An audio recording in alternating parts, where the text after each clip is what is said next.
So, hey guys. Hope you are doing great.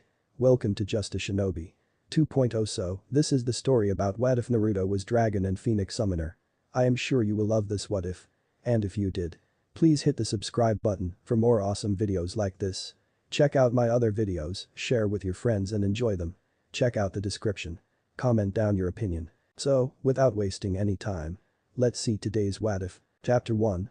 Legacy. Hokage Office Konohagakure no Sato. If one were to ignore the havoc caused by a rampaging tailed beast a kilometer away, the room seemed somberly peaceful as the fourth Hokage of Konoha stood facing his predecessor. From the look on the old man's face, he didn't seem all too happy. So you want to seal Kikbi's Imki in your female child and its soul in the boy, well you sacrifice your life to summon the Shinigami to accomplish this task. Have you gone completely nuts? A thinly veiled disbelief in his voice couldn't have been missed by even an academy student. Not only was his successor robbing the village of its most powerful warrior, he was also making their future weapon weaker by default. I assume you're aware of the fact that Kunoichi have less than adequate chakra reserves to ever truly become frontline combatants. Yes, I know. But. Kashina Tsunade Shadain wife what's her name? Mito. And you should see a medic to get those horrible coughs cured. The blonde rolled his eyes and muttered something about how he's going to die in a few minutes anyway so it doesn't matter. Yes, her. Anyway, contrary to what you seem to think, I'm not stupid. Sarutobi raised an eyebrow. I didn't say you were stupid, a bit slow maybe, but go on. Naruto, named them already? You're not so slow after all. Whether Minato blushed at the praise or from embarrassment at being caught having planned the names, Sarutobi had no idea. Yes, Naruto already has quite impressive chakra reserves, and if they grow like they should, his control will be horrible at best. To give him the Imki would be like pouring a sea into another one. That's just asking for disaster with no control over where, when and why. Asumi, on the other hand, has slightly smaller chakra reserves, and while I would have preferred someone worse off, she's the only other newborn we have. There are a couple more kids, but it's been a few hours since their delivery, so they're not as fresh and might blow up if their coils fail to expand rapidly. Naruto and Kasumi have their Uzumaki ancestry to help in this regard, they've always been known to live long and heal fast. There was, of course, another option.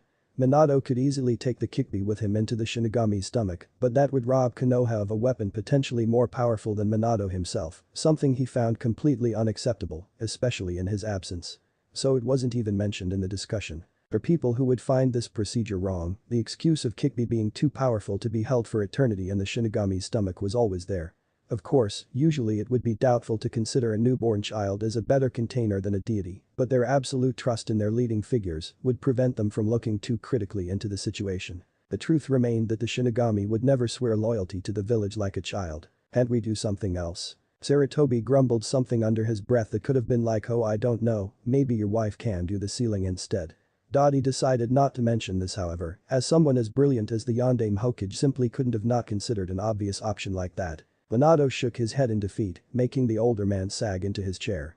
There was no other way they could deal with the current situation without getting even worse results. The only reason Minato wasn't already dead was because the children needed to be alive for at least a few minutes before stabilizing enough to survive the sealing. After that, the younger the better. I have considered all the alternatives very carefully, but we don't have the time to go into such details now. Just trust me on this, my goal was to decide on the choice which led to the most stable seals, and this is it. I won't change it. Sarutobi grunted in unwilling agreement. If you're sure, then so be it. However, his successor gave a tired nod. Consequences, I know. Surely there will be contempt and more than likely some violence, but I know you will handle the situation properly Sandaime-sama. A small smile formed on his face as he looked upon the older Hokage, praying he would understand exactly what he was trying to say. The aged Hokage just shook his head, whether in disappointment or defeat was anyone's guess. What are you waiting for? Our soldiers die as we speak. The blonde ran a hand through his hair in exasperation. I know. If I had a single child the Kikbi would have been sealed already. However, the birth of twins had a little complication, they needed a few more minutes to settle down. After that all will be fine and I can do the sealing. I don't like our men dying any more than you do. The aged Hokage rubbed his forehead to get rid of the budding headache. If we're going to wait, why can't I try to do the sealing? I'm already old and weakening, while you're. Minato just smiled sadly. Can you? It will take you years to understand the Shikifujin, Sarutobi-san. Nothing will be left of Konoha by then. Sarutobi grimaced. As far as he knew, the Shikifujin was an ultimate technique that could defeat any foe at the cost of the Seal Master's life. The containers didn't really matter, they had those available. The only factor that remained to be considered was a seal master capable of using the technique. Konoha's position as the strongest doesn't look so favorable without you. Minato knew that, and he couldn't help but agree. It pained him to leave the village that he had sworn to protect weaker due to his absence, but there was no other way. I don't mean to sound arrogant, but we don't have anyone else skilled enough to be able to do this right now in Konoha but me. I'm sorry I have to leave the responsibility of being the leader to you once more. What are you saying? Of course there are Genjutsu masters we can spare in your place. I'm here, there is Jiraiya, and what about Kushina? Surely, she can. Minato waved a hand in dismissal before Sarutobi got his point across. Jiraiya, and you don't know this technique. I know Kushina can do it, but the question is, will she seal a demon inside her own children? Having recently given birth, I don't think she's in the best state of mind. Jiraiya-sensei and the others are barely holding her down ever since she heard about my plan. I doubt that would have been possible if she wasn't so weakened by her delivery though. Sandaime shook his head. Never tell anyone anything until you need to. I thought you must have learned this by now, Minato. Minato closed his eyes in agreement. He had trusted Kushina too much, and now that he finally saw her true face, he could remember things that made him suspicious. Things he had unwittingly ignored. Kushina was an extremely strong kunoichi, one capable of fighting him on equal grounds and having a chance to win. A simple childbirth shouldn't have weakened her that much. And yet, the proof was absolute. What was it that she had hidden from him? Or maybe he was just being paranoid. Perhaps it could be the mental trauma. Her horrified expression on hearing what was going to happen was almost priceless, which made him wonder why he didn't do something like this as a prank earlier. A bit too cruel for my taste, but I can't say she doesn't deserve it for not thinking of Konoha above all else. Any selfish idiot can be like her, but it takes a noble mind to be able to go through with something like what I'm going to do. She will never get it, but I hope Naruto and Kasumi will someday understand this. The Hokage's secret wife shouldn't be begging on her knees for her children to be spared. She should be right here, standing by his side, supporting him through the ceiling. She should be proud that her children were chosen to be the saviors of Konoha. Sarutobi stroked his goatee, going through similar thoughts in his head. When Kushina was new to Konoha, she had been treated quite roughly by the locals as she was a foreign refugee. The situation improved considerably with time, and she even made a few friends like Makoto. But she was still rather hostile to anyone who tried to get too cozy with her, especially boys. But the Uzumaki bloodline wasn't something that could be allowed to die out because some petty girl was waiting for an Uzumaki boy to come and sweep her off her feet, never mind that they were all dead. So they arranged for a fake kidnapping when she was 10 and in the academy with Minato. The Konoha Anbu squad had disguised themselves as Kumojinin and had done a rather decent job too, playing their respective parts perfectly. When Minato had rescued her, she immediately felt like she owed her life to him. She had been so enamored with the boy that she completely ignored the impossibility of an academy student without any excessive special training, beating a fully fledged shinobi squad sent to another village for kidnapping, by himself. To think, all these years I spent supporting her would be repaid like this. It had been a great sacrifice for the village on Minato's part to marry the Redeed. It wasn't that she was undesirable, but he never did have any interest in girls that way. Still, he was the best candidate Konoha had for her, given that he was and is obsessively loyal to the village and extremely talented in the shinobi arts. Exactly what she needed. So Minato sacrificed his own happiness. After a while, the Sandaime once again broke the brief silence. Hashirama-sensei's wife Mito was from Kushina's clan as well, and although I was only 8 years old then, I remember her being extremely weakened for a few days after having her child. Makes me wonder if these are somehow related events. Minato nodded, suspicious once again. She's always had an amazing regeneration rate and incredible reserves, but we don't know much about her bloodline other than that. This doesn't explain the recent events whatsoever, she should have recovered faster than usual. However, this is not the time to discuss such things. I believe another minute is all I have before the twins are ready for the sealing. Is there anything of importance you need to ask? Sarutobi smiled sadly. I've been at this since before you were born. Just make peace with yourself and make Konoha proud. The blonde nodded and looked out of the window, taking one last longing look at his glorious village. Meanwhile, the old man's thoughts once again shifted to Minato's wife.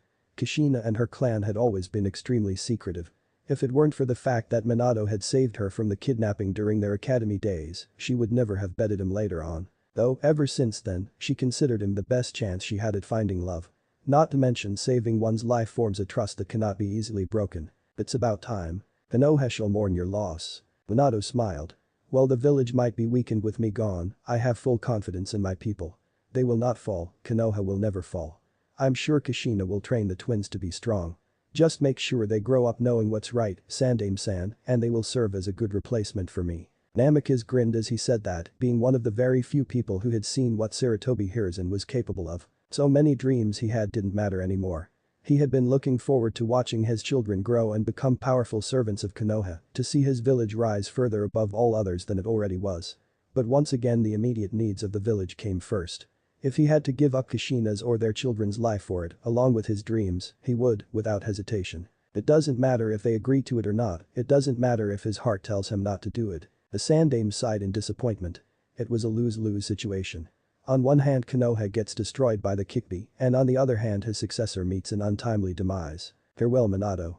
The will of fire burns dazzlingly bright within you. No more was said, and with a yellow flash, he was gone. Only one thought went through the aged Hokage's head after his successor took his leave. That foolish girl. It could all have been prevented if that cursed Redeed hadn't started feeling all motherly and turned blind to more important issues, things that were much more important than a single family. Foolish, foolish girl. If you had some sense of responsibility, Minato wouldn't have needed to die today, and your children would have grown up happily under his care. TCH, selfish, despicable, ignorant. I don't even know a proper word for people like you. It came to him a few minutes later.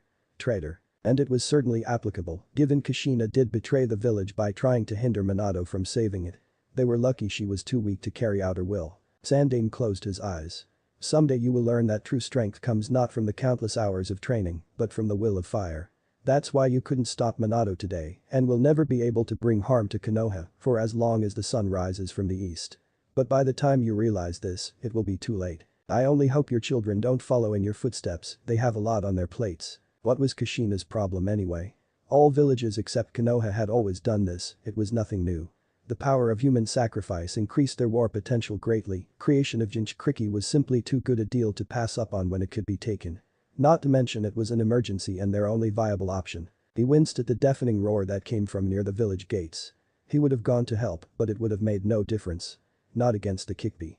With Minato gone, the other cages are prone to feel like they now have an edge over a weakened Konoha. The Raikage especially. People like him would want to descend like wolves on our precious Leaf Village. Right now the only ones who serve as deterrents to such a war would be myself, Jiraiya and Kushina. As far as the Sandane was concerned, that stupid girl couldn't possibly provide the Jinchuriki with the upbringing that they needed. But what choice did he have other than to let her raise them as she pleased? Getting rid of her right now in such a weakened state wouldn't be a problem, but losing such a powerful Kunoichi while the village recovers from Kyuubi's attack would be counterproductive. Does everyone need to know about the Jinchuriki? This would never have been a question if I was sure of Kushina's loyalty, but what choice did he really have? The children would be much more emotionally fragile and easier to influence if they were openly scorned by the majority.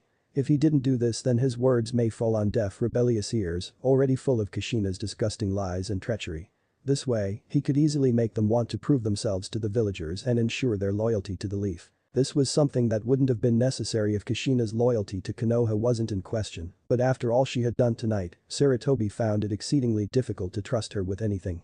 Anyone who couldn't love Konohagakure no Sato simply wasn't worth it. The old man closed his eyes and took a long drag from his pipe before blowing it out.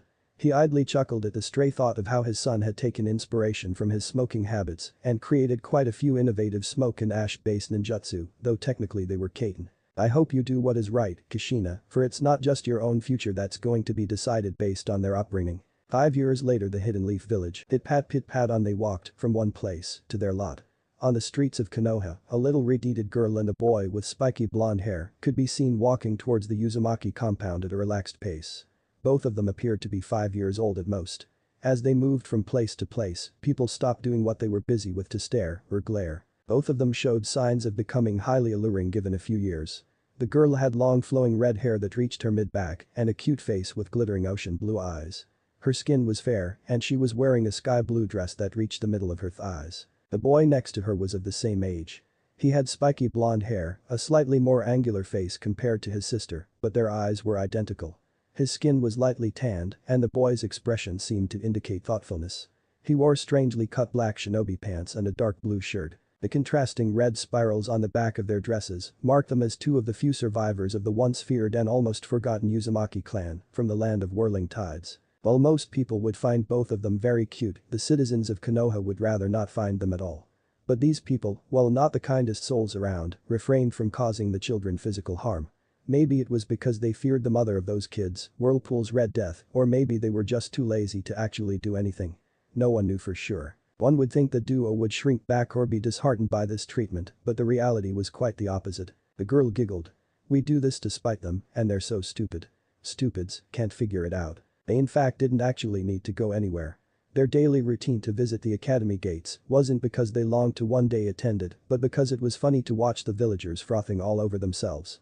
Not too amusing, maybe, but it's not like they had many sources of entertainment. The girl gave her brother a worried look when he failed to respond to her comment. Ani-chan. What happened to the stop acting immature, Kasumi? Or let's just go home already, or maybe even we are the stupid ones for wasting our time like this. What's wrong with him? We never hide anything from each other. But he's clearly doing it. So not fair. She tried giving him the feminine look of imminent doom she had recently learned from her mother, but his shield of ignorance made her efforts futile. The disheartened girl pouted as she looked at her brother again, but he seemed too lost in thought to even notice her looking. Something's not right, but why won't he tell me? No matter what I do, he just won't say anything. Raya. Roar. What should I do? If I really have any demonic power like everyone says, I command you, let me read his mind. It took the poor girl a few more minutes to realize that making googly eyes at him didn't allow mind reading and didn't catch his attention either. The crimson-haired girl heaved a defeated sigh. Having always been the more cheerful of the two, she felt it was her responsibility to keep her brother happy. Naruto was the voice of logic, a person she trusted completely and knew she could depend on.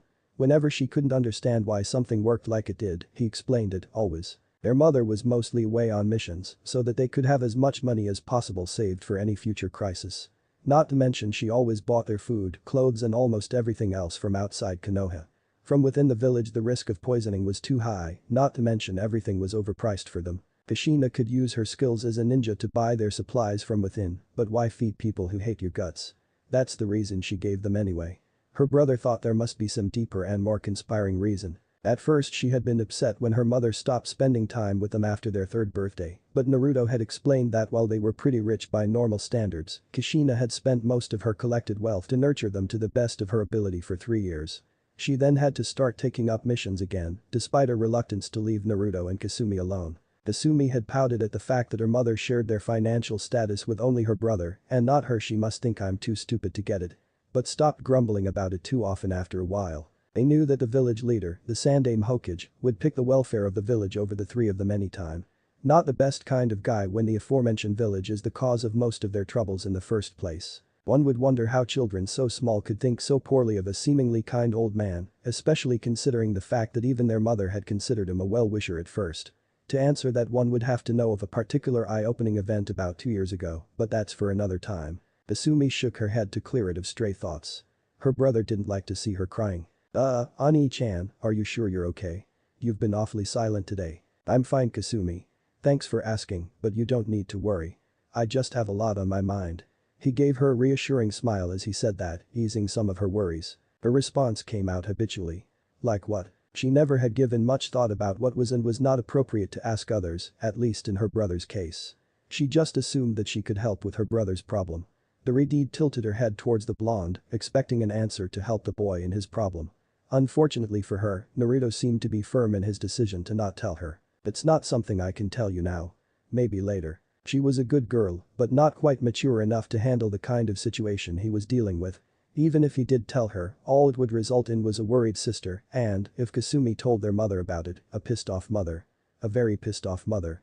He shuddered, muttering something about crazy mothers and poor little Naruto. Hearing that he didn't want to tell her his problem further disheartened the redhead, causing her to internally cry about the unfairness of it all. So he was keeping something from her. Ani-chan doesn't trust me. But he did say that I will be the first to hear about it, so it doesn't matter that much, I guess. She forgot all about it as she felt her brother ruffling her hair. He was the only one aside from Ka-chan that she ever allowed to touch her. Not that anyone would actually want to touch her or even be anywhere close to her given her reputation as the ticking time bomb, packing the power of the strongest bitch. It wasn't as bad as the demonic image her brother had, but she certainly wasn't held in high regard anywhere. The blonde inwardly heaved a sigh of relief as he saw the girl drop the topic. Naruto smiled at his sister as he ruffled her hair some more, causing Kasumi to giggle softly. You're messing it up again. Even as she huffed and pouted, they both knew she didn't mean it. Meanwhile the people on the streets were in a mass panic, thinking the demon was acquiring his powers back. What else could the demon be doing, touching the thing that contained its powers? The twins never noticed the hysterical shouting and the villagers running around like headless chickens. In some rare cases, people were even considering seppuku or some other form of suicide to escape what they assumed would be Kikbi's revenge. Or maybe not. The two of them didn't look to check, but it had happened once in the past. It had been 7 days since that talk with Kasumi, and, even though it was a tough choice, Naruto had finally reached a decision. Flashback, Kushina finally took a day off from her missions to spend it with him and his sister, and to say they were happy about it would be a huge understatement. All three of them had loads of fun the whole day, mutually criticizing the villagers, making conspiracy theories against the Hokage, and planning to set fire to the village being a few of the highlights. Naruto was especially happy with his gift, as to him getting a kunai set meant his mother acknowledged him as more than a child. Since they came with the usual array of seals Kushina used on all her equipment, including some strengthening seals, Naruto had another reason to be happy. Unfortunately for her, Kasumi got a girly dress, so she was left pouting and asking her brother to let her touch his kunai once. They weren't sharp enough to inflict serious injury on opponents or himself, so he let her, but they were good enough for practice and defending himself if needed. He wasn't exactly going to complain about their lack of edge, given his still naive twin might just decide to chew on them, which will definitely be a disaster with regular kunai. Kasumi was happy enough with her own gift, easily satisfied and fickle-minded as she was, it had automatic repair and cleaning seals, and was also highly strengthened with multiple hidden seals. Normal attacks with kunai and shuriken wouldn't scratch on it. It was more of an acknowledgement of her ability to get into trouble than her maturity for her to get such a protective gift, but neither Naruto nor Kushina thought it necessary to mention such a thing. Naruto didn't give anything to Kasumi. The last time he did that 2 years ago, just a handmade grass bracelet. She had cried about not having a gift for him for hours. Last year she had tried making something for him, but always got too excited and ended up giving it to him before the actual day, ultimately running out of any ideas when the time came, thus repeating the process. The blonde considered preventing the whole scenario better than trying to console her afterwards. Idly chuckling at his sister's plight, Naruto was about to close his eyes and drift off into a peaceful sleep when a sudden voice that seemingly echoed inside his head startled him. HELLO. Naruto took a sharp breath in as the feminine voice in his head seemed to chuckle at his shock. He shook his head to clear it, he could have sworn he had just heard a girl speak in his head. Perhaps he'd had too much fun today and was more tired than he thought. I don't have voices in my head, I don't have voices in my head. I'm just tired, need some sleep. Yeah, that's it. The voice turned from cheerful to amused. Yes you do. And not just any voice, but the voice of the greatest demoness ever. Naruto continued chanting as if it was his last link to life. He was sure he could drown the other voice out if he kept chanting. Not that the other voice was even there. No. I don't have voices in my head. I don't have voices in my head. That was when a sudden realization struck him, but he refused to believe it. Greatest demoness. It couldn't be. His heartbeat quickened in fear. Kushina had told him and his sister all about their unique condition when they were 3 years old and showered them with enough love to not let it bother them. But he hadn't expected this. Kachan never talked about Kikbi talking to him. The worst he thought his condition could bring was the isolation his family was experiencing and perhaps some occasional attacks from haters. Don't tell me you're the Kikbi? He fearfully questioned, hoping his assumption was wrong. The voice seemed to snicker and he could feel it rolling its eyes. He shuddered. Speak in your mind, little human. Or people will know that you're talking to me.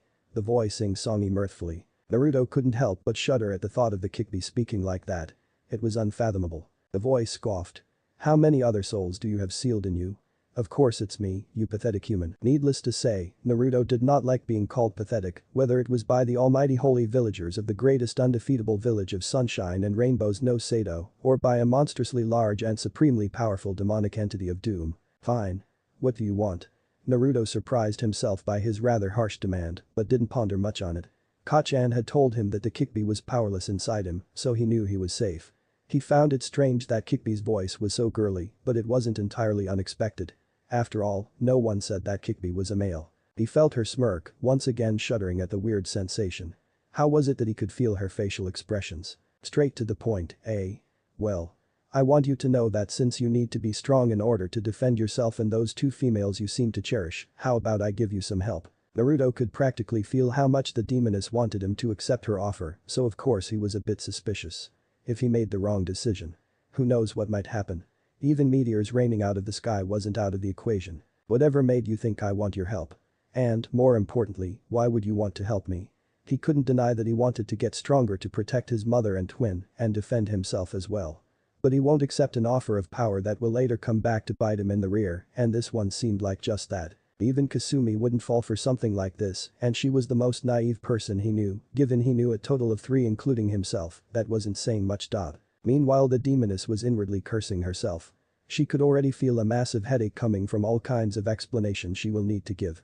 She had just used that seductive voice so that the kid would be more inclined to accept her help. Damn, that plan backfired. I should have gone with the motherly style. 3 hours later in Naruto's mindscape, Naruto was inside a sewer, sitting in front of what could only be described as a giant cage with golden gates. The word weird only just began to describe the situation. On the opposite side of him and inside the cage was a woman of unearthly beauty. Fiery red hair framed her beautiful face, 3 whiskers sprung from each cheek, and her skin had the lightest tan. The redhead wore a silver blouse and a translucent red cloth that covered her right arm and formed into a miniskirt, which didn't really conceal very much. Once again this was not what Naruto had expected. Even though his mother had taught him to not assume anything and to not judge others before knowing them, he still thought demons were supposed to look different. She's really pretty. Probably just like that colorful poisonous frog we almost touched before Kachan burned it. Pretty means danger. Pretty means danger. Kachan can kill anyone without much thought, and Kasumi can do the same because she doesn't think before doing things. The question is she a danger to me or my family? If not for her dangerously shining red foxy eyes and lack of wings, Naruto would have thought of her as some kind of angel. Of course, given he was a certified demon brat, he wouldn't trust an angel or god any more than a demon. Those eyes, looking at him like he was some inconsequential bug. But unlike the villagers' eyes, there was no hatred in them. It was far too early to conclude much from what his supposed prisoner had told him. But after convincing Naruto that she could not get out of the seal and was willing to help him get strong to protect her own existence, they had reached upon a somewhat mutual agreement. The blonde gave her a skeptical look. So. Since you can't give me tons of chakra for healing or protection, you're going to train me from now on, so you don't die in case I get into trouble. He was still a bit suspicious. That was just too good of a deal with almost no downsides. The smile the demoness gave him was so big that it was impossible for it to be considered natural. Yes. Genius. You deserve some kind of divine reward or something to have figured that out. I mean, it's not like I told you that clearly right off the bat. And it took you only 3 hours to get that one fact right, that's gotta be some kind of intellectual record. At this rate, we'll be done in, let's see, a few centuries. Yeah, I believe that will be enough for a suitable conversation with you. Seriously, is it your personal mission to irritate me, or are you just that retarded? Naruto glared at her intensely, just a bit peeved. What did she expect? He wasn't going to make deals without being sure of anything. What kind of person with half a brain would assume otherwise? So the time and extra precautions he took were justified, at least according to him. If I had been stupidly trusting enough to take some pretty chick I never met before words at face value, we would both have been dead long before today. And do I need to mention that you are the root of all of my family's sufferings? Hikbi glared back at the little boy. Don't call me a chick, you midget. I'm a vixen. A smoking hot and drop-dead gorgeous vixen. One does not simply call me just pretty. What was I expecting anyway? He won't just trust me and forget everything else. I will need to work my way in here. She pursed her lips as she thought about the best way to convince the human. A few moments passed in silence, and after going through all the possibilities, she resumed the conversation. Look, it's not that I like being quiet for 5 years in this. Sewer. If I had started out any sooner, you probably would have told others about it, not to mention you were not ready. Naruto huffed. His Kachan always told him that he should never peg someone as a friend or an enemy without knowing them properly. So just because Kikbi attacked Konoha did not mean she deserves his hate, neither did being a citizen of Konoha give anyone the right to his love. In either case, it would be their intentions and actions that would decide their fate. Well, that answers my question of why now. You're still ignoring explaining why you would want to train me aside from that survival factor. I think we both know my chances of dying by myself aren't that great given Kachan is about ready to start training me and she's the strongest. The demoness rolled her eyes. Oh, my mother is the strongest, look how cool she was when she didn't let her children be used as glorified jail cells, how awesome she is when her reputation and power prevents anyone from looking at her children with ill intent. Wow. What would a demon have to offer to me compared to her? Surely even the demon must be aware of her mighty awesomeness. Being a demon meant nothing to Naruto.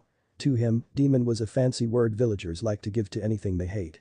Kachan told him that somehow the villagers think by calling anyone a demon their hatred becomes justified and they won't feel guilty after doing anything to a demon. Naruto didn't properly understand the whole demon concept, but he knew that they were powerful, feared and hated by people. So was his mother.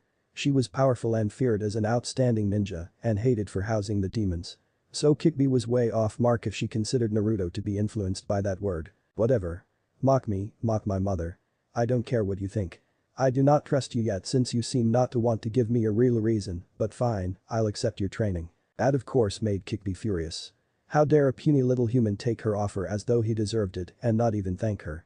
He should be licking her feet in gratitude. Sure, her reasons for the offer were selfish, but still. Be grateful to you. Dodai, the mighty Kikbi no Kitsune, greatest of all Bijk, is making you an insolent, retarded, ungrateful. I think I get the idea. Human midget, my legacy. Show some respect. Naruto's nostrils flared in anger. Did she have to insult my height? I will get you back for this, Foxy-chan. Just you wait. One day, I will make you regret this. Of course, he knew it wouldn't be wise to voice it out loud.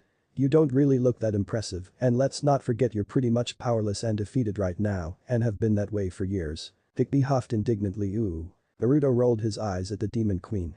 Yeah, don't think moping like a little girl will fool me. I've seen the real thing, it looks a bit clumsier. Nice try, though. Ah, that stupid sister of yours. Kikbi seemed to be in deep thought for a while before she responded. Well, whatever. If you don't want to trust me, don't. It will only hurt your training, but I can't make you do it. Maybe if you give me a base to build that trust, some background, you know. She considered his suggestion for a while before nodding. Alright, but first, I should let you know the basic rules for me being your sensei. He nodded, apparently satisfied. Fine, unless it is something extreme, I'll give it a shot. In case someone comes after me or my family, I can't expect any help from Konoha. You're assuming that this village won't be helping them? Or it could be Konoha itself coming after you. Kikbi reminded him with a smirk. I assume nothing, but it'll be best to prepare for the worst possible outcome. Wow, I hope you're not just saying that and actually follow through with those high and mighty words of yours. Kikbi smirked as she saw a muscle in his jaw jump. Okay, little midget. Naruto twitched. I'm a kid. I'm supposed to be short. Whatever. Here are a few things you must remember. First of all, never question my instructions. I'll explain whatever needs explaining. Secondly, I already told you I can't get out of here, and I give my word as a demon queen, which I cannot break, that if such a possibility presents itself, I'll let you know first. The blonde nodded. That was a good reassurance and slightly put his mind at ease. Know that I'm doing this only so that we don't have any complications. She smiled in a way Naruto wasn't sure was meant to be predatory or attractive. The blonde stared long and hard into Kikbi's eyes. Okay, I understand. I'll try my best not to judge you based on what others say. Kikbi grinned. Finally, her efforts for the past few hours pay off. Now that that's out of the way, I think we should discuss your future. I've gone through some of your memories, being in your mind and all. I can let you know right now that it won't be anything like your current expectations. Those villagers won't suddenly start liking you or your family, and that dumb prankster act you plan on pulling will only make them want to get rid of you more, it will make you more of an annoyance. Naruto yawned. It was just a passing thought when I was younger and wondering how to make them stop hating us. I didn't plan on going through with it, ever. And I don't really care what they think now. Clearly, you're not very good at mind reading. She coughed, pointedly ignoring what he said. As for your sister, I think her current situation is the best. As long as the villagers are afraid of doing anything to her, she'll be relatively safe. You, on the other hand, need some serious work if you want to be even half as strong as her later on. She cringed at the thought of having a weak container. She hated weakness. I think you best keep your concerns limited to me, leave worrying about Kasumi to her brother and mother. The demoness frowned. You're not being friendly. Naruto nodded. I'm not trying. Please get back on topic. I know from experience that trying to make friends is just plain stupid for someone like me. Naruto shrugged. Ah, well, okay. Back on topic, as you said. I was looking through your heritage and DNA, and I found out that Uzumaki males have the bloodline of the Sage of Six Paths dominant in their blood. Though only a few ever managed to activate it. I was a bit skeptical at first, as I had already sensed another person activating it a few years ago, and it is such a rare occurrence that it only happens once every few hundred years. Naruto wasn't so sure. He knew that the female Uzumaki had a bloodline, but from what his Kachan told him, Uzumaki males can't have it as it only appears in girls for some unknown reason. I know about the Uzumaki bloodline, but it's not found in males to the best of my mother's knowledge. As a side note, I'm not very interested in history, I care more about now. Unless it is something that actually matters, please don't mention historical events again. His tenant smirked. I'll decide how I teach, and you listen. Naruto rolled his eyes. Fine, have it your way then. Anyway, it's called the Rinnegan. It enables the user to manipulate all 5 basic elements as well as gravity, along with some special techniques that the sage created and embedded in the bloodline, so that his descendants can use it to shape a better world. But you don't need to worry about that yet. The first thing you need to do is activate it, which is unlikely to happen. Naruto nodded, that did seem to explain it. If something happens rarely, it's harder to find out about it. So maybe Kachan didn't know. Or maybe she didn't want to get his hopes too high so that it doesn't hurt if he can't activate it. So you are saying that if I try hard enough, I can activate this Rinnegan of mine and then you will help me learn how to use it. She shook her head in a negative way. I will only be guiding you a little with it and training you to better use it, but you will have to learn it mostly by yourself. I don't have it myself, so there is only so much I can do before you're on your own. However, that's not why you're here though. You are here because I will be training you for a year to be able to activate my masterpiece, the Ajengan. Eye of the Prophecy. Now he was confused, again. Sure, he understood he would have to work hard to earn his strength, but some things still didn't make sense to him. What is this Ajengan you just mentioned? I've never heard of it from Kachan. She grinned as she wagged her finger in front of the little boy. Of course you didn't, I just made that name up. It's the combination of three. The Rinnegan, the Sharingan and one more. The blonde raised an eyebrow. That's like mixing sugar and milk and then claiming the substance to be an invention of yours named Muger or Silk. The demoness blushed faintly but decided to ignore his words. Before I explain that, let me tell you the history of my greatest creation to date. The Sharingan. Now that certainly managed to surprise him. The only Sharingan he had ever heard about was the Uchiha clan's Ninjutsu, and he was very certain he was not an Uchiha. Moreover, he never thought the Kikbi might actually be related to the Uchiha. Noticing his confused look, Kikbi continued. I created it a few hundred years ago so that I may be able to utilize my fire affinity better and cast my more powerful weapon with ease. But I couldn't in my right mind start experimenting with my own sight. You made it. After letting him gape for a few minutes in silence, she continued. So, I decided to make a prototype and give it to a human, an Uchiha woman to be precise, and observe its capabilities and flaws. My plan was to take care of any defects by observing the humans before I used it on myself. The reason I chose the Uchiha woman was, if you didn't know this already, because Uchiha are the Rikiden Sennin's descendants. Even though they didn't inherit much from their ancestor like the Uzumaki, their chakra was much more closely related to mine and the Sennin's energy. Plus they were more readily available to me than the Uzumaki or Senju. Those annoying little pests are harder to come by. She seemed lost in thought for a few moments before she once again decided to continue. It was fine for a while. The Uchiha woman was able to cast better, and her affinity for fire was greatly amplified. I found out later that the Sharingan was capable of being inherited by her children, whose descendants became famous for using the Sharingan in battle. No one even questioned how they suddenly sprouted a ninjutsu, everyone assumed that's what they inherited from the sage, but it decided to keep the ability hidden until then. But I didn't really care. Naruto just frowned. His personal experience with the Uchiha was limited to the knowledge that they were supposed to be in charge of the police force, but he'd never had any confrontation with them yet. The demoness smirked. I was particularly impressed when the chakra viewing capacity of the Sharingan and the improved memory it granted enabled them to copy the shinobi techniques just by viewing them. That wasn't something I originally intended, but unexpected results were always highly probable in experiments, which is why I didn't directly experiment with my own eyes. However, one of the Uchiha changed everything. She sighed and looked away for a moment before continuing again in a more subdued tone. Even though she didn't like being reminded of this, it was required to make the boy understand everything properly. Uchiha Madara and his brother Uchiha Izuna were able to attain the Mangekyou Sharingan, a stage which I did not intend to be unlocked in the prototype. But I let them have it, curious about its effects. Of course, just because I did not intend it to happen didn't mean I was unprepared for it. Just in case someone activated Mangekyou, a failsafe seal embedded within the very structure of the eye started blinding the user with every use. This rendered it nearly useless in the long run, but gave me enough data to complete assessing its capabilities and effects upon the Uchiha's death. But that damn Madara. Ikki spat out the man's name like it was poison, startling her newly formed disciple before she managed to regain her composure. He found a way around my seal. I'll admit I'm no genius in Kenjutsu, but it was supposedly impossible for anyone but me to know how the seal worked and how to remove it. As far as I knew, I thought my plans were perfect. I've seen Kachan practice Kenjutsu at home, but it doesn't seem like anything that would work the way you describe. You won't understand now, it took me thousands of years to get that technique perfected. Simply put, I can use my Imki to modify even extremely minute things, like the building blocks of living beings. Not wanting to get entwined in something he couldn't understand now, Naruto moved on to something he did. So how did Madara get around your seal? The demoness grimaced. Madara took his brother's eyes and implanted them in his own eye sockets. Because of the way I designed it, his brother's seal was useless on him, and he gained the eternal Mangekyou Sharingan. Now that I was not prepared for.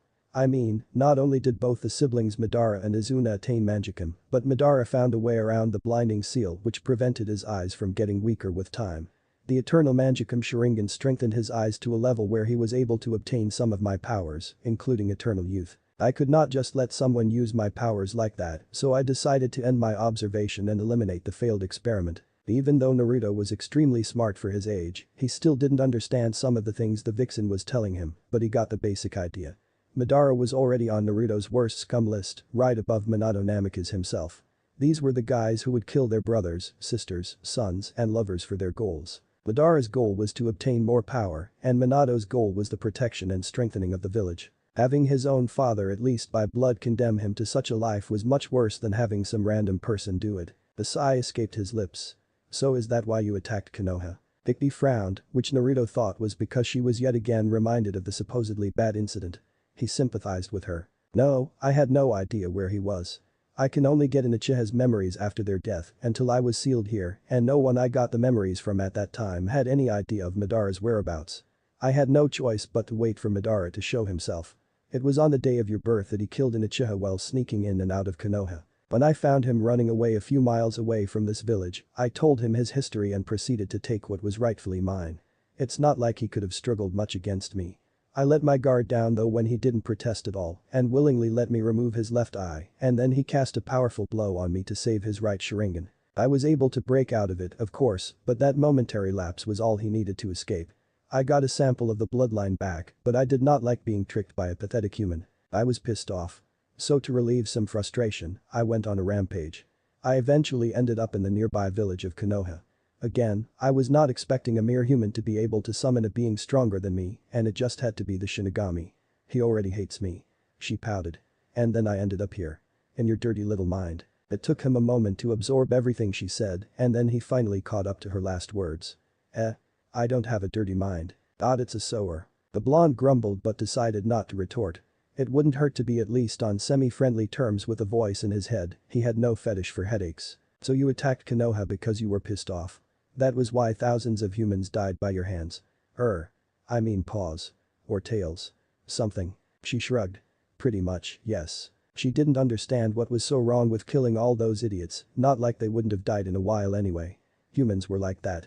One moment they were there, and then just a little bit later they're all wrinkly and on the verge of death. For an ancient immortal like her, their lives held no value. Until her own depended on one, anyway. The only reason I told you all this is because the Sharingan is now complete. Naruto's face scrunched up in confusion. I already potentially have the Rinnegan, so why do I even need? Did you forget already? I told you, I'll combine them both to make something better. Naruto smiled nervously. It's sure to work, right? Bigby had to smirk at the way he seemed just a little excited underneath it all. I think I can do it. But since Rinnegan is genetically superior to Sharingan, even if I'm not entirely happy to admit it, first you need to activate your Rinnegan. That will be your first test to be able to do that. If I activate the Sharingan before that, Rinnegan will just remove any weaker ninjutsu and take over, while Sharingan won't be able to do the same with Rinnegan, and I will be able to force a merger. It might hurt a little, but I'm sure it will work. Naruto gulped. The demoness couldn't quite contain the grin upon seeing his apprehension. Just you wait till your training begins. You're lucky to have such good genes, kiddo. Makes it easier to change them without much risk. The blonde blinked with a clueless expression. But I'm not wearing jeans. And please don't check my pockets without permission again. Oh. The Redeed resisted the urge to smack herself. Okay, so maybe I shouldn't assume that he knows everything I'm talking about. I meant your blood, kind of, get it? Naruto didn't, but he nodded anyway. Later he'll have to ask Kacchan what his genes had to do with his blood. What's so special about my blood though? Bigby grinned widely. Let's just say that you're not exactly normal, even if we ignore my presence here. He pouted cutely at not being answered properly, causing Kikby to giggle in amusement. Well, as long as I don't have to face the Shinigami again, he's not that bad.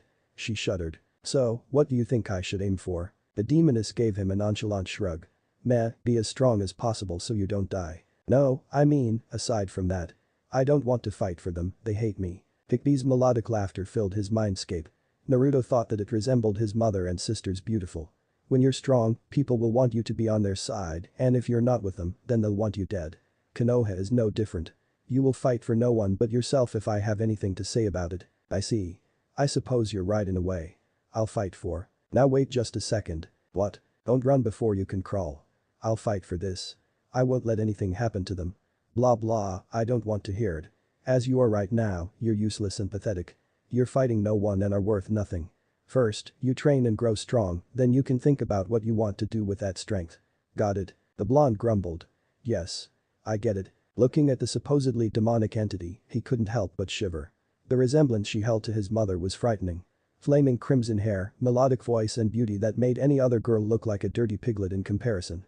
He thanked the heavens for Kikbi's whiskers, tails, slightly pointy ears and red slitted eyes, or he would have had trouble not thinking of her as family. One part of him wondered if she had taken this appearance specifically to make him let his guard down.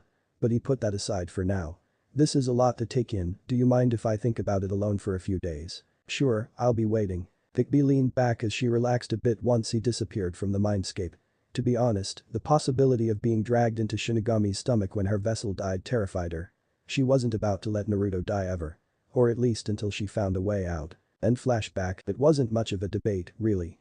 The decision was obvious, he'd only taken this time off because he just felt the need to come to terms with it completely before making such a commitment. In the back of his mind, Naruto was unnerved by how easily he was accepting a deal with a demon queen. But he quickly squashed that thought. So what if she was a demon? To the villagers he was a demon too. It meant nothing. Nothing. Hi, can you hear me? Yes. Naruto hesitated only a moment before he strengthened his resolve. I'm ready. He felt Kikbi nod in acceptance. Excellent, excellent. I'll be training you for 12 months so that you can activate your bloodline. It won't be easy, but if you do as I say, I believe my vessel should be more than capable of doing it. Naruto grinned despite himself, feeling oddly happier from her praise and confidence in him. Let's do this then. Streets of Konoha a year later. It was almost 11 at night on October 10th, and the villagers of Konoha were happily celebrating the Kikbi festival like they did every year. Festivity was in the air as drunken laughter and dancing figures waltzed throughout the village. Meanwhile, a small figure, presumably that of a 5-6-year-old child, could be seen gliding through the rooftops with ease. Naruto's training this past year has vastly increased his flexibility, strength and stamina. Although he had yet to learn any kind of, whether it be nin or tai, he was quite content with his progress in a year. Not only had he come to like Kikbi in the past year, the demoness herself seemed to have taken an unusual interest in him. From the Uzumaki boy's point of view, she had been just like his mother, kind and loving most of the time, strict when needed. While he didn't blindly trust her like he would for his mother and sister, he did hold her words in high regard. Most of the training Kikbi provided him with this past year focused not only on increasing his chakra reserves and control, but also to strengthen his body to the point where it would be able to handle the massive boost that Rinnegan might provide. Today he would see if his preparations would pay off as he had hoped. He didn't want to disappoint his mentor and himself. Regardless of all that, he wanted to get this situation dealt with as soon as possible. All of it seemed to make him uneasy. The risk was high, and his chances were questionable despite all of Kikbi's assurances. His attire didn't particularly appeal to him either. He was running through the streets wearing an orange jumpsuit. He didn't have anything against the orange color, he liked it very much as a matter of fact, but that jumpsuit was just plain hideous and uncomfortable. Kikbi had told him that he needs to be placed in a life and death situation to be able to activate the Rinnegan. Fortunately or unfortunately, in this village it was a constant life and death struggle for Naruto whenever he wasn't accompanied by his mother or sister. Naruto felt a smile form on his face as he recalled all the hard work he had done this past year. He had been sneaking away from his twin sister and training to improve his physical and spiritual strength as well as control. As a result, not only his physical capabilities, but his chakra capacity and control also improved greatly. When he had started, his chakra control wasn't something to take pride in, no thanks to his naturally large reserves caused by his Uzumaki heritage. But he had worked harder than any child his age should and eventually overcame his problems. That didn't mean being an Uzumaki was a disadvantage to his training, in fact it was quite the opposite. The godlike stamina helped him greatly when it came to the physical aspects of the training. Asumi's hurt look whenever he came back a bit battered and bruised from his training always made him wince. He had the distinct impression that she thought the villagers were physically abusing him if the disdainful look she gave them was anything to go by. He had to chuckle when some of them cringed. After all, you don't expect to see that much hatred and disgust in such a young girl's eyes. He felt bad for letting her cry alone because she thought that he was shielding her from harm and getting hurt because of her, but he just couldn't find the courage to tell them all about Kik-chan and his bloodline. Despite all that, he promised himself to tell her almost everything once he activated his bloodline. His little sister didn't deserve to suffer like that just because he was a bit afraid. He wasn't doing it without reason though. He found out from Kikbi that, today, he would either awaken the Rinnegan or die. That was why he didn't tell Kasumi about his training. She would never let him go risk his life willingly. That was the reason for all those preparations. There was only one chance, and if it didn't happen today, it would never happen. He had given it his all, now it was time to see if that was enough. He would be lying if he said he wasn't nervous.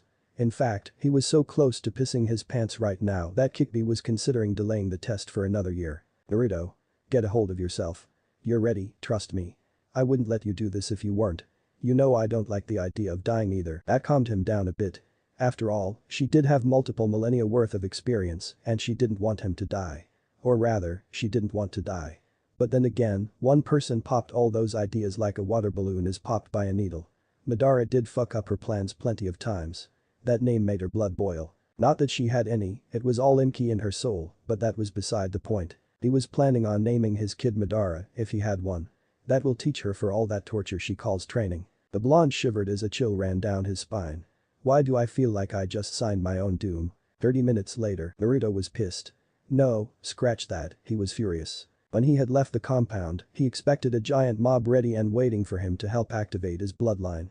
But what did he get? He'd been jumping around in an orange jumpsuit in between a crowd of drunken villagers and the idiots didn't even notice him in their drunken haze. What was wrong with them? Can't they see there's a defenseless 6-year-old scapegoat amidst them to take their anger and hatred out on? What were they thinking dancing around like utter morons? He gritted his teeth in anger as he realized this might just be much harder than he had thought. But Naruto Uzumaki didn't come unprepared, far from it. Reaching into his thigh pocket, Naruto took out a scroll he had prepared just in case something like this happened. He wasn't skilled enough to create storage scrolls yet, so he had borrowed one of the empty ones lying around the Uzumaki compound.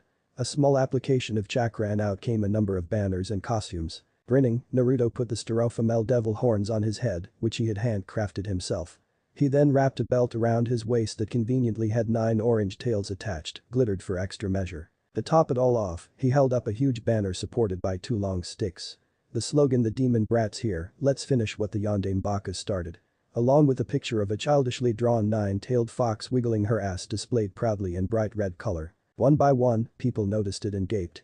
A particularly stupid villager who seemed more intoxicated than the others felt it appropriate to read the poster out aloud. "The demon here, let's do Yondaime Baka. Wiggle wiggle." Apparently, he didn't feel the need to not call his beloved Yondaime an idiot. The roar of anger met his statement, causing Naruto to roll his eyes. Finally, good-for-nothing idiots. Yeah, let's kill the demon brat. He's alone. The villagers couldn't have been more ecstatic. For the first time in 6 years, the demon brat was alone. It took them a while to believe their luck, but now that they knew it was real and not some drunken illusion, they couldn't be any happier. Their wishes had been granted. There was no demon slut nearby to help him, there was no risk. The brat was weak, they could kill him. And they will painfully. Oh yes, the demon had caused them so much pain, they couldn't just let it die easily. They would torture him till he begged to die, and then they would torture him some more. Maybe if Naruto hadn't been kept under tight security by his mother for most of his life, the villagers might not have been this violent on getting an opportunity to beat him. Mystery did nothing to quell their fears and suspicions. Maybe if Kasumi was with him, they might have been afraid of doing anything due to the possibility of destabilizing her and causing a possibly village-ending explosion or maybe making her go berserk. But right now, they had nothing to fear and no one to stop them. As it was, they were surprised to get their hands on him and more than a little happy to get a chance to extract some sweet revenge. The chase continued pointlessly for a bit longer with more and more people joining in. But all of them were civilians. The shinobi skillfully ignored the mob if they stumbled upon it. They really didn't care what happened to the brat, they might even be a little happy. It's not like they were under orders to protect him. Those few who might have actually cared weren't really going around checking random crowds of running people at a festival. Things like this were expected. Naruto was eventually chased outside of the village gates into the forest a few miles away from Konoha. By now he was getting worried but knew he had to do this. He had prepared for a whole year. After going through countless chakra control exercises, improving and strengthening his body, training in secret, mindscape training. He wasn't going to back out now. I can do this. I have to do this. Naruto realized, with determination blazing in his eyes, that the villagers had surrounded him. It was now or never. Either he will get what he wants or he'll die a very painful death. They were coming closer, with weapons of various sizes and shapes, and some with just their bare fists. Naruto's heart started working overtime as adrenaline started flooding his system. His chakra flared wildly, and his eyes were wide capturing every single movement around him and calculating the threat. As they charged his brain started working overtime as the blonde tried to cope up with the possibility of imminent death that he was currently unable to avoid. Naruto tried to dodge as much as he could, but there were too many and he didn't have a Byakugan to cover his blind spots. Thankfully, he was prepared for the attack and had brought some of the kunai his mother had given him, so he was parrying various blows and keeping the mob at a distance. He left the ones with panic seals at the compound. He didn't want his Kachan getting tied up in this. It would all be pointless if he was saved without activating his bloodline. Unfortunately, he was still a 6-year-old despite all his training. His small body couldn't keep up with the assault for too long, and before he knew it, he was taking hits. It started with nothing serious, just glancing blows, and then a hard object hit him in the back, making him stumble forwards. Then came a knife from the right and a hammer from the left simultaneously, but he was able to block them both at the same time. He watched in slow motion as another villager used a butcher's knife in an attempt to cleave his torso in half. Is this it? I am sorry Kachan, Kasumi-chan, for causing you the pain of losing me if I don't survive this. Please forgive me. In his mindscape, the demoness couldn't help but shake her head in amusement. She was afraid that it may not work, but this opportunity had to be taken. Regardless, the child's behavior was still amusing. He should be worried about his survival, not what others would feel if he died. Mortals are just so stupid sometimes. Suddenly there was a rush of information in Naruto's brain and a sharp stinging feeling in his eyes. Acting on instinct, not even realizing what he was doing, he channeled all of his chakra into his eyes and chanted the words that spelled only doom to those who were unfortunate enough to be nearby. Shinra Tensei. Chapter 2. Origin, Shinra Tensei. Heavenly subjugation of the omnipresent god. A dull shockwave flowed out of the blonde, carrying enough force to justify the technique's name. Trees and bones broke apart under the crushing power, dust blew up, and the ground groaned under the pressure.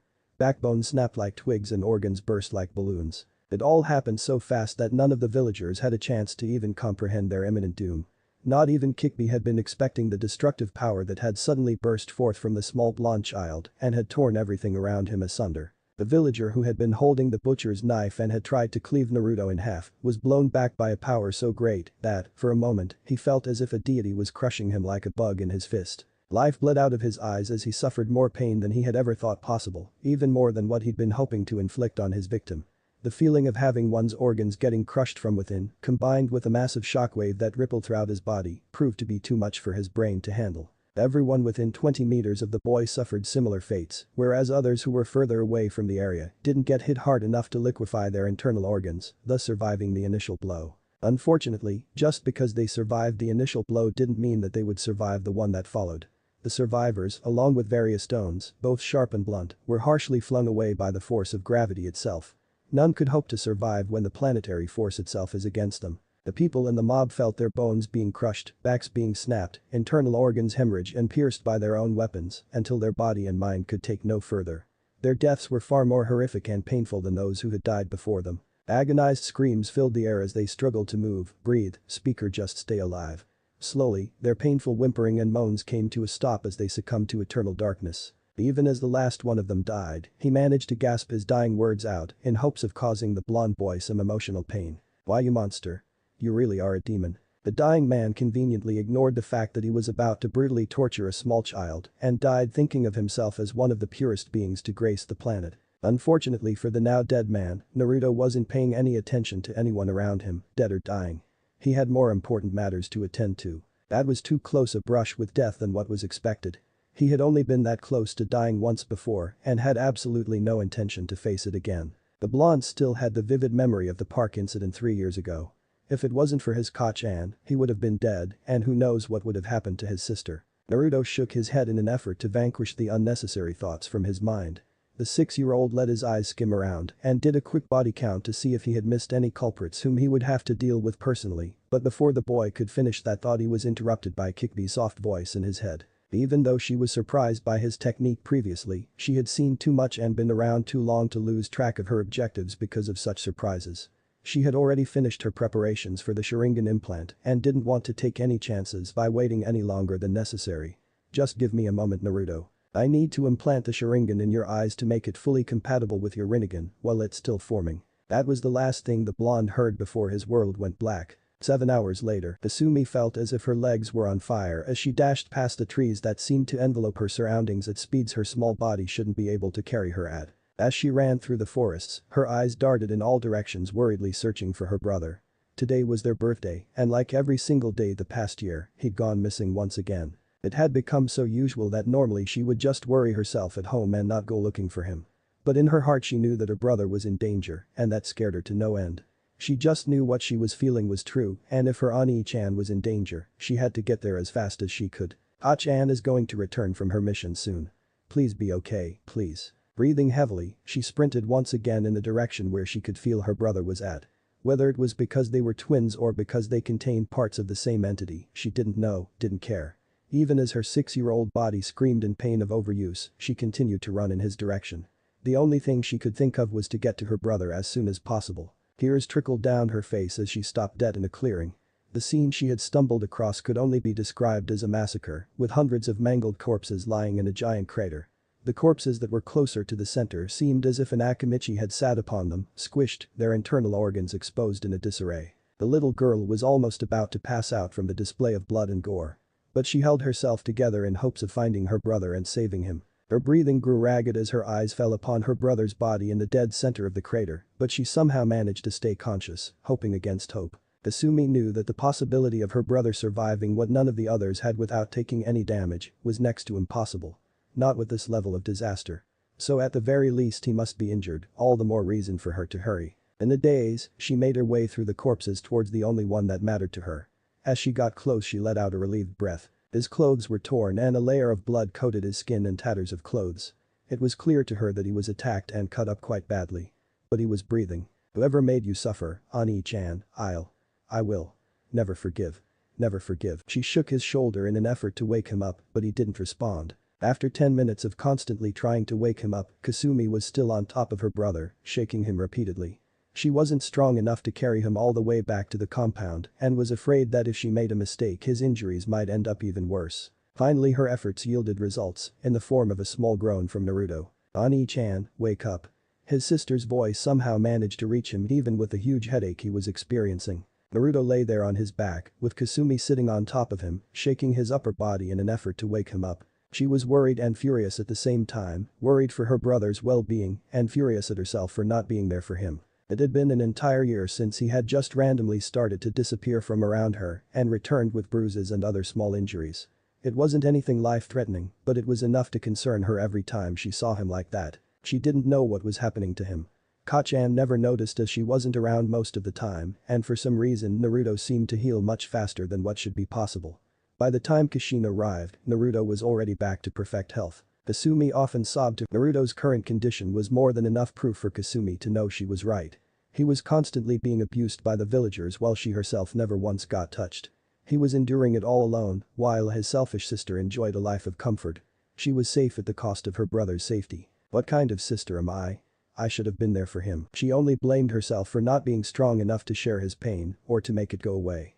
The Redita tried to make sure not to leave his side, but no matter how hard she tried, he would just slip away without her noticing. It was only thanks to Naruto's training with the Kikbi that he was ever able to avoid his sister's watchful eyes, but she didn't know that.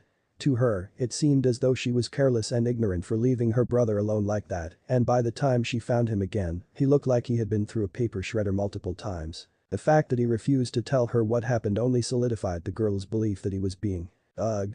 Naruto groaned as he felt some kind of liquid hit his cheeks. The flash of familiar crimson hair caught the blonde's attention even through his blurred vision.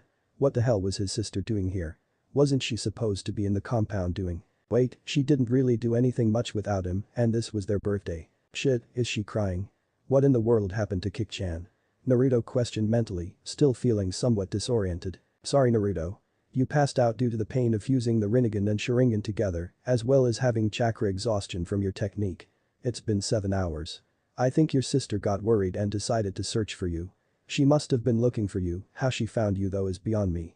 But that's beside the point. The thing is my theory was a success. As the female demon gleefully informed her container of her success, her voice was filled with so much pride that she sounded like a mad scientist who had just discovered how to reanimate corpses. Naruto meanwhile caught on to something that she had let slip from her tongue without intending to. You mean you weren't sure if the fusion would even work? Kikbi chuckled nervously. She wasn't really what one could call a social being, so she wasn't used to holding conversations often, even after spending an entire year instructing Naruto. Since she had spent most of her life alone, she wasn't used to keeping a leash on her tongue, and that often tended to backfire whenever she was talking with her container. The demoness chuckled sheepishly as she admitted her fault. Haha well you see. There was this little itty bitty, well not so bitty, possibility of you losing the Rinnegan that I forgot to mention. You forgot. Forgot. He mentally yelled at her in disbelief. There was no way she had forgotten something like that. She obviously didn't tell him on purpose. Fortunately or unfortunately, he didn't recall what the Kikbi had told him about demons and how they're bound to their word and thus can't lie in their earlier conversation. If he had, he would have been able to conclude that the demonic inability to lie was just a big lie in itself or that the Kikbi was actually telling him the truth. Either way would have shown him that she wasn't the most reliable person around. Hey. Geez, calm down, it all went well, alright. Now you have what I told you are going to get. So let's just forget that there was a worse possibility. She tried to reassure her container. Fine, but while having the internal conversation with Kikbi, Naruto had completely forgotten about his crying twin, which in turn just caused her to worry more, racking her body with hysterical sobs. Her thoughts were running wild as she remained completely oblivious to the conversation being held between her brother and his prisoner. Maybe he's sick of me letting him get beat up like this all alone and doesn't want to talk to me anymore. Oh no, what if he hates me now? She didn't know what she would do if it ever came to that, how she would even survive without her brother being there for her. Other than her mother, he's been the only one she had enjoyed being with in all her life. More tears fell from her crystal blue eyes as she didn't know how injured he was right now. It was somewhat dark, but the moon was full, allowing her to see various sorts of weapons on the dead bodies of the villagers lying around her brother. She didn't know what was going on, and hovering over her brother's body while in plain view of hundreds of dead bodies didn't really raise her spirits either. She once again tried to coax him back with her soft voice. Ani-chan. I don't care if he hates me now, first I have to make sure he's safe and then bring him back home. After that I'll do anything I can to win him back. And even if that isn't enough, at least he will be there. Finally Naruto looked up at her as he broke away from his internal conversation with his tenant. He noticed that her lower lip was trembling as tears flowed freely from her ocean blue eyes. The blonde didn't really know how he should respond to the situation now. In his haste to acquire a great tool to protect his family from the villagers and other enemies, he had forgotten that Kasumi wouldn't just sit around in the compound if she couldn't find him. It was a wonder she wasn't targeted by some of the more drunken villagers, ones who may not be scared of what she holds. He shuddered to think what they would have done with her if she had gotten into trouble. When it was obvious that he was not going to say anything to her, Kasumi finally voiced her thoughts. What happened here, Ani-chan? Are you okay? Her voice trembled with concern and worry for her brother's well-being and fear that he didn't love her anymore. Naruto sighed as he finally realized what he had to do. If there was one thing Naruto could never bear to see, it was the crying form of his sister. Let's get away from here first, okay? I'll explain everything, I promise, Kasumi-chan. Please stop crying, it doesn't suit you. You're a strong girl, right? He pushed her cute nose with his index finger playfully and tenderly wiped her tears with his thumb. The blonde didn't feel comfortable around all the carnage after his own near-death experience, and the explanation could take a while. Besides, he didn't know how Kasumi was dealing with all this in her mind. He'd never planned for her to see any of this at all, not this early anyway. She was much more emotional than him, and death probably had a greater impact on her as well. Kasumi nodded vigorously as she felt her brother wipe her tears away. If her brother needed her to be strong, she would do her best. Naruto's eyes hardened imperceptibly as his mind caught up completely with his situation. He'd killed all these men and women. Some of them resembled pancakes. And soup and many other things. The equipment the villagers had been carrying for torture had been rather creative. Unfortunately for them, they got impaled and were subjected to torture by their own tools when everything had been flung back by Naruto's technique. Luckily for many of them though, their deaths were somewhat quick. Naruto wasn't surprised when he didn't feel any guilt. He thought the first kill was supposed to be tough to deal with, but always suspected his lack of giving a shit for people he didn't care about. Could this be explained logically? Maybe it was because he had about 100 first kills, so the guilt got divided into 100 parts, so he didn't feel it. Nah, that sounded too ridiculous. Maybe it was a logical choice. Kill or be killed, he always favored logic. Yeah, that sounds much better. Or maybe they were just the kind of people who would harm an innocent child and he probably did the world a favor. Either way, it didn't matter to Naruto. He'd do this 10 times over if it gave him even the tiniest chance to provide safety and happiness to his mother and sister. Besides, weren't these the same people who were going to torture him? So what if they died? And he highly doubted they would have hesitated doing the same to his sister if she had the Kikbi soul sealed inside of her instead of him. His fists tightened at the thought. Good riddance. He wrapped his arms around his sister's waist and picked her up, standing up himself at the same time. Thanks to his training with Kikbi, he was now much more physically fit than what should have been possible for a 6-year-old. He had no difficulty in lifting Kasumi and carrying her with him. Kasumi snuggled to her brother's chest, seeking comfort from his embrace as she was carried a few meters away from the clearing. The thick foliage blocked the view, and they both felt much better without all the corpses and the foul stench around them. Naruto had a slight inkling as to what his sister was thinking about. It wasn't that hard to guess since he was being held so tightly against her, and she was also trying to bury her head into his chest, almost as if she was afraid that he would disappear at any moment. He felt slightly guilty for causing her to worry so much, but if he had told her, it would have only served to worry her more. He didn't need any sort of help with something like this. Activating his bloodline was his responsibility, and his alone. Naruto sat down on a nearby rock, letting Kasumi settle down on his lap while she tried her best not to start crying again, with all of her doubts and worries still meddling in her mind. Ani-chan. I'll do anything, I promise. Please don't leave me. She pleaded with as much determination in her voice as she could muster, but it still wavered a little due to her nervousness. She knew that her brother only had herself and Ka-chan to help him, so she had to try her best to comfort her Ani-chan in whatever way he needed. Her brother alone had to endure the hate of the entire village. All alone for so long, she couldn't let that continue and live with herself. Sure, she was shunned, as was her mother, but it was just social isolation and not downright hate and abuse like she thought he experienced. She wanted to wail, cry and sob till her eyes bled for her brother's pain. It just isn't fair. Why did he have to endure all this pain by himself? Why can't I help him? Naruto tried to assure her with a cheerful smile and a kiss on her cheek. I know, Kasumi. You don't have to worry about things like that. I love you too much for something like that to happen. He tucked one of his sister's crimson locks behind her ear as he continued what would be a long tale. It all started about a year ago. Later, and that's it. He took a deep breath and waited for her response. It was never a matter of trust, he trusted both his twin sister and mother more than anyone including himself. It was just that he didn't want them to worry about him unnecessarily. Kasumi had stopped sobbing somewhere in the middle of his explanation. She was taking more happiness in the fact that her brother wasn't being constantly beaten or abused than she ever had. It was like most of her worries had been taken away in an instant, giving her more confidence and joy than she had ever hoped for. Oh, Ani-chan. I'm so happy you were okay all this time. Kasumi cheered as she hugged her brother tightly, giggling in unrestrained joy all the while. He'd been okay. Of course, she was still worried because he had been training relentlessly for a year without any kind of help from her mother or even letting her know, but that was way better than him being beaten or abused. Naruto let a small smile grace his face as he rubbed his sister's back comfortingly. He knew something like this was going to happen when he finally revealed the truth. He just hadn't wanted her to find out by herself. A lot of her worries would never have been born if he had gotten the chance to explain himself before her finding out, but what was done was done. At least nothing too bad happened. Noticing her looking rather uneasily at the dead bodies just beyond the foliage, Naruto couldn't help but cringe a little. While training with the Kyuubi, he had been introduced to the wonderful concept of mindscape training. It put a significant stress on his mind to train within the mindscape and slow the time down by making his consciousness faster, but it was well worth it. He easily gained a few extra hours of training every day and his mind matured far faster than any normal kid's mind would. Not that he was normal in any sense of the word to begin with. Basically, he was no longer of the same mental age as his sister, even though the difference wasn't that great right now. Still, he thought he could at least explain to Kasumi what had happened here. Hey. The reason I didn't tell either of you about any of this before was because I needed to be in a life-threatening situation to be able to activate my Rinnegan. I know you'd never have allowed that to happen willingly. He smiled at the glare he got from the redeed. Her look didn't intimidate him in the slightest, but it was clear she wanted to scream at him for saying that. You're saying that as if it's a bad thing, Ani-chan. I don't mean it like that.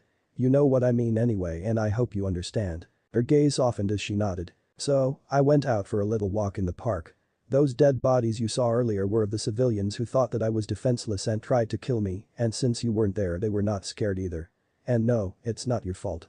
You weren't there because I didn't want you to be there, so don't blame yourself, he stated firmly as he saw her eyes glistening. She was normally brave and daring, but her brother hadn't been himself for an entire year with her, so her persona had become much more fragile than it should have been.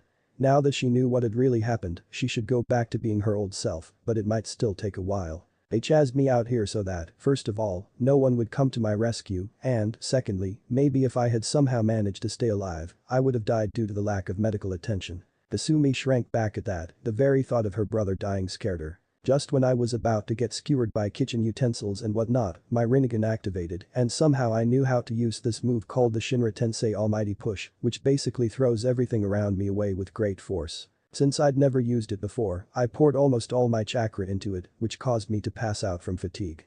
That's good though. It saved me from the majority of the pain from the Sharingan implant. He had to give Kasumi credit, she had taken it quite well, much better than he expected. She nodded thoughtfully, are you going to tell Ka-chan about this? Should we hide it? Naruto frowned. That probably won't be a pleasant conversation. I don't know. Should I?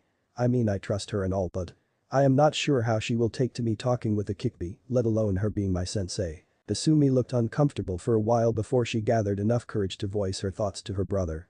Ani-chan, I think we should tell her. She loves us so much. Besides, how do you think she will react once you go missing to complete your training? Do you really think you can keep this from her, Ani-chan? She'll be really hurt. Asumi inwardly cringed when she thought about her Ka-chan, finding out they had not told her anything about something this big. This was a major event in their lives, and if Naruto kept this from their mother, then their family will lose the close relationship they share now. She had already thought Naruto was slowly pushing them away, but now that she knew that wasn't the case, she wouldn't let the slightest possible chance of it actually happening exist. After some thought, Naruto finally agreed to her request. I guess you're right. She's not going to be too mad, huh? And since when did you get so smart? Iridide grinned at her brother, happy that he had accepted her request. She blushed and refused to tell him her smartness came from the additional exercise her brain got this past year due to constantly worrying about him. Don't worry, Ani-chan, we're in this together now. I'll help you convince her. I hope. She added to herself. If worse came to worse, she'd still be there for him and would try to do her best. Naruto grinned and gave her a passionate hug, much to her joy. Thanks Kasumi-chan, you're awesome. Iridide sighed in contentment and relief as her brother held her tightly. It had been so long since she had seen him happy that she was completely starved for that bright smile and his loving touch. Seeing his smile and hugging him again made her feel like butterflies were fluttering in her belly. Uzumaki compound Konoha. Kushina honestly didn't know whether she was blessed or cursed when she had come to visit her grand aunt Mito-sama in Konoha. It was then that Yuzushio had been attacked by the combined forces of Kumo, Kiri and Iwai. It was to this day unknown how the invaders got past the legendary barriers of Yuzushio, or why no help came from their allies Konoha and Suna. But the one undeniable fact that none could dispute was that the clan of longevity, the masters of the mysterious art of sealing, were no more. Except her. Having nothing else to do, she had joined the Konoha Academy on her grand aunt's advice. Barely 2 years later, she was kidnapped by 4 Kumojinin and later rescued by Namikaze Minato. Like a knight in shining armor, he had entered her life like a prince coming to rescue a princess. And for the first time since her aunt mysteriously disappeared, she had felt loved again. After that she had lived a life of dreams with a man she truly admired and then became the proud mother of 2 lovely babies. But as soon as that happened, her life turned upside down as she had to choose between her husband and children. She collapsed on her soft couch with a groan. She still had her Anbu uniform on, her mask attached to the waistband as she hugged the fluffy pillow. Her long flowing crimson hair reached down past her waist and her face shone with an almost divine inner glow that came from having a truly enormous chakra core. Despite how tired she was, her expression remained serene. She wore no makeup. But even without it her lips were red, her cheeks rosy, and her skin glowed. It was evident why she had so many suitors despite being a mother of 2 really despised children. In the end, a mother's basic duty to her children far outweighed the admiration she felt for Minato. But it didn't matter to him as he went against her wishes and put her children in danger anyway. That was his final betrayal, one that erased all forms of positive feelings she once held for the man. Now the name alone was enough to leave a bitter taste in her mouth. Namikaze Minato, Yondaime Hokage of Konoha, and the one because of whom she and her children now lived a life of isolation and fear. Yes, fear.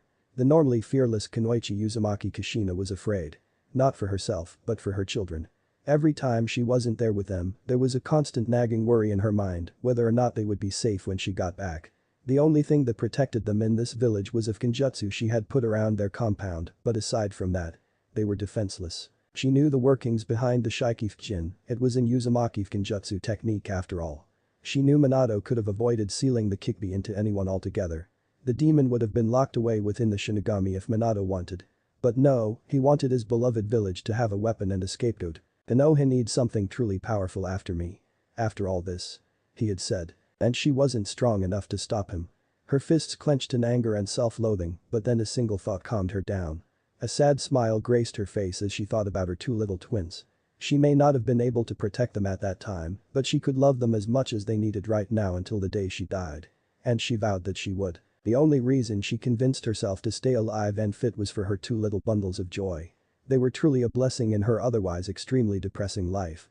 She'd been there for them all their lives as much as she could, but her funds had run out after the first 3 years and she had to go back to doing S-rank missions to ensure that they had enough money to live. Everything in the village was expensive and dangerous for the Uzumaki, so she had to buy from outside the village while on missions. Sure, she could use a simple henge to buy from within Konoha, but why pay the people who hate you? And it still didn't remove the remote possibility of some obsolete poison making its way into her children's belly. However, despite all the hate she possessed for the village, she knew that she couldn't leave just like that. Not right now, at least, not until her kids could defend themselves.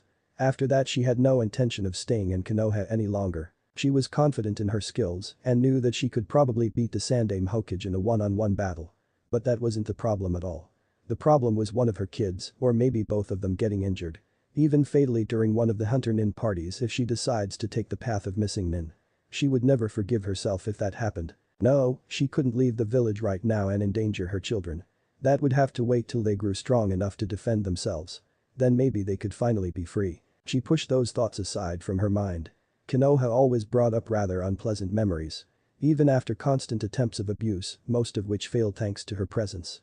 It was unbelievable how the villagers thought they could get rid of the demon soul sealed in Naruto by proxy killing her son and still have her loyalty. She clenched her fist tightly. Those assholes. Kushina knew that the only reason they even considered abstaining from harming Kasumi was because of their hunger for power, which the little girl had in spades despite it being of demonic nature. The barriers around the house alerted her to the entrance of two keyed people, breaking the redeed out of her thoughts. She straightened out her clothes and sat up on the couch, a giddy smile on her face as she waited for her twins to come greet her. She smiled widely as the door opened and the two of them quickly made their way towards her for a quick hug. "Oh, you didn't miss me too much, did you? Mama is so sorry, babies. And today's your birthday too. They were such good kids. Little Naruto was so cutely handsome, he'd be a lady killer for sure." She giggled. And Kasumi was going to be a beauty, just like her. Okay, maybe better. She was just a bit chubby looking at Kasumi's age, while Kasumi looked quite attractive already. She would have been jealous if the girl wasn't her own daughter. So she settled on being proud. "Yes we did, Ka-chan. But, can we talk to you for a minute?" Kushina smiled warmly at them. She knew that her family was never going to have a normal life. Both her children were jailers to a demon lord and a force of nature. People will want them under their control or dead. That's why she had decided to start training them in ninja arts in her free time after their birthday today. While not much, it would definitely make them genin level by the end of the year when they enter the academy. Oh that's right, it's party time. Gotta get ready to make the kids happy. Naruto fidgeted, appearing extremely nervous. "Ka-chan, about my training." Kasumi looked to be equally, if not more nervous. This of course made Kushina wonder why they were nervous since they were never nervous around her. And why was Naruto looking down? She couldn't even see his eyes like that. Her son had always looked into her eyes while they talked before, so she knew something wasn't right. To think of it, she didn't know where they had been before now. They weren't at home when she came back, but she was so tired that she just collapsed on the couch for a while. Doing 2S rank missions in 4 days might do that sometimes. She had been on soldier pills and had not slept a single moment during this time. What is it? She kept her voice even though she was worried about what she might hear. It was her fault. Surely something happened last night. She shouldn't have slept, should have checked the kids first. She felt like crying. But she had to give her kids strength right now. "Why, you're not hurt, are you?" "Don't worry mom, we're both fine. And no, nothing happened because of you." The two of them patted her shoulders. "Oh." The cage-level Kunoichi seemed somewhat sheepish. "Great, even 6-year-olds could read her like an open book and she's supposed to be one of the best." "Well Kasumi can anyway. Naruto-kun would usually be oblivious to my emotions even if they were written on my forehead. Then again, I'm no good at reading people's emotions either, so I can't really comment on that." Naruto decided that if they had to get this done today, he should tell her before he follows his instincts and switches to other subjects to avoid his mother's fury if she gets mad. Her nickname, the bloody red hot chili, suited her perfectly when pissed. Kasumi meanwhile was thinking of a different way to approach the subject. While Naruto was very smart, he had no people skills. He could never tell what someone in front of him was feeling. That Hinata girl had been following him for 2 years and he has yet to notice why. She doesn't know why but for some reason, she was relieved by that attribute. It gave her something she could help him with. Although she didn't like the idea of Naruto and Hinata together as that would take the little time she had with Naruto away. Finally, she decided on approaching the situation in a less catastrophic manner.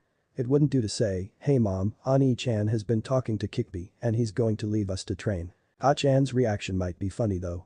She giggled internally before sobering up. "Aka-san, how much do you know about our Uzumaki bloodline?" she asked. Kushina gave her a weird look at the formal title, knowing something's up, but she decided to answer her daughter anyway. "Well let's see, how much have I told you? Our bloodline is called the Kanzen Tentai, or the perfect physique.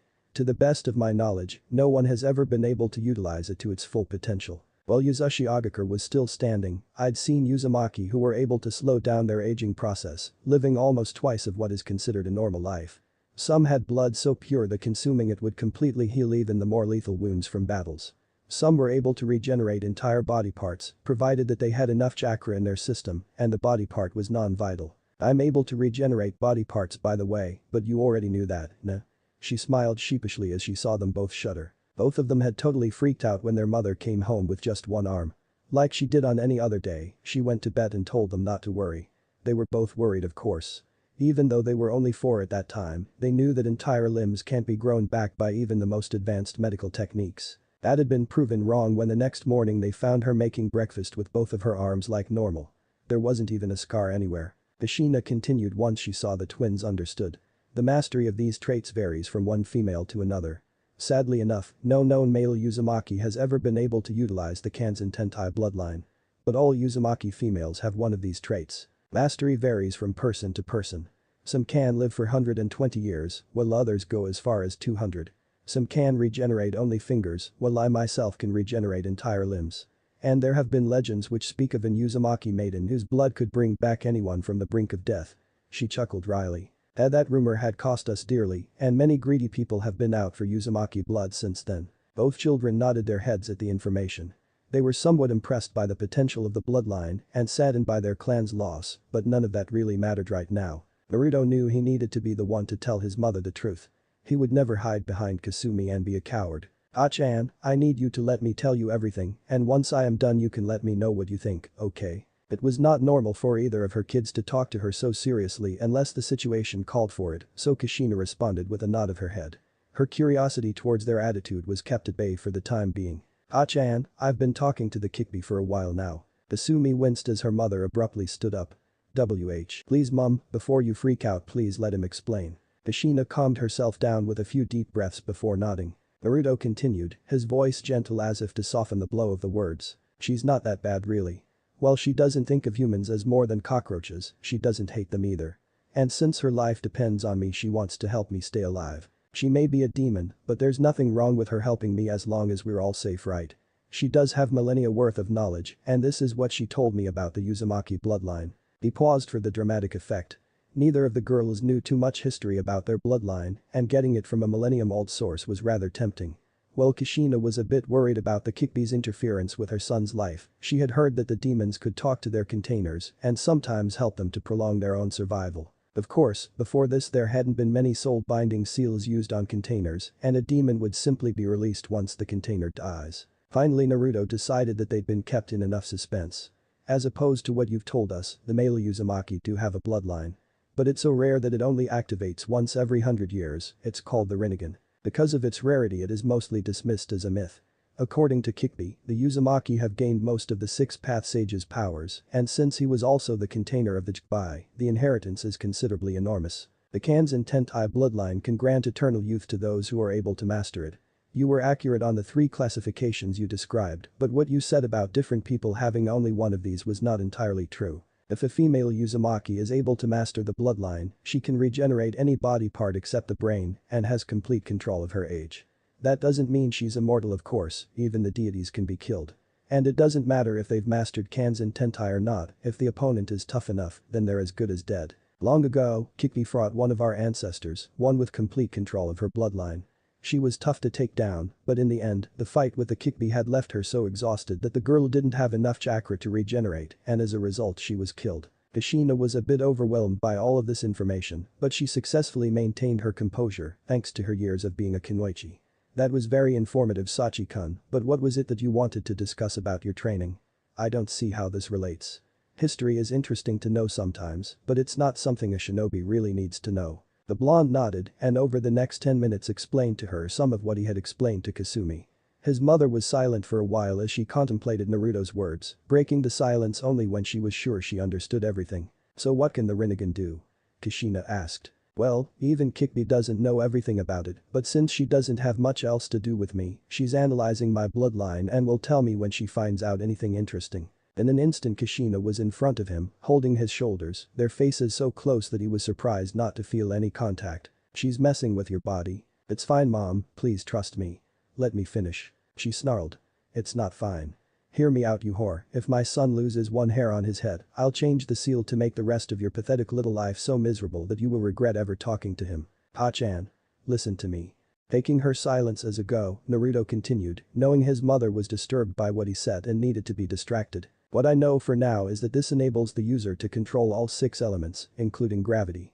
The Rikidm Sennin also created the moon to seal away Jibai's body, so we're assuming that the gravity control can be taken to that level if I have enough power and mastery. Of course, the sage was hundreds of times more powerful than I might ever be. After all, he did defeat the 10-tailed demon, which was made of all 9 Bijks together, and defeated her single-handed with his own power. And he was strong enough that even on his deathbed, he divided it into 9 parts. He can basically be called Kikbi's dad. Naruto concluded with a chuckle. Can you show me your eyes? Kushina asked somewhat hesitantly. You can still see fine.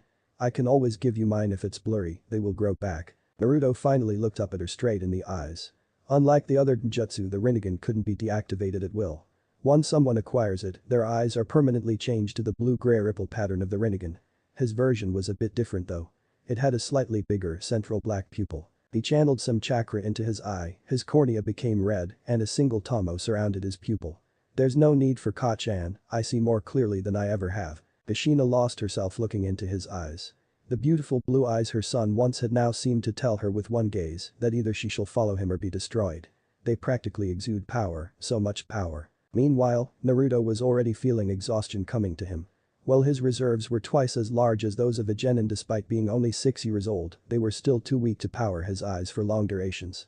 He was still suffering from chakra exhaustion due to his experience just a few hours back and had yet to recover. He deactivated his Sharingan. The permanent but small drain of chakra that his Rinnegan consumed was slowly but surely becoming less bothersome. His reserves were increasing and he was getting used to it. Kushina sighed in resignation. This was definitely not something that she'd been expecting. She pulled Naruto close and rested her head on his shoulder. Closing her eyes, she contemplated her situation. Her son seemed to truly care about the demoness for some reason. Enough to defend her from his own mother. She had never felt more jealous in her entire life. He was her child. There were only 3 options she could think of at the moment. First was to deny her son his request of training outside the village, which helped since she didn't want him to leave his sister and herself anyway. While she had grown fond of the village before Minato died, right now she wouldn't give a flying fuck if it burns in hell. All they do is scowl or sneer at her kids, and the more daring ones even glare at her for housing hell spawns. Next option was to allow him to go out alone, which was unsafe. True, he had a demon to guide him and had the Ujengan as he called it for additional help, but he still just wasn't skilled enough to survive out there alone yet. Not to mention she didn't trust Kikbi one bit. Not with her son's life. Third option was to train Naruto till he could at least defend himself properly and then allow him to go on wherever he wanted. It was a tough decision, but the only one that allowed her to not lose her Naruto-chan's trust. Naruto-kun, I understand what you are saying. But I don't think you're ready to be out there all alone just yet, Kikbi's guidance or not. I want to at least train you a little before you go. During this time no one must come to know about your or my bloodline. I've already told you how important it is to keep secrets in the ninja world. That's why not even he knew much about it despite living with me for all those years. If anyone comes to know much about Kanzen Tentai, Kasumi's and my blood will be on the market and you will be used for breeding the next generation of the Uzumaki bloodline. If her tone didn't make it completely obvious that she was being serious, the look in her eyes did. We understand, Ka-chan. Both Kasumi and Naruto responded simultaneously. Naruto felt somewhat happy with his mother's decision. The events at the forest clearing a few hours ago had made him face the truth. If even a single person from that mob had survived, Naruto would have been killed while he was passed out. He needed to be stronger than he was right now to be able to survive out there all alone. Kushina smiled brightly at that. This wasn't so bad, right? I get to keep my kids with me for now. I'll think about the future later. Alright then, enjoy the last day of your somewhat free life. From tomorrow your survival training will begin. And you're going to be in a world of pain. You'll almost wish you had been adopted by some Konoha civilians. Kukuku. Her smirk and chuckles sent shivers down the 2 kids' spines, and Kikbi nervously wondered if this would be the last year of her existence. Next morning, to neither of the twins' surprise, their training had begun with basic chakra exercises. It was the basic building block of everything ninja, so they had to learn how to harness and control it before doing anything advanced. But the twins were receiving different types of exercises because of the great difference they had in their needs. While Naruto had been training for a year in secret and had high Chunin level chakra control, he only had low Chunin level reserves. This would have been excellent if it was someone else, but the Uzumaki naturally have about 4 times the normal chakra reserves. His Ujengan while fully activated also drained him very rapidly. Kasumi's case was just the opposite. She already had mid-Nin level reserves, but her chakra control was non-existent. Right now, Naruto was trying to maximize his chakra reserves, while Kasumi was working on chakra control. Their Kachan had told them they will be learning the shadow clone technique after 1 week of chakra exercises. By that time Naruto should have enough chakra to perform the technique efficiently, while Kasumi should have enough control over hers to at least use it to some extent. Once they've learned it, their control and reserves will probably increase at inhuman rates. Naruto, according to Kushina, won't be able to make as many clones as Kasumi at once, even after all the chakra exercises, simply because the Imki stored within the girl had stretched her coils out since she was an infant. Irideed had such high reserves that her non-existent control should allow her to keep up. Ow ow ow. That hurts. Right now our blonde hero was busy boiling himself while trying to walk on hot water. Kikbi was inwardly panicking due to the temperature. She'd reached the conclusion that Kushina was a sadist. Ever since she had implanted the Sharingan into Naruto, the seal had somewhat relaxed, which allowed her to feel what Naruto feels and see what he sees to a greater level. Needless to say, she had never been boiled alive before. Oh, for the love of all that is evil and demonic, please don't fall again. She let loose another painful wail in the blonde's mind as he fell into the boiling hot water, but it was to no avail. She once again cursed herself for her arrogance. How could she have thought she was invincible and then let herself be sealed in a child abuser's baby? She never should have come here. Are you okay, Anichi? Ouch. And no, not the butt smacker again. That long black stick had delivered so much pain to her cute butt that she was shocked it hadn't swollen to enormous proportions. Then pay attention to not drowning instead of looking at your brother boiling himself. That's what you'll be doing next anyway. Ooh. A week passed by and Kushina finally taught them both how to use the shadow clone technique, also known as the Kage Bunshin no Jutsu. The results had been anything but normal. Right now, our hero was gaping at the sight of his sister's shadow clones. Wow. Good job, Kasumi. Dottie exclaimed in shock and awe. To think, his sister actually managed to make almost 5 times the amount of clones that he was capable of. He shuddered to think how far behind he would have been had he not started a year earlier than her. But still, with reserves that big she'll never be able to reach the level of control I have. Not to mention both our reserves will only increase with time. Kasumi blushed and twirled her foot on the ground. This was mimicked by all 100 of her clones. Which made for quite a weird sight. Thank you, Ani-chan. They chorused. Irideed felt somewhat guilty for getting all the Imki, while her brother only got a whiny bitch in his head. Who would want that? Before she could apologize. Ouch. My cute butt. Did I tell you to stand around blushing and puffing out your rosy cheeks after making the clones? That's not fair, Ka-chan. Why only her all the time? Aw, Ani-chan looks so cute. Ouch. Okay, that was unexpected. It's even now, both of you, back to work. Kushina smiled warmly at the duo, she was so proud of them. Contrary to what Kasumi thought, Kushina didn't use the stick on her to punish her. Its true purpose was to get her used to pain, so she would be able to concentrate on her chakra flow to aid in her regeneration abilities. Every time, she hit just a little harder, and slowly Kasumi was building up a pain tolerance without even knowing. Naruto didn't need this training as he didn't have the regeneration bloodline. They had exceeded all her expectations and beyond. That's enough for today's kids. From here on out, you can leave your clones to do all the chakra control exercises. Your reserves will increase from the strain of using a chakra intensive that the Kage Bunshin is, and most of them will work on your chakra control, giving it a massive boost due to their numbers. That takes out the chakra or rather, spiritual aspects of your training. Now we'll have to work on the physical aspects as well. That means from tomorrow, your physical conditioning begins. She gave them a grin that a predator would give its prey before devouring them whole. Both of them gulped nervously while Kasumi tried to hide behind Naruto. They knew this was going to be hell. They've only been working on chakra control till now, and it was anything but pleasant. The twins had no idea what their mother was planning for physical conditioning. Maybe she would have been gentler if she didn't have a deadline to meet. There was a good chance that if she let them slack the slightest bit, Naruto would have to pay for it with his life while he was out there alone. They could have sworn they just saw 2 devil's horns on her head just now. Fukuku. The other 3 shivered in despair. I don't like it when she makes that creepy laugh. Before anyone knew, a month had passed by, and both Naruto and Kasumi grew dramatically in both mental and physical aspects. They were now capable of running more than 10 laps around Konoha and not be winded, while the Kage Bunshin training was causing them to mature faster than what would be considered normal. Of course they didn't actually run around Konoha, but instead did hundreds of laps in the rather large private training grounds. Naruto always had 30 Kage Bunshin working on chakra exercises 16 hours each day, and while sleeping, he trained with Kikbi in his mindscape. If not for the mindscape training, Kasumi would be miles ahead of him right now. As it was, she was lagging just a little behind him. Hey Naruto. Yeah? You know, you weren't so bad for a pathetic human brat. Naruto was shocked that Kikbi, of all people, would say such a thing to him. If she was anything, she was stuck up and prideful. What do you mean? He could have sworn he just heard a choked sob. I mean, you know, tomorrow you're sadistic. I mean mother will start her jutsu training and I don't think we'll survive it. I wanted to at least be on good terms with the person I'll be spending an eternity with in the Shinigami's stomach. Naruto's sweat dropped. Kachan's training was hard, but he was sure she wasn't going to kill him or Kasumi. That couldn't possibly happen. He hoped. I think you're just overreacting, Kik-chan. He made a mental note to tell Kasumi and Kushina he loved them first thing in the morning, just in case he didn't survive the training though. He was starting to question his Kachan's sanity. She just might end up killing him. With some apprehension, he let the darkness take him. He wasn't going to train in his mindscape tonight, he needed some mental rest from time to time as well. Chapter 3. The First Kiss. Training area Uzumaki Compound Konoha. Are you sore? Nope, it only stings a little, but then it goes okay. Naruto scratched his cheek nervously. Well, if it's any good I don't think she'll need to smack you much for training. I hope so. It's okay, really. Kachan told me it was to help with my bloodline later. Oh. That's fine then.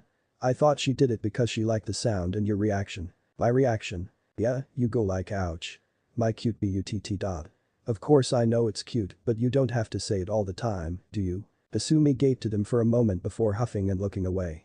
Naruto just chuckled, knowing she'll come around in minutes. The two of them forgot all about their argument as they saw Kushina enter the training field with a bright smile. Alright. Normally the academy students are taught 3 very basic Bunshin no clone technique, Kawarimi no jutsu replacement technique, and Henge no jutsu transformation technique. All 3 of them require very minute amounts of chakra, so the children with very low chakra reserves are able to perform them. You two however, being Uzumaki have very high chakra reserves. Kasumi's are particularly gigantic because of Kikbi's Inki expanding her chakra coils ever since her birth. So don't worry if you are unable to perform one of them, but you should try. She took a deep breath before starting the rather long explanations to the children. The topic of her babies being Jinchuriki human sacrifice had stirred the rage she held deep within her, the rage she had only ever exposed to the worst of her enemies. She calmed herself before addressing the Uzumaki twins again. First one up is Kawarimi no Jutsu. This is one of the most used techniques for any ninja, irrespective of their skill and strength. When you can't dodge, block, or counter an attack, a quick seal-less Kawarimi can make the difference between life and death. Academy students are usually allowed to use hand seals for this, but since I'm not an academy teacher, I want you to be able to perform Kawarimi without hand seals in a moment's notice by the end of the day. Even if you're able to do it immediately, keep practicing till you can do it by instinct. Once done with her explanation, she showed them the technique by replacing herself with a nearby log. Naruto got the jutsu on his first try, to no one's surprise. He then proceeded to 20 shadow clones and set them to the task of practicing the technique. It took Kasumi quite a few tries due to her worse chakra control, but she eventually managed to do the same. Her replacement wasn't as smooth, which Kushina was quick to point out. Even though she had 5 times the shadow clones practicing on it compared to Naruto, her progress seemed slightly slower. Oh, I can't move, carry me, Ani-chan. Naruto rolled his eyes as he picked the tiny Reed up and carried her inside the compound. Maybe if you had agreed to rest a bit when Kachan told you to. Ooh. But you would have seen me getting lazy and would have wanted to lie down too, which would have slowed you down, and… Since when did you start thinking so much? It's bad for your health. Asumi pouted and looked away, as if saying I'm not talking to you. Kushina gave them a big hug as the two entered the dining hall. Aw, my cute little munchkins, I'm so proud of you. How do you feel? Like we were born through Kawarimi. Reed chuckled. Alright then, go shower and get ready for dinner, you must starve. Naruto nodded. Okie dokie. He replaced himself with the sofa, the table, the side table, the carpet and chairs along the way to move to the bathroom, carrying his sister along. Kushina's eyebrow twitched as she stared at the mess, wondering perhaps if she was training them a bit too thoroughly. Uzumaki compound dining room. Why thank you, Naruto-chan. I'd appreciate it if you didn't spray it all over us though. Don't talk while eating. Shori. Kushina wiped the noodle that landed on her cheek due to his apology. Ani-chan, what are you going to do after the survival training is over? As the two females continued to stare at him, Naruto gulped down the rest of his food before nodding. Well I'm going to leave for my training with Kikbi so that I can master my Yajengan. I haven't planned everything yet, of course. Asumi smiled at her brother. Okay, but for how long are you going to be away? And how will we know that you're alright? Kushina cleared her throat as she interrupted their conversation. About that, you didn't really think I'd let you go without a way to contact us, did you? Tell me, how much do you kids know about Kuchiya's no jutsu? Naruto shrugged. Not much past the fact that it's used to summon animals that can talk and fight for you. Kikbi had taught him a little bit of everything during his training under her, so he was fairly knowledgeable. But he didn't know everything yet, Kikbi just didn't have enough time to teach him most of what she knew in just 1 year. Asumi blushed. I don't know anything about them. Kushina gave them both understanding nods, making a note to explain some things to her daughter later. Animals isn't the right word for most of them, they're intelligent beings capable of thought as much as any of us. Regardless, if Naruto signs one of their contracts, then they can be used for the purpose of contacting us while he's away. Normally getting a summoning contract of any kind at all is considered a privilege, but since you're both such cute little cupcakes you get to choose. Yay. Munch gulp yay. There are 3 choices, I can give you the Toad contract that he left here, or you can have Phoenix or Dragon contracts that come from your Uzumaki heritage. Once you summon for the first time, the boss summon will test you. I'm not going to give you the contract right now though, we'll wait until your survival training is complete, only then will you be ready for the summons test. The test? Don't worry about it now, I'll prepare you for it. The blonde nodded thoughtfully. Okay Ka-chan. As for the duration of my training, Kik-chan says we'll surely be back before 5 years at most and 2 years at least. It'll depend on how far I can push myself to the limits and the opportunities I get. I promise I'll keep in touch from time to time. Asumi gave him a heartwarming smile. While Naruto was almost downright deplorable at judging feelings and reacting accordingly, he did care deeply for her and Ka-chan, and they both knew it. As they were discussing some of the finer details of signing a summoning contract, he was suddenly pulled into his mindscape and fell limp in his chair, almost scaring the other 2 to death. Naruto-chan. Ani-chan. Mindscape. Though he was surprised, he regained his orientation quickly enough due to being used to entering his mind. After taking a look around in confusion, he started walking through the now familiar path towards Kikbi's chamber. He was sure whatever the problem was, it was she who had pulled him in here, and she was the only one who could answer him right now. As the foxy demoness came into view, he couldn't quite hide his blush. Wearing only a translucent red cloth that covered her right shoulder and later formed into a miniskirt along with a silver blouse, she left a lot of skin exposed. Her beautiful face sported 3 whisker marks on each side, which along with her pointed ears, seemed to add a regal quality to her. Her bright red glowing eyes seemed to shine with power and intelligence. Just by looking at her anyone could tell that this was no mere human, this was someone much greater than any human could ever hope to be. You know, I was discussing something with my family Kik-chan. It's rude to interrupt us like that without any warning. She seemed more annoyed than sheepish. I know Naruto, but I think it best if you realize that talking with your family should have lower priority than learning from me. The blonde wisely chose to keep silent. Any truthful answer he could have given would have served only to needlessly antagonize her. Kikbi took his silence as a yes, giving him an accepting nod. Well, I've been thinking about this for a while now. You know I never had prolonged contact with anyone but myself ever since the sage created me out of the Jbai. I grew to detest human beings as something less than me. They fought for money and power and would go to any length to achieve it. Naruto frowned at her words. They might apply to the majority of the human race, but most didn't mean all. He knew for a fact that no one in his family was like what Kikbi thought of all humans as. Nonetheless, he was forced to nod as her statement itself was accurate. Ignoring his expression, she continued with a faraway look in her eyes. My observation of the Uchiha clan only reasserted my theory that over the years humans had not changed, so I assumed that perhaps they couldn't change. They think the demons are evil, but what have I ever done? Of course I don't care about any humans' lives that cross my path. Why should I? Do you care if you crush an ant below your feet if it gets in your way? What I'm trying to say is, please don't reach conclusions on my character based on what you know from my past. It's not that I have stopped to detest humans by any means. It's just that I have realized that not everyone is like that. I still won't care if I have to crush some random human someday, but you should know that you will most definitely be an exception to that. If nothing else, then as a pet. Hey. She giggled at the indignant expression on his face before continuing in a more serious tone. The more I observe your life, the more surprising it becomes. Your sister and mother love you unconditionally. I don't know if you realize just how amazing that is. Even if you have me sealed in you and are regularly talking to me, your sister always seems to want to give you her imki. But not because she doesn't want it, it's because she wants the best for you. Whenever you say I wish I could make that many clones, do you notice the guilty look on her face, even though she had no choice in the matter of sealing? And your mother, while at times a bit more strict than necessary, does whatever she has to for the 2 of you. Well, that was food for thought. He honestly had failed to notice it, or he would have stopped whining on that topic. Don't feel so bad now, I'm not saying this to make you feel guilty. I wouldn't call you in here for something as petty as that. Besides, I don't particularly care for your mother or sister. The reason I brought you here was because after much self-debating, I've decided that it won't hurt to take a few further steps to ensure your safety. I don't see how that relates to what you've been talking about. Seeing as he was still confused, the demoness decided to elaborate it further. Don't you see? The two of them will do anything to ensure your safety and happiness, no matter the cost. Isn't that amazing? It would be a shame not to use it.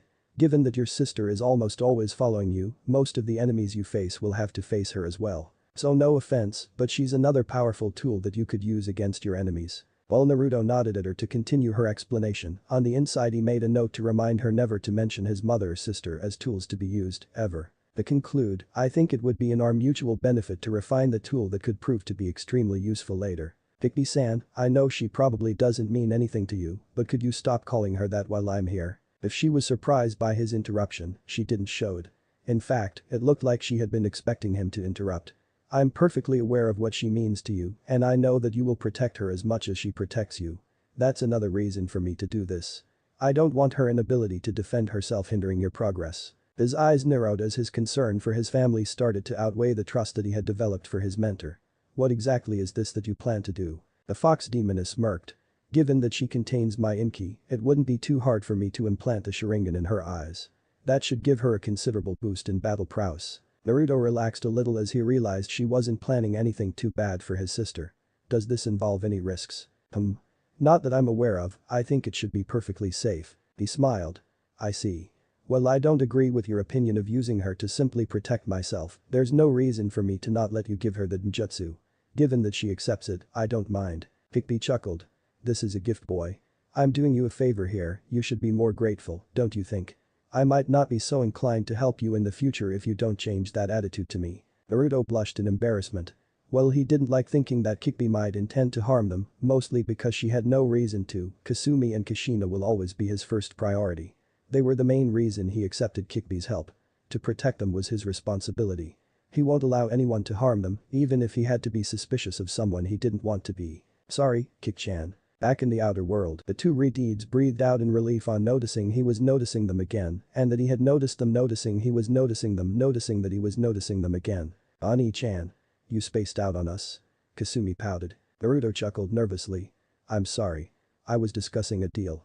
Or rather, a gift, with Kik-chan. Kushina blinked. May I know what this deal is? Naruto heaved a sigh as he realized his mother might not be entirely too happy with this. Kik-chan said that she can give Kasumi the Sharingan so that she may not hinder me while we fight a powerful opponent and possibly support me. She knows we will always protect each other no matter what, and helping you get stronger will help her continue her existence. Personally, I think there's no harm in allowing this and is probably the best for all of us. But I'll leave the final decision up to you, Ka-chan, if Kasumi wants to have it. Kushina thought about it for a few moments before deciding to clarify a few things first. How exactly does she plan on doing that? I mean, how will she implant the Sharingan into Kasumi if she can't come out of your body? And are there any risks involved? Naruto seemed to have a mental debate after that statement. At the end of which he blushed a bit and then hesitantly replied. Well, she says internal physical contact will do. So one option is we can make small cuts in our hands and hold them together till she completes the process. But Kasumi's healing factor might create some problems, so I will have to kiss her. He finished awkwardly and with some nervousness in his voice. Kasumi blushed crimson upon hearing that, but inwardly she was sort of happy. No one really came close to her due to fear except her mother and Naruto. So any physical contact from either of her loved ones was more than welcome. But kissing her brother? Well, she wasn't sure and she didn't care what anyone else would think. She had no intention to endanger her relationship with Naruto either. What if things become awkward between them afterwards? Kushina at first looked highly confused at what the problem was. But that changed quickly as she realized what the problem was. Naruto and Kasumi weren't aware of the social stigma against that kind of touching between a brother and a sister. But of course, given they were the biggest social stigma in the entire village, that didn't really matter. Plus, since she didn't get too much time, there were many things that they didn't learn from her yet. Had it not been for the various stories that she had recited to them when they were younger, including various romantic ones, they wouldn't even know what the act of kissing was. Looking at both her children blushing on the thought of kissing each other was amusing, but she decided to keep that to herself for now. She had more serious matters to attend to. Well, that shouldn't be much of a problem, it's just a kiss, right? What I want to know is if it will have any negative effects. Naruto gave his mother a nod of acknowledgement as his tenant informed him of the details of her plan. Apparently satisfied with Kikbi's reasoning, Naruto addressed Kushina and Kasumi with a calm voice. According to Kik-chan, her eyes will probably change to a very slightly darker blue. She will be able to copy and perform any techniques that don't require a bloodline and all other advantages of a regular Sharingan. She won't have to worry about going blind due to overuse of the Mangekyou Sharingan if and when she activates it, because Kik-chan won't place the blindness seal in her eyes. That seemed like a very good offer, and after some more pointless discussion of general topics, Kasumi decided to put in her 2 cents in the conversation. Ani-chan, I want you to promise me that you won't change your behavior towards me after. As the Sharingan is not worth losing, my brother. Kushina smiled, all the while patting herself on her back for a job well done in parenting. Seeing the love between the siblings made her so proud. Though most parents probably would think the situation was more than a little awkward, Kushina wasn't really a normal woman. Naruto gave her his biggest grin. Of course. You know I'll always love you no matter what. Oh yeah. That reminds me, you should stop feeling like I deserve everything more than you etc blah blah blah and all that stuff. You're as deserving of it as I am. If anything, you're much sweeter than me, and I would gladly do anything for you, so don't keep putting yourself down. Kasumi blushed at the praise from her brother. Her red hair being a perfect match for her now tomato red face. Thanks so much, Ani-chan. Naruto and Kushina chuckled at the poor girl's expense, causing her to blush even more in embarrassment. But as all things must come to an end, they left for their beds, wishing each other a good night. Kushina made sure to pump enough chakra into the security seals in the compound regularly, so as long as they were inside and the enemy was not a seal master of the Uzumaki caliber, they were safe. As he walked to his room, Naruto wondered what it would be like to sleep outside of the compound on his journey. Will he be able to sleep peacefully? How could he, knowing that there were no security seals made by his mother to prevent any intruders from attacking? He put it aside for now, he will find out later whether he liked it or not. But that he entered his mindscape for his regular training session with Kikbi. With how much responsibilities rested on his shoulders, sleep was a luxury he could rarely afford. Mindscape. Kikbi looked impassively at Naruto, her bright red eyes shining with power that used to be within her before being sealed.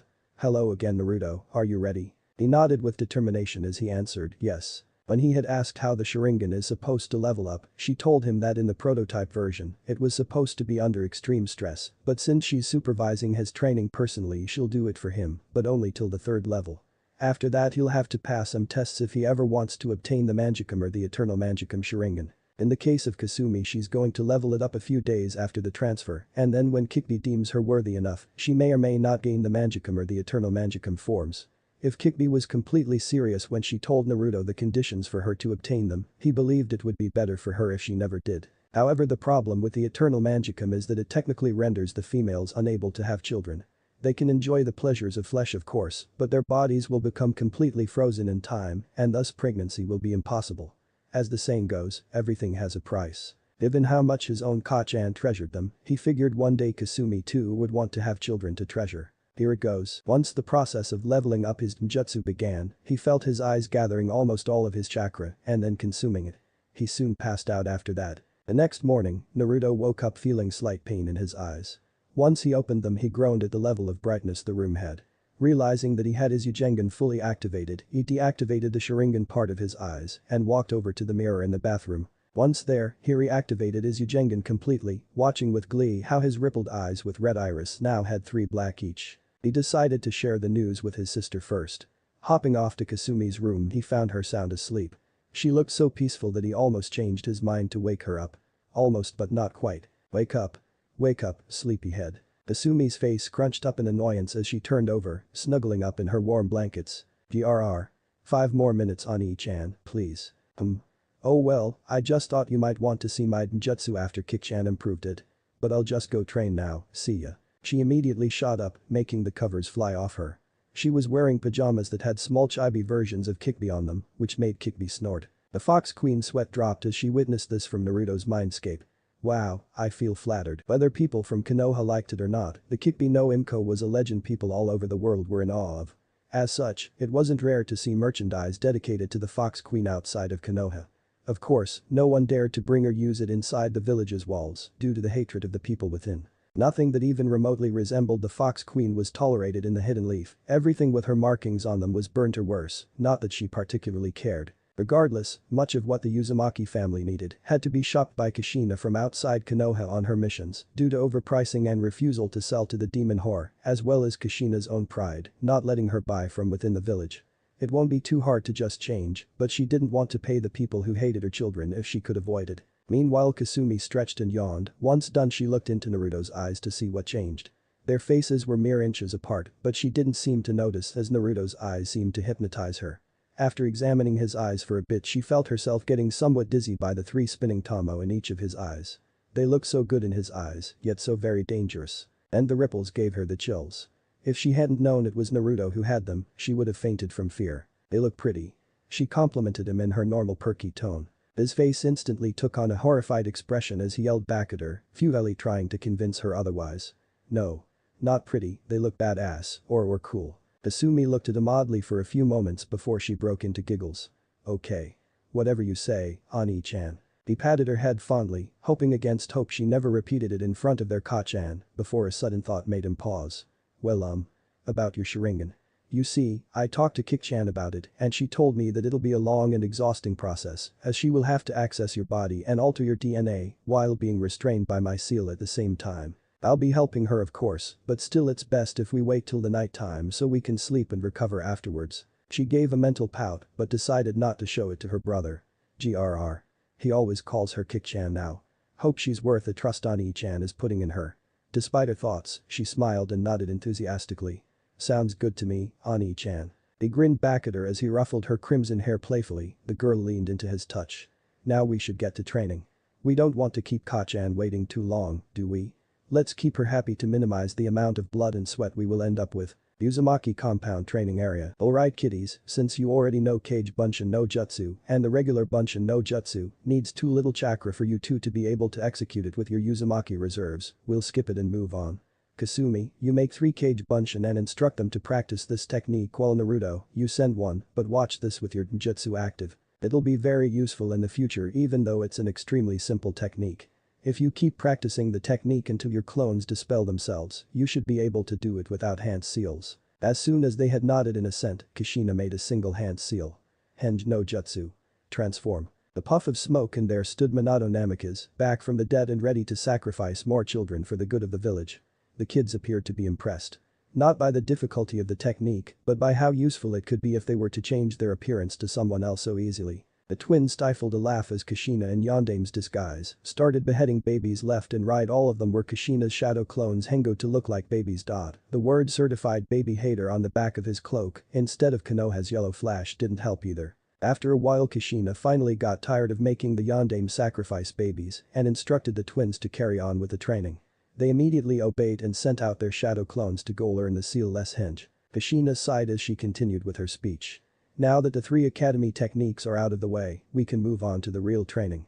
First of all, we need to find out your affinities. She handed the twins chakra-sensitive papers, making them look curiously at the object. Now channel a small amount of chakra into those papers, she instructed. As they did so, Kasumi's paper was cut from the center, with half of it dissolving into water, while the other half burst into flames. Kushina's eyes widened.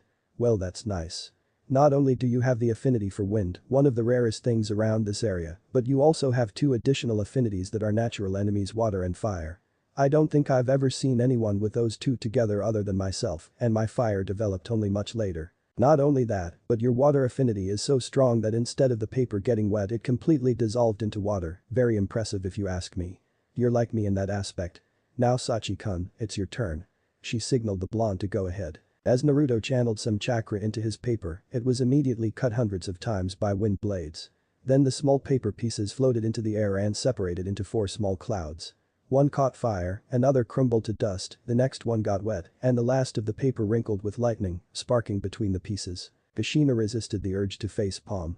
Of course he had all 6 affinities including gravity, he'd already told her that.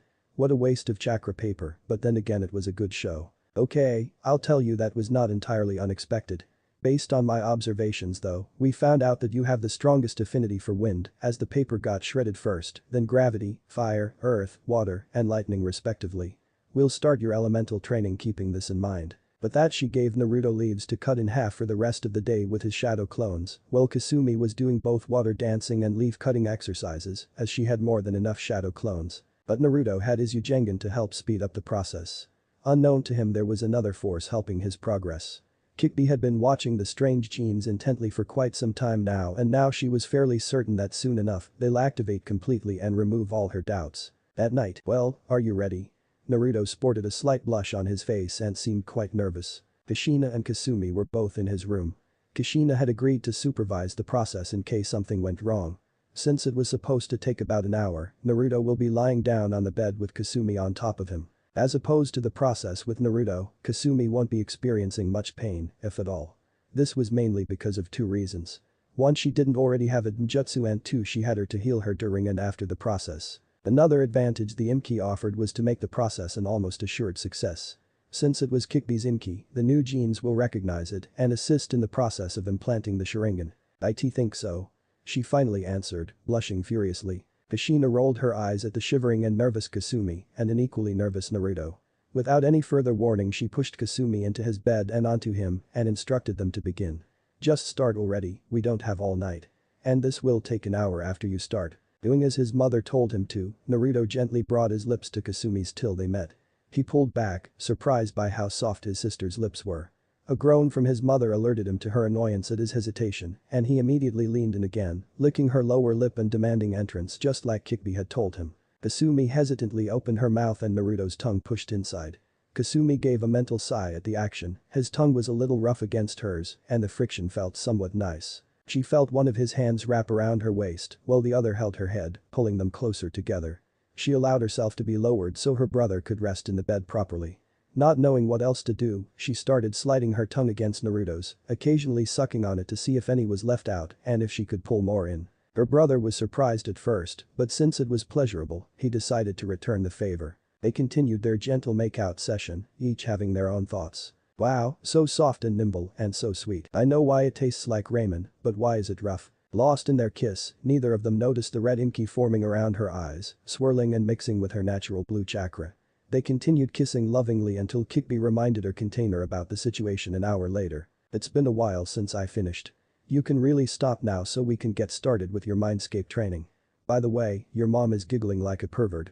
For future reference, don't let her know of your affairs with any girls unless you feel like being made fun of. Wow. Even after he separated their lips, the girl looked dazed and pecked him twice before coming to her senses and looking away with a blush. That was really cute, munchkins. I could have paid for that. You know, when you two are older, I'm going to have so much fun observing your activities. She giggled perversely. While she didn't entirely mean it, the faces in front of her made it more than worth it. The twins blushed furiously and finally Naruto managed to splutter out his thoughts. What do you mean? She's my sister, right? Kushina rolled her eyes. So? I was told I will have to find a good husband for her in the future. Why would I? Iridid blinked. Wait, who told you that? But in the stories you told us, siblings always marry strangers. Don't they? Kushina pursed her lips, her expression turning serious. Most shinobi couldn't be bothered by it, so story writing is mostly done by civilians. It's true that what I was saying couldn't be as plausible in a normal civilian family, but we're not normal.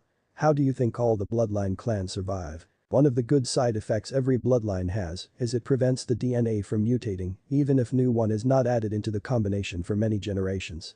That means even if a clan starts from a small family they can breed with their siblings to increase clan population and their bloodline users. Since the babies being not normal in incest relationships in random cases is the main reason incest is frowned upon and people with bloodlines don't have that issue, you can say that the bloodline clans are an exception to that taboo, not that you should care about any of that crap. Regardless of that, among bloodline clans, incest means nothing. In fact, I was hoping you two would get together. That way the Uzumaki bloodline will remain pure. But of course, I'll leave your love lives up to you two. If you two don't want to be together and want to start separate families or no family at all, I'll be happy as long as you are happy. Naruto stared at her intently. I don't care about technicalities and social norms, but what you're telling me is that you're okay with the two of us being married later. Duh. So that means I wouldn't have to go with another man to help resurrect the Uzumaki clan like I had thought.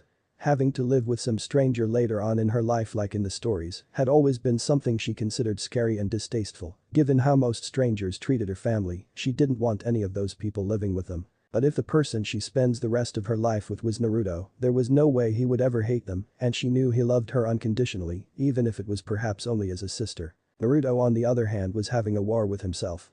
Would he have ramen for breakfast or udon? Geez. Don't act like that. It's not like you have to decide anything now. You both can decide those things when you are much older. Now go to sleep, and if you two want, Kasumi can sleep here to cuddle." The twins blushed. Most of the time they didn't mind sleeping with each other, and sometimes both of them cuddled with Kushina whenever they felt the need to. But they had never been so embarrassed about sleeping with each other before. "Ah. No, no, no, no. It's alright, I'll go to my own room," Kasumi said quickly before Naruto could start speaking.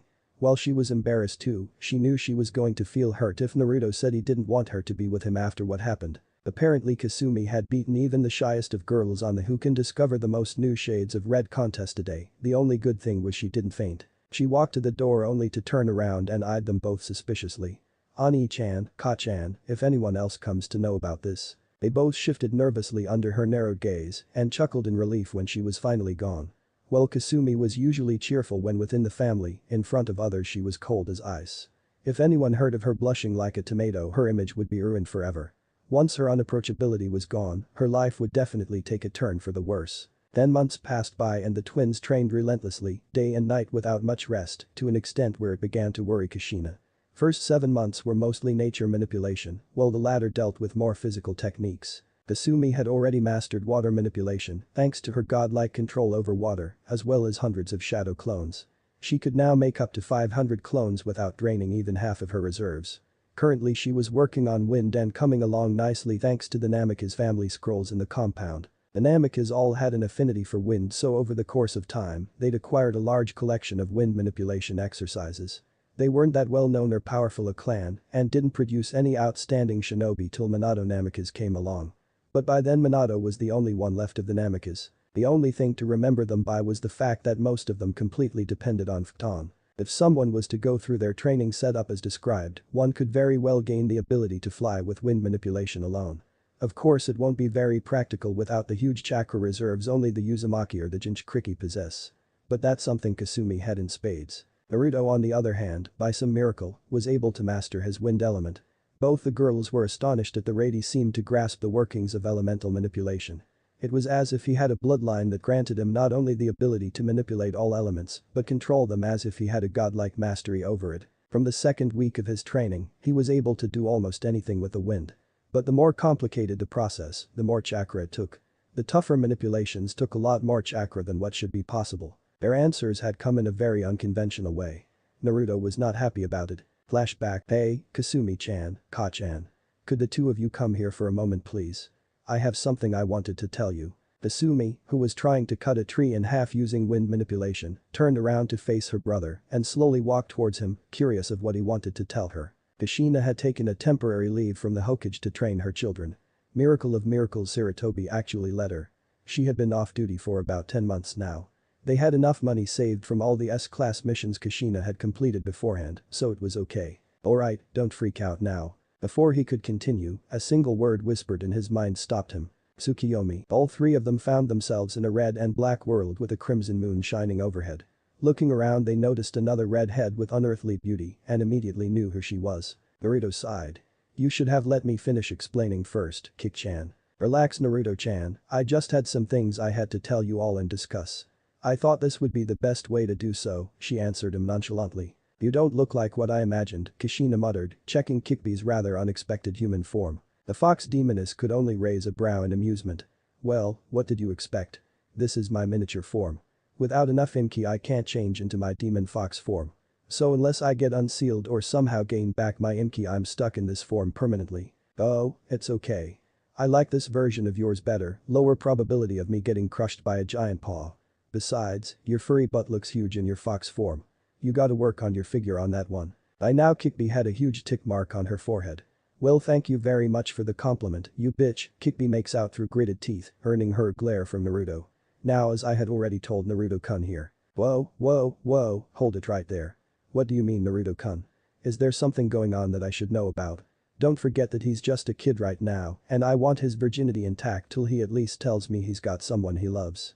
That reminds me, how the hell did you cast a very powerful one at that? Well you are supposed to be relatively sealed." The demoness snarled at Kushina, who grinned sweetly in response. "I was trying to explain when I was so rudely interrupted. And there's nothing going on between us, we're just on relatively friendly terms right now." "Alright well, what are you waiting for? Go ahead, explain." Kushina tapped her foot in an expectant manner like some parent waiting for her child to explain why they broke the window. Naruto and Kasumi sighed at the bickering women. Ever since Kushina had taken a leave from Anbu duty, she became more and more hyperactive. The missions had served to physically drain the extra energy from her, but now they were no longer there. In Kikbi's case, she simply didn't like being talked down to by better than others, but still relatively pathetic humans, as she referred to Naruto's sister and mother as affectionately. So, before I was so rudely interrupted, I was trying to explain to you my theory on why Naruto is able to take wind manipulation to unreal levels, even though it consumes most of his chakra. Well, his reserves are not all that big, it's draining way more than it should if he was just using elemental manipulation with his level of control. As I had told Naruto before, he had the possibility to awaken what we call the elemental star bloodline. It is the main reason I named his ninjutsu the Eye of the Prophecy or the Ajengan. None of you have noticed it yet, but 2 weeks after he had started nature manipulation training, he had subconsciously activated it. I can't tell how many activation stages or levels this bloodline has, but the first and most important level had been partially activated by Naruto here, and I managed to fully activate it by granting him the Mangekyou Sharingan. Kushina's mouth parted slightly in surprise before she regained control over her body.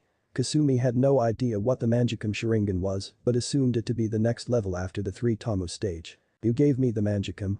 Really? Naruto was excited at the thought of having the 4th level of the Sharingan. Yes, Naruto. This is one of Mangekyou's techniques I've used through you. We get up to 3 days he ran in the outside world, only a few seconds pass. There were 2 reasons I gave it to you. The first is that when I gave you the Sharingan I decided that my test for you to gain Mangekyou would be the activation of Elemental Star. I have been waiting for you to completely activate it for a while now. No need to get upset, it wasn't your fault. I realized by some research that since originally you didn't have the Sharingan it was having some problems with merging with this unexpected ninjutsu. Since you already had the Rinnegan in your DNA, it didn't matter. So once I upgraded your Sharingan to Mangekyou, the elemental star attacked it in the weakened state of evolution and made some room for itself. Now when you return you'll notice a midnight blue shaded yin-yang symbol in the center of your pupil. Its function is called Heavenly Intervention Ring. Yes, I named it. What it does is once you decide what you want to do with one of the 5 elements, it determines if you will be able to do it or not. If yes, then it refines your actions by absorbing a small amount of your chakra. If you can't do it, then it consumes a much larger amount of chakra forcefully from your body and uses it to perform the technique. Usually it takes 10 times more chakra to manipulate an element that you can already use normally with moderate mastery. But that's not the only thing it does. It gives your Rinnegan psychic abilities a ranged effect. But before you try it, let me warn you first that you're not ready for it yet. Using a good amount of chakra in you will be able to read and paralyze any visible person within your sight. The downside is you need to have both his and your body motionless for a while, and it uses a good chunk of your chakra. A normal Rinnegan user would have been able to do mind reading by placing his hand on the victim's forehead. Obviously the same conditions need to be met by him as well. The last thing I can tell you right now is that I think Ajengan will probably allow you to control sub-elements as well. But I don't know for sure. That's all I managed to find out. She paused here to let her words sink in. After a minute or so she continued. Oh, and by the way, your shiny blue yin-yang symbol in your pupil is always active and spinning, consuming your chakra steadily. I'm not sure, but I think since it is continuously eating your chakra, it should be doing something. But we'll have to find out what later. Everyone fell silent after that. Kushina contemplated on what effects this new development was going to have on her family. Kasumi was worried for her brother, and Naruto was inwardly banging his head on an imaginary wall. Seriously, control over sub-elements. As if the 6 he already had were not enough. He had no need for this, not at all. All this meant was more problems for him.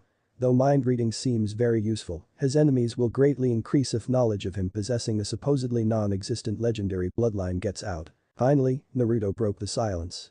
Alright Kikbi-san, thanks for all the information, but please warn us next time before you do something like this again, okay? Kikbi huffed and walked away mumbling something about pricks and ungrateful bastards. Flashback end. For the next 3 months they were trained in physical aspects only. Since they didn't have enough time for now, Kushina had only taught them basics and told them to focus on Tai and ninjutsu more. When they were older and maybe had much better control, then they might decide to improve there. Right now their massive reserves prevented them from making any decent use of. Another reason Kushina chose to ignore was because she wasn't good at it herself, thanks to her own gigantic Uzumaki reserves. She made up for it with Kenjutsu, which she was already teaching to both Kasumi and Naruto. Unknown to either of the Uzumaki girls, Naruto was getting tutored by his favorite foxy demoness in the way of illusionary arts. It took up most of his training time in Mindscape, but he wasn't exactly complaining, given how useful it was if applied properly. Their Taijutsu training on the other hand had been anything but pleasant. Kushina had painted self-adjusting gravity seals on both Naruto and Kasumi. Kasumi's unreal healing factor caused her a lot of pain, as the more she healed herself, the higher her capacity got and the more painful her seals became. She had cried on her brother's shoulder many times for the first few weeks, but refused to show weakness in front of Kushina, as she was their sensei right now, and Kasumi wanted to be as strong as possible for her family. Naruto wasn't much better off either. Even though he didn't heal as fast as Kasumi, he threw himself into training with unfathomable determination that astounded even Kikbi herself. But one thing they both had in common was that both the twins could now hold their own in one-on-one taijutsu fights against almost any mid-level Chunin foe. Kasumi though, with her stamina capacity and healing, could probably hold off against even low-level Chunin if the situation called for it. Uzumaki Compound. Congratulations cupcakes, your survival training is hereby complete. It's been a whole year since that day. Kushina smiled bittersweetly. Something that was understandable. Naruto was going to leave soon for his personal training with Kikbi. Who knew what awaited him there? I'll now tell you where you stand on the basis of your performance, purely for knowledge purposes. In ninjutsu I consider Kasumi to be low Chunin level, and Naruto is definitely better thanks to his superior control, maybe mid Chunin level. In taijutsu both of you are mid Chunin level, but in a prolonged fight, Kasumi could be counted as low Chunin level thanks to her stamina and healing. I think if Naruto used his ninjutsu then maybe I'll consider him mid Chunin level as well. In Kenjutsu both of you are mid-Chunin by the Uzumaki standards, but since even most cages don't know as much about sealing as an average Uzumaki Chunin used to. Let's just say the mid-Chunin means nothing in Kenjutsu. What I can tell you though is your talent exceeds most Uzumaki prodigies, and I myself was spoken of as being one of them. Moving on, Naruto, from what I know, has unknown skills in. Seeing as he was about to protest, she waved her hand dismissively before he could. I know you're probably being trained by Kikbi-sen in, or will be soon enough. If Tsukiyomi is anything to go by, I don't think it will be fair for someone as poor as me to judge you on that field. Especially because I don't even know what you're capable of with it. Naruto frowned as his mother's words sank in. She wasn't angry or mad at him for not telling them about his training. But why? Kushina continued speaking as if nothing had happened. Kasumi-chan, you're as good as me, a cage-level ninja. Kasumi puffed up with pride. Which means you know next to nothing about it but can dispel most illusions. Deflated. Kushina giggled. Overall I'd say you both are somewhere around mid-Chunin and high-Chunin by the Uzumaki standards. You can both individually hold off against most Konoha though, I'm pretty sure about that. Except for the elites, they are still out of your league for now. Naruto is definitely ahead of you right now, Musum-chan, but I think that was definite given he had a 1-year lead on you, isn't as stupid, and trains. Kasumi pouted. I'm not dumb. Ani-chan is just too smart. Relatively speaking. Naruto rolled his eyes. Don't be mean, Ka-chan. Kushina giggled for a while before sobering up. Naruto, Kasumi, I want to let you know that you've both done so well that I couldn't be more proud of you. While others of your age are going to enter the academy tomorrow, you two are already capable ninja. The twins puffed up with pride. Oh. And Naruto-chan, it's time you got your summoning contract. I want you to make your decision now, since you've had about a year to think already. Which summoning contract do you want to have, Toad, Phoenix, or Dragon? I know you've already researched all of them in our library, but I'll tell you what I know about each of them in short, just in case you missed something. The Toads are versatile fighters, spies, and transports. He used this contract. It's also shared by Jiraiya of the Sannin. They give their summoners Sage training which allows them to use Gamma Sennin mode Toad Sage mode. The Toad Sage mode grants super strength and large chakra reserves for a limited period of time. They have a very well-developed network of reverse summoning seals all over the world, so they're also great messengers. She paused as Naruto pondered on his view of the Toads. While they seemed powerful, having another summoner alive who might possibly work against them in the future wasn't something he wanted to have. He gave his mother a nod for her to continue, which Kushina did. Phoenix summons are the fastest summons in the known world, and they're very selective on whom they allow to be their summoner. They're competent warriors and are considered to be noble blood in the summoning realm.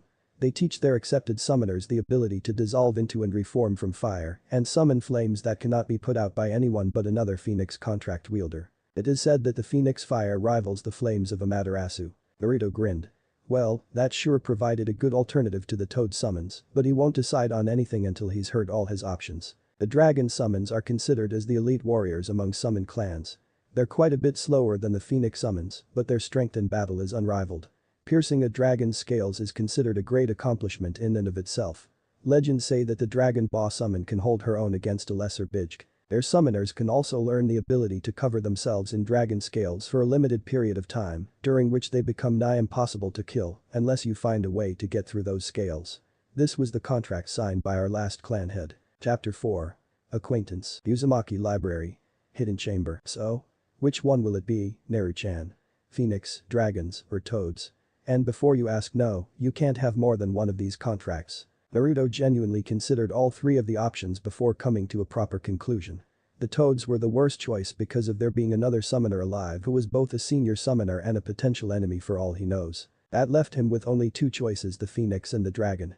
Since he preferred fighting up and personal, the dragon's scales and strength seemed to give him the most advantage.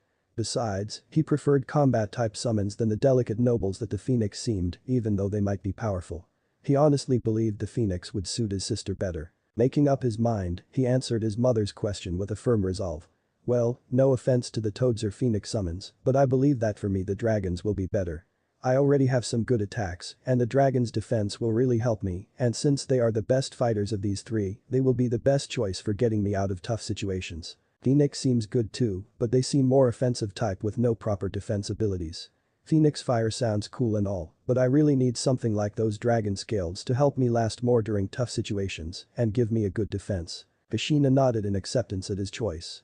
He didn't really have any good defensive abilities, and the dragon scales sound like more than a decent defense. Obviously, he probably already knew that they wouldn't be easy to get. But Naruto was not known for backing down from tough situations. He will get them, no matter what. Kushina was sure about that, she knew her son well enough. Ah-chan, if Ani-chan is going to have a dragon contract, then can I have the phoenix contract? Kushina smiled apologetically at her daughter. Sure Kasumi-chan, I'm sorry I didn't mention it yet, but I was going to give you the other one in any case. I just wanted Naruto to choose first as he was leaving soon. Now, I want both of you to write your name with blood here. And press your hands here. Hence, Naruto proceeded to sign the dragon contract while Kasumi signed the phoenix contract. After they were both done, Kushina put the scrolls back in their proper places. She fixed them both with a stern glare as they finished signing their contracts. Remember Naruto, Kasumi, when you summon for the first time, be ready for anything. Dragon and Phoenix summons don't let just anyone be their summoner. You will both be tested, and Naruto, I want you to be extra careful. The dragons believe that death in battle is the best way to die, as they are warriors. There has always been a very high casualty rate in their tests. Both of them nodded. Kasumi made a silent note to summon only when she thinks she is ready, while Naruto decided he will pray for a long life before he summons for the first time. The FFT. As if some random dragon bitch will be able to kill the container of the great Kikbi no Imko. Naruto rolled his eyes at his tenant. You're right, the almighty queen of demons that is locked inside a human stripped off her power. Remember Kik-chan, you can't think of all the battles we will have as plays anymore, you're no longer invincible, and I am but a human who can be easily killed by the simplest mistakes. The demoness pouted rather cutely, but since Naruto was outside his mindscape he couldn't see it. You think I don't know that? But come on, do you have to keep reminding me how I got stripped off my power and sealed into you? Kushina, oblivious to Naruto and Kikbi's conversation, continued with warning them about the potential dangers of signing the contracts. I want you both to be respectful towards the summons. They don't take kindly to insults. Remember they are both noble clans. And if at any point you think that you can't do it, please stop. I don't know what I will do if anything happens to either of you. Don't worry Ka-chan, nothing's gonna happen to us. We are too awesome to die. Kasumi tried to cheer her mother up, which somewhat worked as her mother smiled. But it wasn't very convincing and seemed bittersweet. What mother wouldn't be scared while sending both of her kids to their potential deaths? And a career as a ninja was full of risks and disasters just waiting to happen. Naruto was going to leave for his journey now, and Kasumi was going to join the academy tomorrow. Kushina too would need to start taking missions again. They can't live forever just from their savings. Kasumi-chan, don't slack off on your training, okay? Because when I come back, I will be a lot stronger than I am now, and then I want to spar with you.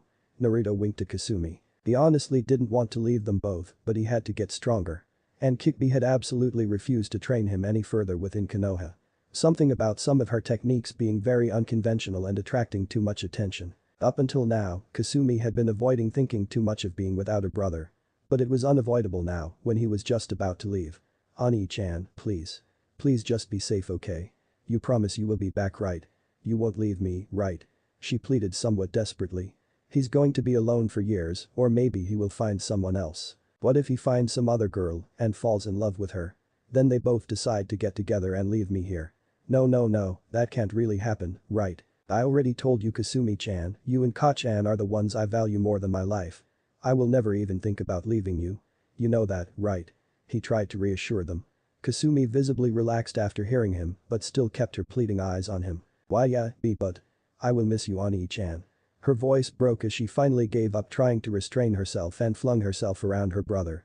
Naruto patted her back soothingly as she cried for him, but as much as it hurt him to see her crying, he knew that he still needed to leave. Tears fell from the crimson-haired girl's eyes as she thought about what her life was going to be like without her Ani-chan.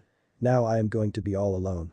Ka-chan is rarely home and Ani-chan is leaving. Kushina tried to speak evenly, but her voice still trembled.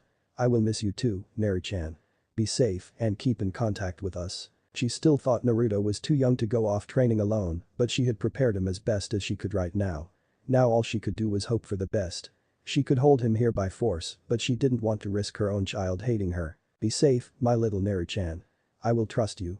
I can't believe I'm trusting my son's safety to a demon queen, but you better keep him safe. Or else I'm gonna pull you out of the Shinigami's stomach and rip you to shreds. Shinigami is the god of death. Her eyes widened as she realized she had just spoken her catchphrase in her mind.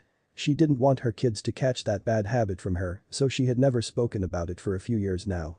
It was to her great relief that neither of them had taken that habit from her. Damn, thank God they didn't hear it though. I promise I will be back before you become a genin, Kasumi-chan. Alright, Ani-chan, just please come back to me when you complete your training with Kikbi-san. I promise I'll be good while you're not here. Kasumi hugged him tightly and Kushina embraced them both into a motherly hug. After a while they all separated and Kushina gave Naruto a kiss on the forehead while his twin sister kissed his cheek. Good luck, Ani-chan. I promise I will be a lot stronger too when you come back. Even though she tried her best, she couldn't prevent some sobs from escaping her. Naruto frowned a bit, the more he stayed the guiltier he felt for leaving. I better get going soon or they'll probably convince me into staying. And I can't say I don't want to. The red girl mewed with a blush as she felt her brother kissing her tears away. The blonde whispered something into her ear, causing her blush to darken. He waved them both goodbye and started to walk away, eventually disappearing over the horizon. After a while Kushina looked curiously at her daughter, wiping a few stray tears away. She might be one of the strongest kunoichi alive, but she was still a mother. What did he tell you, Kasumi-chan? Kasumi bit her lower lip as she suddenly found her sandal very interesting to stare at.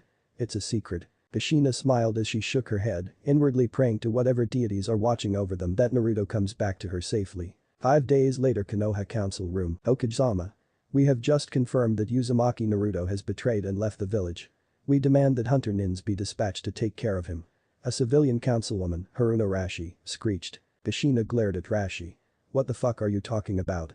I am the head of the Uzumaki clan and I gave Naruto the permission to temporarily leave the village for a training journey. You have no say in the matters of my clan. Now Kushina-chan, no need to be that angry. Uzumaki Naruto cannot be declared a missing nin as he is not a ninja, yet. Now, Kushina-chan, I believe you owe us an explanation as to why you sent your 8-year-old son away on a possibly life-threatening journey outside the safety of Konoha. The Sandaime Hokage demanded with authority in his voice. Most people would find it hard to deny his request, but Kushina wasn't. She shrugged.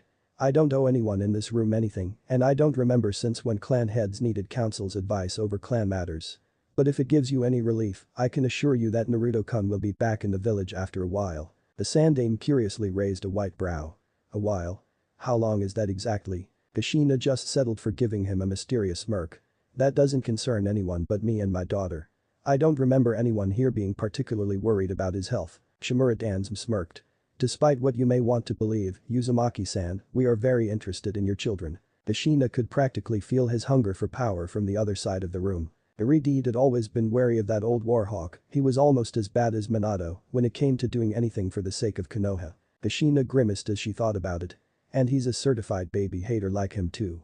I remember how he was once blamed for abducting multiple infants from an orphanage for training them to be Konoha's loyal soldiers. But that debate never reached a conclusion due to no one willing to go against his influence, not that anyone really cared. The asshole probably wants Naruto and Kasumi to be Konoha's loyal weapons like Minato did. Fuck them all, I'll show them why half of my class had quit trying to be a ninja after that random asshole had dared to call me a tomato. She almost blushed as she recalled her chubby appearance during her pre-teens. She was so glad Kasumi didn't inherit that from her, but still got her good looks. But that was probably because Kushina had always done the absolute best when it came to taking care of the twins and their health. Kushina knew though that till now Dansm had been unable to outmaneuver her. And he didn't want to risk her direct wrath, yet. He was one of the main reasons she was doing only S-rank missions. The S-rank missions are top secret. No one except the Hokage knows when an S-rank mission is given to a ninja or what and where it is. She couldn't let Dansm know when she was and when she was not there to protect her children. The aged Hokage sighed. He didn't particularly like the idea of turning children into weapons against their will, and while he wanted Kushina's children to be motivated into being loyal to village to a point that it becomes their dream to be a Hokage, he didn't want to completely brainwash them like those root ninja. Those guys didn't even have any emotions or the will of fire. Any ninja without the will of fire can never reach his full potential, that's what he believed. Of course, what he wanted wasn't all that different from what his old friend Dansm wanted. But the slight difference was vast in Sarutobi's eyes. What Sarutobi achieved through subtle manipulation left a longer lasting effect, and the ninja he turns into Konoha's loyal weapons will stay loyal to the village even if something bad happens to him. What Dansm did on the other hand made it quite clear to his agents that they have no choice in the matter as opposed to Sarutobi making them think that they chose to be loyal completely to Konoha. The reason for this was that as opposed to Dansm, Sarutobi had enough foresight to comprehend the possibility of his eventual death, after which most of Dansm's agents will be free to do anything they want. Most probably, their first free decision will not be the same as what they had been doing while they were bound down by Dansm's program. So Sarutobi knew that his method provided Konoha with better and more permanent weapons as compared to Dansm's. He won't let Dansm have Minato's kids unless it was really needed to protect Konoha. Then he would have no choice, after all, the safety of the village comes before the safety of the two kids. He just hoped it never came down to it. Kushina-chan, please calm down. Dansm, I want to make this very clear right now, no child of this village deserves the treatment that you gave in your root program. I had ordered you to disband it. You have disbanded it, right? Danzo inwardly face-palmed. I swear that old goat is retarded. He won't do anything to my program unless he finds solid proof against me or I admit it myself. He doesn't really expect me to confess like a love-struck teenager, right? Of course, Hokage-sama. Shikaku scoffed. TCH. Given your clan is on the verge of going extinct, why would you risk your last living male's life like that? Obviously you're not telling us your real intentions. Sarutobi sighed. There is really not much that could be done here. It is a clan matter as per the laws, and I'm certain that Kushina won't budge from her decision. And Naruto isn't the one I should be that concerned about, Kasumi will surely be more powerful. So I should concentrate on manipulating her to be more loyal to the village. Alright, I don't want anyone to do anything stupid. Uzumaki Naruto is the responsibility of Uzumaki clan and no one else is to interfere in their clan matters. Now let's move on to the other matters. Kushina sighed in relief. For once, the dreaded council meeting had gone mostly in her favor. But Naruto, okay Naruto, we are far enough from any human settlement, this should be enough. Naruto stopped running as he dropped down from the trees into a random clearing.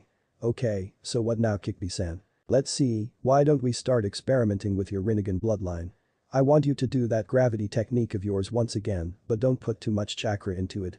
Concentrate on throwing away that rock in front of you and only the rock, not everything around it. Naruto gave a mental nod to Kikbi and proceeded to concentrate chakra into his palm. He immediately felt a pull towards his eyes and then he executed the technique. Shinra Tensei.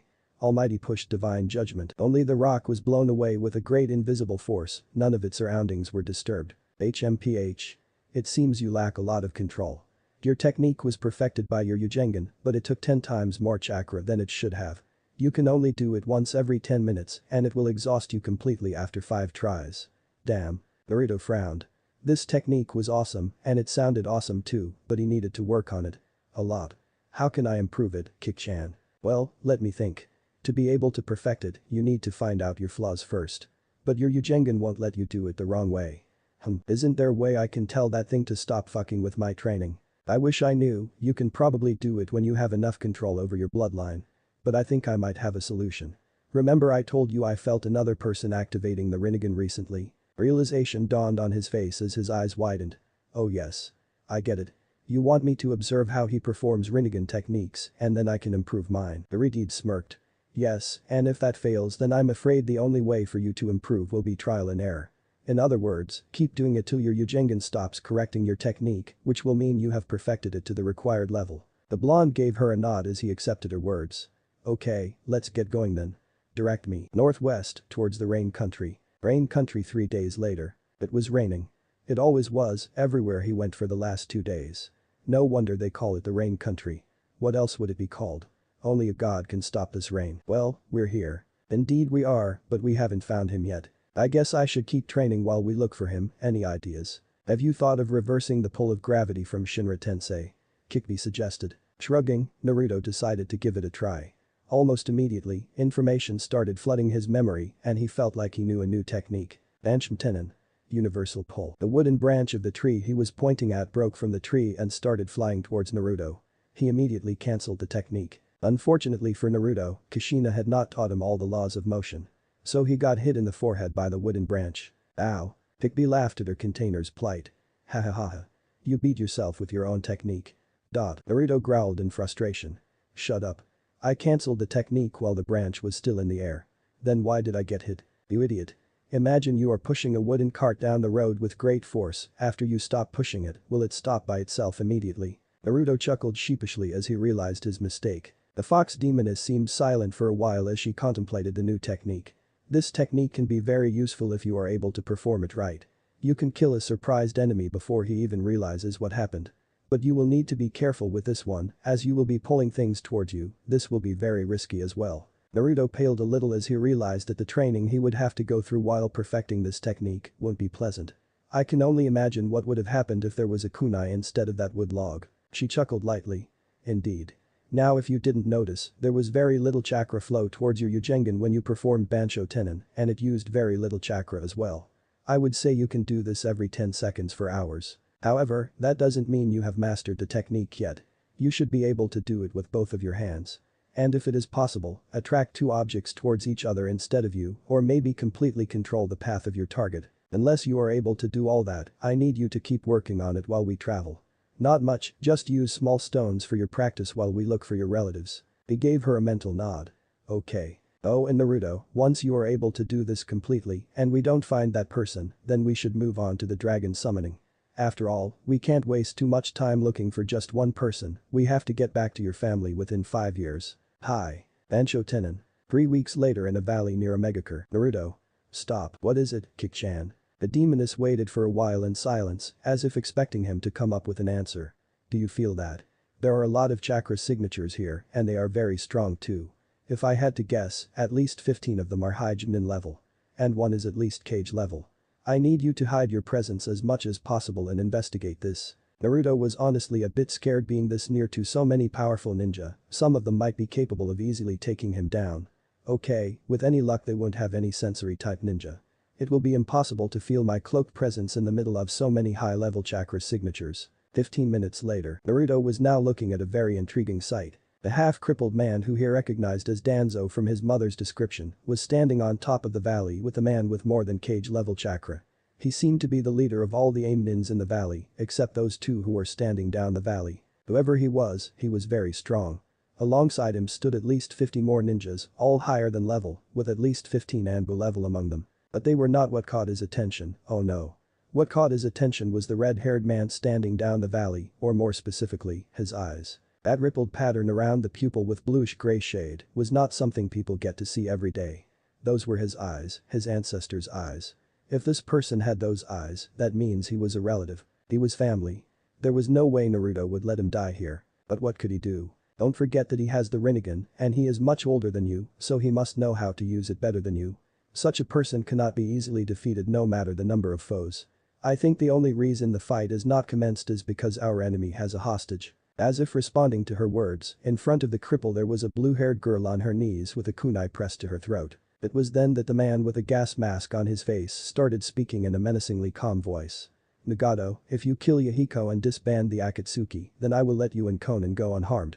What do you say? He is lying. Naruto mentally informed Kyuubi. How can you be so sure? I mean it is a possibility, yes but. Naruto shook his head, he wasn't guessing. I can tell he's lying. I can also tell that the cripple wants the Ritide's eyes. Ah, interesting. So that's why the elemental star part of your Yujengan keeps draining chakra constantly. It interprets people's intentions to you. Very interesting. He didn't want to miss the opportunity to meet another Uzumaki because he wasted too much time. We can discuss that later, for now what do we do? It is clear that if we don't get that girl out of there, then we will lose the chance to meet another Rinnegan user. Hikbi understood what he was going through, but she was a bit hesitant to let him endanger their lives for the sake of someone else. With so many efficient ninjas against them, even with another user they can't say for sure if Naruto will be unharmed. However, she knew that if she didn't help him deal with the enemy, once the user and his friend were down, Naruto would be next. Right now it was difficult to focus with so many chakra signatures in such a small area. But once one side was down they will have only one non-familiar signature remaining. She wouldn't be surprised if they decided to check who the unknown person was, and she knew Naruto could probably die in such a situation. So she decided to let Naruto help the other users in getting out of this situation, for both their sakes. Well Naruto, from my point of view Nagato and Yahiko, as we heard their names are, can't do anything till we get that girl out of there. They can't get her out, if they try anything the girl dies. Now this is where the easy part ends. You don't have any techniques to accomplish this task except the Bansham Tenon. I propose you first maintain a focal point on the kunai and the girl at the same time. This will take both of your hands. Then you will need to pull back the person who is holding the kunai towards the wall behind him. Just have the intention to do it and your Yugengan will pull the proper chakra and perform the technique. At the same time you will need to pull the girl towards you using your right hand. You fuck up a single thing and the girl dies. Can you do it? Now Naruto was honestly feeling some pressure of the situation on himself. But his resolve was still firm. It's our only hope. Ikki smiled, she was beginning to admire the determination this boy had. Good, now focus once you get it initiate. But Nagato and Yahiko. Nagato was having an internal struggle with himself. He had no idea what to do in this situation. He didn't want Konan to die, he loved her. He couldn't let her die, no, that was not an option. But how could he kill his own friend? Yahiko had been with him since the beginning. He gave him food when Nagato was starving, let him stay with him when he was homeless, gave him guidance when he was aimless, gave him confidence when he was hopeless. How could he? What kind of person would he be if he killed Yahiko? No, that was not an option either. So what could he do? Nagato, please kill me and leave with Konan. You're the hope for this world's future. You're going to be the bridge to peace. You cannot die here. Please, fulfill my dream for me. Unconsciously Nagato's hand moved towards his kunai pouch and started to finger his kunai. But just as he withdrew it, he heard the name of a very familiar technique. His technique, a technique that needed his eyes to be used. Bansho Tenon. Naruto called. All heads whipped towards the voice, and the next thing they knew a squealing blue-haired girl was flying through the air, with a kunai in front of her, while Danzo's root ninja that was holding her was falling backwards, due to a very concentrated Shinra Tensei aimed on him by Naruto's Yugengan. It was all going perfectly, till his eyes decided that instead of pulling the root ninja towards the wall at his back, it would be better to push him away. So the Yugengan had used Shinra Tensei on the now dead root ninja's chest, instead of the modified Bansham Tenon like he intended. Thus consuming a lot more chakra. Naruto had no problems with that ninja dying, but he did have problems with the exhaustion that was going to set in after using two Bansham Teens and a Shinra Tensei at the same time. He was so busy mentally ranting that he didn't notice the danger until a kunai pierced his left hand and a blue-haired girl crashed into him. Ow. That hurt like a bitch. Naruto groaned in pain. Konan. Nagato and Yahiko yelled at the same time. Oh, she is fine. She just passed out from too much gravity focused on her, sorry about that. I am with you for now by the way, now could you do something about those guys? Naruto, fortunately had the foresight to wear clothes that covered most of his body, thus making him unrecognizable to most of the Konoha shinobi present. But Nagato, he didn't fucking care who this kid was, but he knew that the fucking bastard Hanzo had almost killed both of his friends. And possible love interest, he mentally added. That fucking piece of shit, I'm gonna rip him a new asshole. Somewhere far away, Taiya sneezed. Feeling as if someone was stealing her style. Whoever the son of a bitch is that thinks he can fucking get away with fucking stealing my fucking copyrights can go fuck himself. Did you fucking hear that, you fucking piece of dog shit? I will rip your fucking dick off, you fucking asshole. Kamimuro, Seiken and Yukin and Kidmaru backed off from the crazy bitch while Jirum decided to reprimand her. You shouldn't swear to Taiya, that is unbecoming of a lady. Wouldn't you know how to be a fucking lady, you fucking shithead? Back with Nagato, he tried to ignore the sudden shiver that was racing down his spine. Somehow he found himself back into his rage mode and did what the Uzumaki tend to do when their loved ones are in danger. Shinra Tensei. Some of the higher level ninjas sensed the attack far earlier than it came. They were the best at what they did, thus when they performed A-rank techniques to block the incoming attack, they were confident it would work. What they didn't know was that Shinra Tensei dispelled any and all techniques it collided with and continued on till it completed the physical devastation it was meant to do. The only way to escape was to either escape from its range or be able to survive the shockwave of gravity. Handsome growled as some of his best subordinates lost their lives to the rage-filled attack of the wielder. Only those who had decided to dodge instead of block survived. The valley's wall in front of them was utterly destroyed by the blast of gravitational force. Taking many more ninja with it. The sheer power behind the move stunned even Yahiko, who had witnessed the move many times before, but never to this level. Ihiko shook himself out of his trance and then proceeded to show the enemy why exactly he was the leader of the Akatsuki. Daibakufu no Jutsu. Water release. Great waterfall technique. Ihiko released a huge wave of water upon the enemies. Naruto thought quickly and decided to aid them, what little he could in his exhausted state anyway. Deciding to pick on weaker opponents, he spotted a Konoha shinobi that looked ready to pounce on a distracted Yahiko. Bansho Tenin. Pulling the surprised shinobi towards his left hand, he took out a kunai with his right hand, and then just as he was about to get body slammed, he held out his right hand with kunai. Needless to say, the ninja didn't have time to think about what he should do. That was a very simple but very effective strategy for Naruto. Good going. Thanks. He noticed that even though Nagato and Yahiko seemed very powerful, they were being pushed back. Yahiko seemed very skilled with water ninjutsu and was continuously throwing B and A rank techniques at the enemy, while Nagato was skilled with gravity. He was able to use the Shinra Tensei every 5 seconds for 20 meters. That was pretty damn impressive. But what astonished Naruto was the fact that the red-haired man was showing no visible sign of exhaustion. In fact, there was only one emotion that was radiating off him right now, from what Izugengan was telling him, it was rage. Pure unadulterated rage. This is not good. If he used one of the more powerful Rinnegan moves, Naruto didn't want to be trapped inside a second moon in the sky. Oh no, he wouldn't like that at all, he wanted to be able to go back to his family after his training. They had to end this fast, before Nagato loses control. Ihiko Dan. Nagato-san is losing control, we have to end this soon. We don't need to, I can sense my friends heading this way, and they will be here any moment now. Just then about 20 people, all about Junin level, jumped around the 4 of them in various defensive stances. Ihiko-sama. What's going on? A bald man with a very unusual body shape asked. Ihiko looked at his comrade gravely before explaining the situation to them. Apparently Hansm has betrayed us and joined forces with Konoha to eliminate us, this kid is with us for now. We must escape.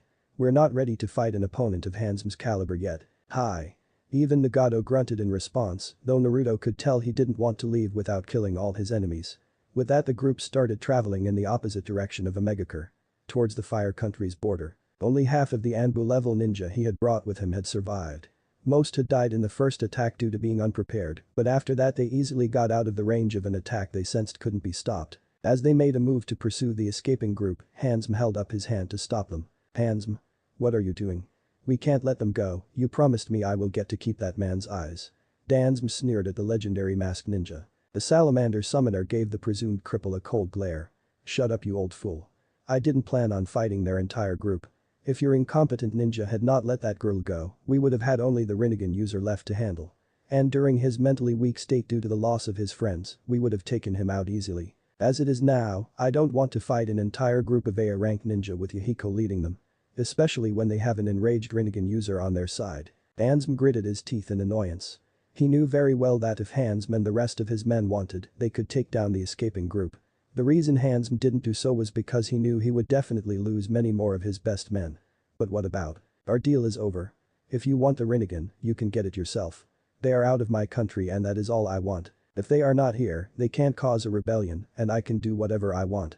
If they come back, I will deal with them personally or with allies who actually perform their duty well, unlike you. With that, Sanshmuo no Hansm walked off with his remaining troops, leaving a fuming Dansm behind. While Dansm was a lot of things, he was not retarded. He had seen how easily the Rinnegan user was tossing his ninja aside like they were dolls. If Hansm had helped him, he could have killed them all. But that fool. He had just let such an opportunity go. He had so many plans for a Rinnegan eye and now who knows how long he would have to wait. 8 hours later Fire Country. Alright stop. I think we can rest now. They are not following us. Yahiko ordered the group which was immediately followed. Once the other members of the group were off, setting camp, Yahiko set Konan down in front of a tree, then he joined Nagato in his who glares more at Naruto contest. Hello? Naruto asked, somewhat uncomfortably.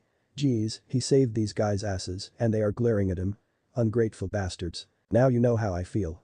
Kikbi whispered in his mind. Finally, Nagato sighed and mumbled something. Sorry, what did you say? Nagato glared at the blonde. The red-haired male was sure the boy heard him but was only trying to make fun of him. I said thanks. How were you able to use that technique though? Naruto contemplated his next course of action, could he trust them with this? He didn't know them much, but he knew that Dansm was a slimy bastard. And if that bastard wanted them dead, they automatically qualify for the potential allies list Naruto had. Before he could respond though, he was interrupted by the blue-haired girl he saved. I thank you mister. Who are you? Conan's voice was far from the usual confident and smooth tone it usually possessed. She was ashamed of herself for almost causing both Nagato and Yahiko's death. She believed if she was stronger their lives would never have been risked again like this. If it weren't for this strange boy, she and her friends would have probably been dead. Naruto seemed to think for a little while. As he paced back and forth in front of them, the AIM trio got more and more impatient. Just as Yahiko was about to interrupt his train of thoughts, the blonde made his decision and started speaking. Can we go somewhere in private? I would like to keep this as secret as possible. I don't want to let my enemies know about me yet. His eyes bored directly into the trio's.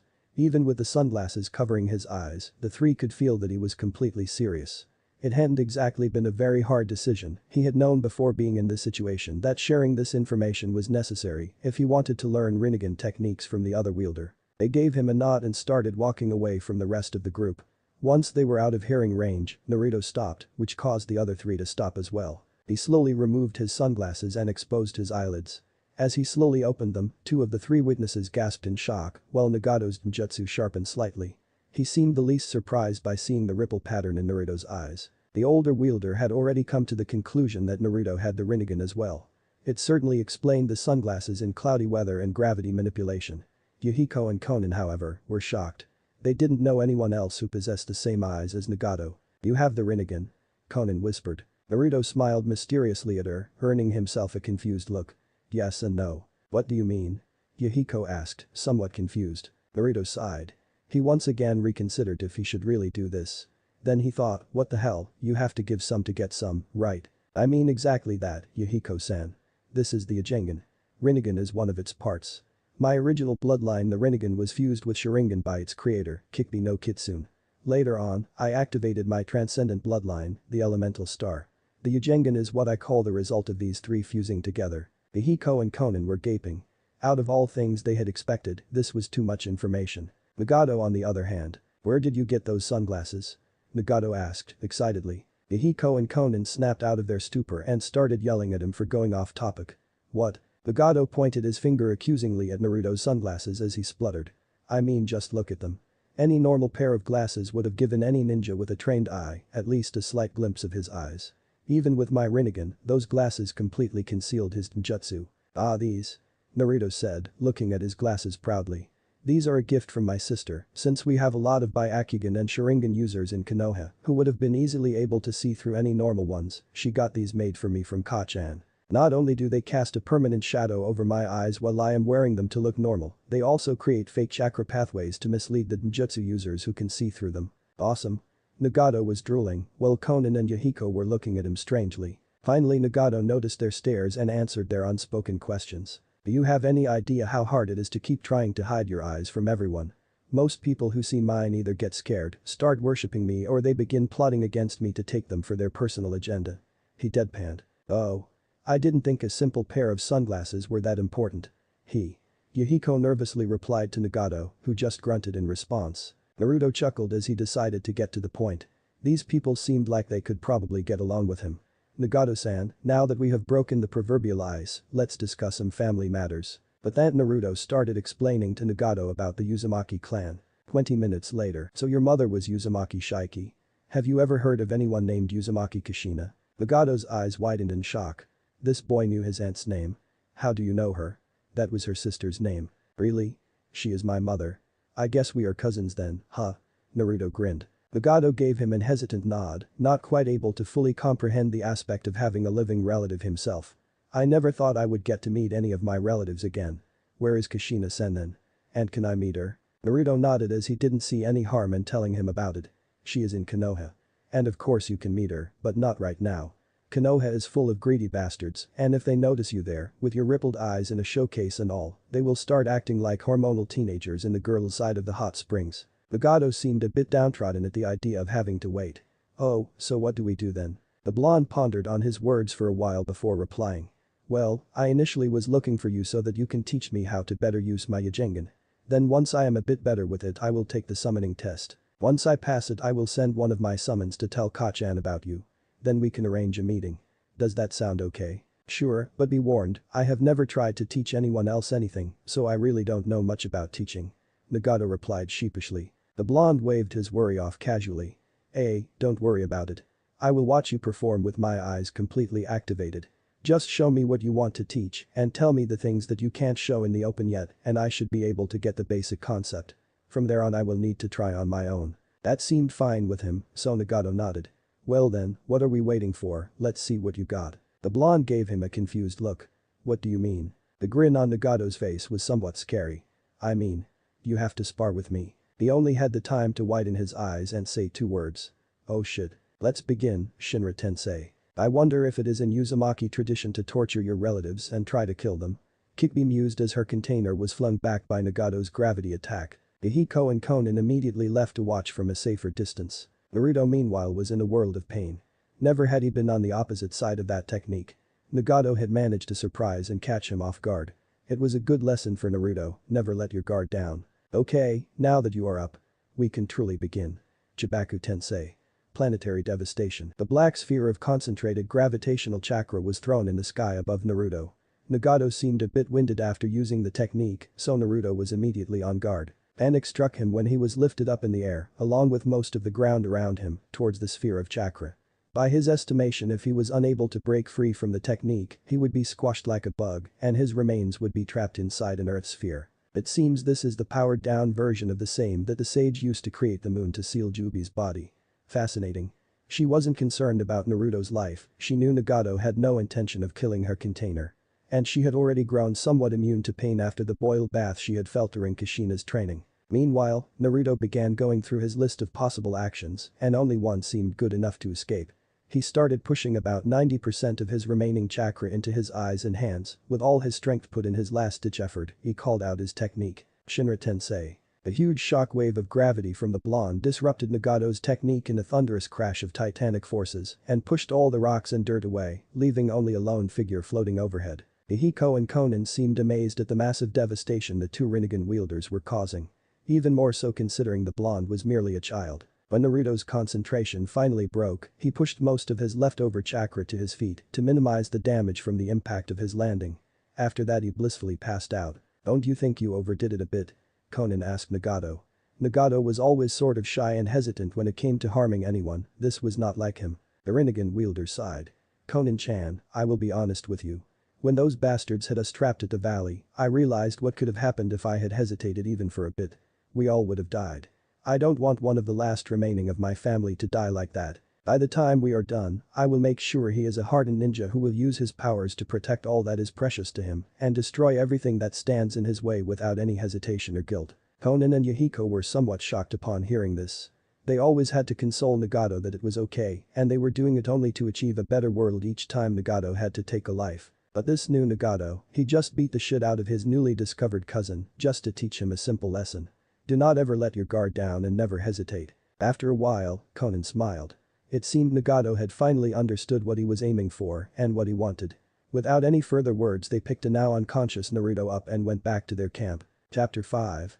Emancipation. Land of Fire. The Akatsuki, which currently consists of Yahiko, Nagato, Konan and about 28 class and B-class ninja and Naruto, had been traveling various parts of the elemental nations for about 11 months.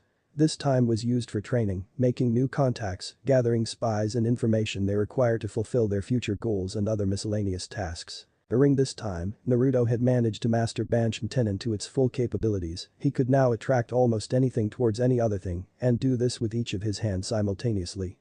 His mastery over Shinra Tensei also increased.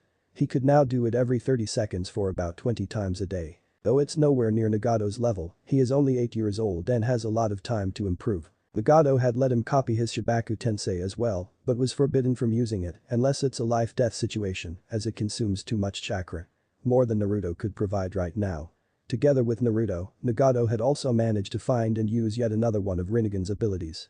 Creating chakra disruption metal. They used this metal in the shape of blades or rods that could be created at a moment's notice with the user's chakra and are more resilient than any steel available, which makes them great weapons for regular usage. Their availability is virtually limitless and spontaneous, they are disposable, and not to mention the cheapest weapons they could ever find, given they are made from their own chakra with no extra cost. When the enemy is hit with one of these chakra blades, his chakra control is disturbed so much that until the victim gets the rod out of his or her body, he can't even hope to use even the simplest ninja techniques, including enhancing their senses. Moreover, if enough chakra is pushed into the rod from a close enough location, the user can immobilize the opponent completely, making them little more than a sitting duck. Nagato had told Naruto that he knows a few more techniques of the Rinnegan, but they are too dangerous to try and he won't perform them unless absolutely necessary. He warned Naruto about an extremely powerful technique that has the drawback of sucking out so much life force out of the user that even an Uzumaki would be turned into a husk of his former self. According to him, with time the Rinnegan keeps unlocking more techniques that the Rikiden Sennin had sealed in the bloodline, and the user knows how to perform that particular technique by instinct. Hikbi had told them that one of the abilities of the sage was to be able to manipulate 6 different bodies from distance, each with its own abilities. That was the reason he was called Sage of 6 Paths. When that is unlocked, it would mean they know at least the basics of most of the Rinnegan-based techniques. As of now, neither of the two had been able to unlock the Rinnegan to that level, so they still had to wait. But the Rinnegan wasn't the only thing Naruto was learning. Yahiko had been teaching him Suit and Ninjutsu. His proficiency with water was good enough to warrant him an S-rank status, but since he wasn't good enough in other aspects to be considered S-rank, he was still a high A-rank ninja and a pretty damn good teacher when it came to teaching. With Yahiko's help the blonde had mastered about 20 different techniques, 3 of which were A-rank. He had also copied an S-rank from him to learn later when he had enough chakra for it. Right now his Ujengan might kill him by absorbing too much chakra to perfect an S-rank technique, so he decided to play it safe. Surprisingly enough, Naruto was able to use origami that Conan was so fond of. He couldn't copy them with the Ujengan, but it wasn't a bloodline. Once Conan hammered the theory and concept in him, Naruto was eventually able to get it. This didn't settle well with his other 2 friends, as Conan never taught anyone her origami. She wanted to keep it a clan secret as it was her dream to bring back her family's name. Her family consisted of talented origami ninjutsu users who had all been killed during the Third Great Shinobi War, with the exception of Conan. Of course she had asked Naruto not to teach it to anyone. She had given it to him as a gift for saving her and her friends. Naruto was nowhere near Conan's level though. She could disintegrate into paper, fly with paper wings and whatnot. Whatever you could think of as something that paper could be capable of doing, Conan could do it and more. She could even make weapons from paper, make her paper hard as steel, and use it as shurikens. I may be stuck making paper boats for now, but I will improve with practice and one day surpass you in your own art, Conan-chan. Naruto vowed to himself with determination blazing in his eyes. Hikbi couldn't help but once again admire his will to never give up. Before she even realized what she was saying, the words had already left her mouth. I'm sure you will, Naruto. She mentally winced. Damn, I almost sounded concerned. I'm the fucking Kikbi no Kitsune, goddammit. I don't do it kind-hearted. It had been a long time since Nagato had been waiting to finally meet his aunt and he was quickly losing his patience with the blonde. Alright Naruto, that's quite enough for waiting, don't you think? I think you are quite ready for whatever the dragons can give an 8-year-old as a test. I've been teaching you for a year and so have Yahiko and Conan. I've never seen a more powerful brat at your age. I'd say you're as strong as me when I had completed Jiraiya-sensei's training at the age of 12. The least he wanted was a decided time for a meeting. Having lost his parents when he was 6, Nagato always dreamed of having a family again and until a year ago he believed he was the last of the Uzumaki clan. Naruto merely looked annoyed at his cousin's accusations. Don't yell at me, it's not like I am trying to delay the family reunion, you know. It's just that Kachan told me the test will be hard and I need to be ready. The red-haired male rolled his eyes. You are ready, I would say you are at least high Chunin level right now and that's without your Ujengan. Naruto's shoulders sagged in defeat. Maybe his cousin had a point. TCH, fine. There is just one little problem. The elder Rinnegan wielder tilted his head in a questioning way. Yeah. Naruto grinned sheepishly as he rubbed the back of his head. Well I kind of forgot to ask Kachan about the hand seals needed for summoning when I signed the contract. And I guess she forgot them too. Nagato tried to resist the urge to face palm. Naruto, sometimes you are just so stupid. He puffed out his chest with pride, but of course, not everyone is as handsome, smart or charming as me. So I shall show you how it's done. As he dramatically prepared to go through some hand seals, Nagato realized he didn't really have a summoning contract. So he never needed to learn the summoning hand signs either. On second thought. Conan-chan, do you remember the hand seals needed for summoning? I don't think I should be the only one who gets to help him. Conan, who had been silently listening to their conversation and sweat dropping every once in a while, could only giggle at her childhood friend. Fine, look carefully, I will only show them once. You too, Nagato. She didn't give Nagato proper time to protest that statement and went through the 3 hand seals and resumed her relaxed position. Since she didn't have a summoning contract either, she didn't mold chakra while performing the seals so that nothing unexpectedly unfortunate may have the chance of happening. Naruto memorized the hand seals and then performed the required seals before slamming his hand on the ground. He pushed as much chakra into it as he could without fainting. Fuchius no Jutsu. Summoning technique. A large puff of smoke erupted in front of the group as a giant golden dragon appeared in front of them. It looked down at Naruto and spoke in a rather soft voice for its eyes, momentarily stunning the observers. "Greetings summoner, I am Eridus, queen of the dragon clan, or as you might want to refer to me as the boss summon." Naruto bowed in greeting to his summons leader. He remembered how his mother had told him to be as respectful as possible with his summons. "My name is Uzumaki Naruto, Eridus-sama. It's an honor to meet you." Kikbi couldn't help but whine. "Why couldn't you have been that respectful to me? Surely the mighty Kikbi no Inko deserves more respect than that puny little dragon." Naruto's sweat dropped. "You called it a little dragon? Just look at it, it's huge." Kikbi huffed. "Compared to my magnificence it's nothing more than a little lizard trying to fly." The blonde chuckled. "You aren't jealous of the dragon, are you?" He mentally grinned as no response came. Even though he didn't show it, he was quite shocked and oddly happy that Kikbi was almost behaving like a friend to him.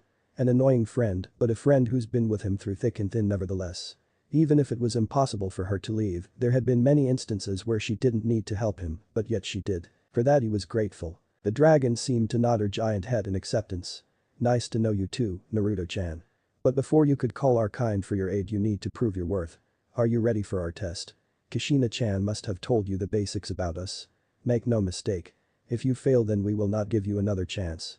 On the battlefield, failure leads to death. If you survive the test we won't kill you, but you can't take the test again." "I am ready, Eridus-sama."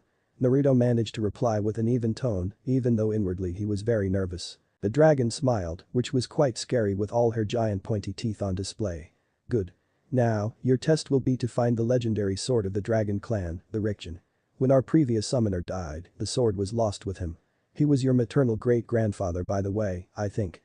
We'll give you a seal that will help you track it down more easily. After you have it with you, you will need to have the sword accept you as its master. You will know if it has accepted you or not by channeling chakra through it. If you don't already understand this, then we believe that whoever has managed to take the Rikjin from someone as powerful as our previous summoner, it might be more than you can handle. The good news for you is we don't care how you get the sword. You can steal it or you can kill the current owner and take it. The point of the test is to have the sword in your hands and be able to channel chakra through it." The dragon then started to shrink in size until it was around a 6 feet tall human female, wearing elegant golden robes. She had D-cup breasts and an hergless figure. Her face was flawless on first glance, but if you look closely you could see that she had very fine scales covering her skin. Her hair was golden blonde, not much unlike Naruto's, but much more organized and elegant. Leaning forward, she took Naruto's right hand and bit it lightly. After withdrawing there was now a curled-up dragon tattoo visible where the bite mark should have been. "This will lead you to Rikjin." The dragon's head always points towards the direction of the sword. Keep your hand parallel to the ground though, or it might point vertically up even though the sword isn't in the sky. Good luck. And with that, she vanished. Naruto sighed in obvious relief. "Oh well, that's much easier than I expected." The Gato looked like someone had just killed his puppy. He whined in an obviously disappointed tone. "Aw man. I was hoping to see an awesome battle of you with that huge dragon." Naruto looked horrified. If he had to battle a dragon that big he would have been beaten to a pulp and tossed aside, more than likely dead.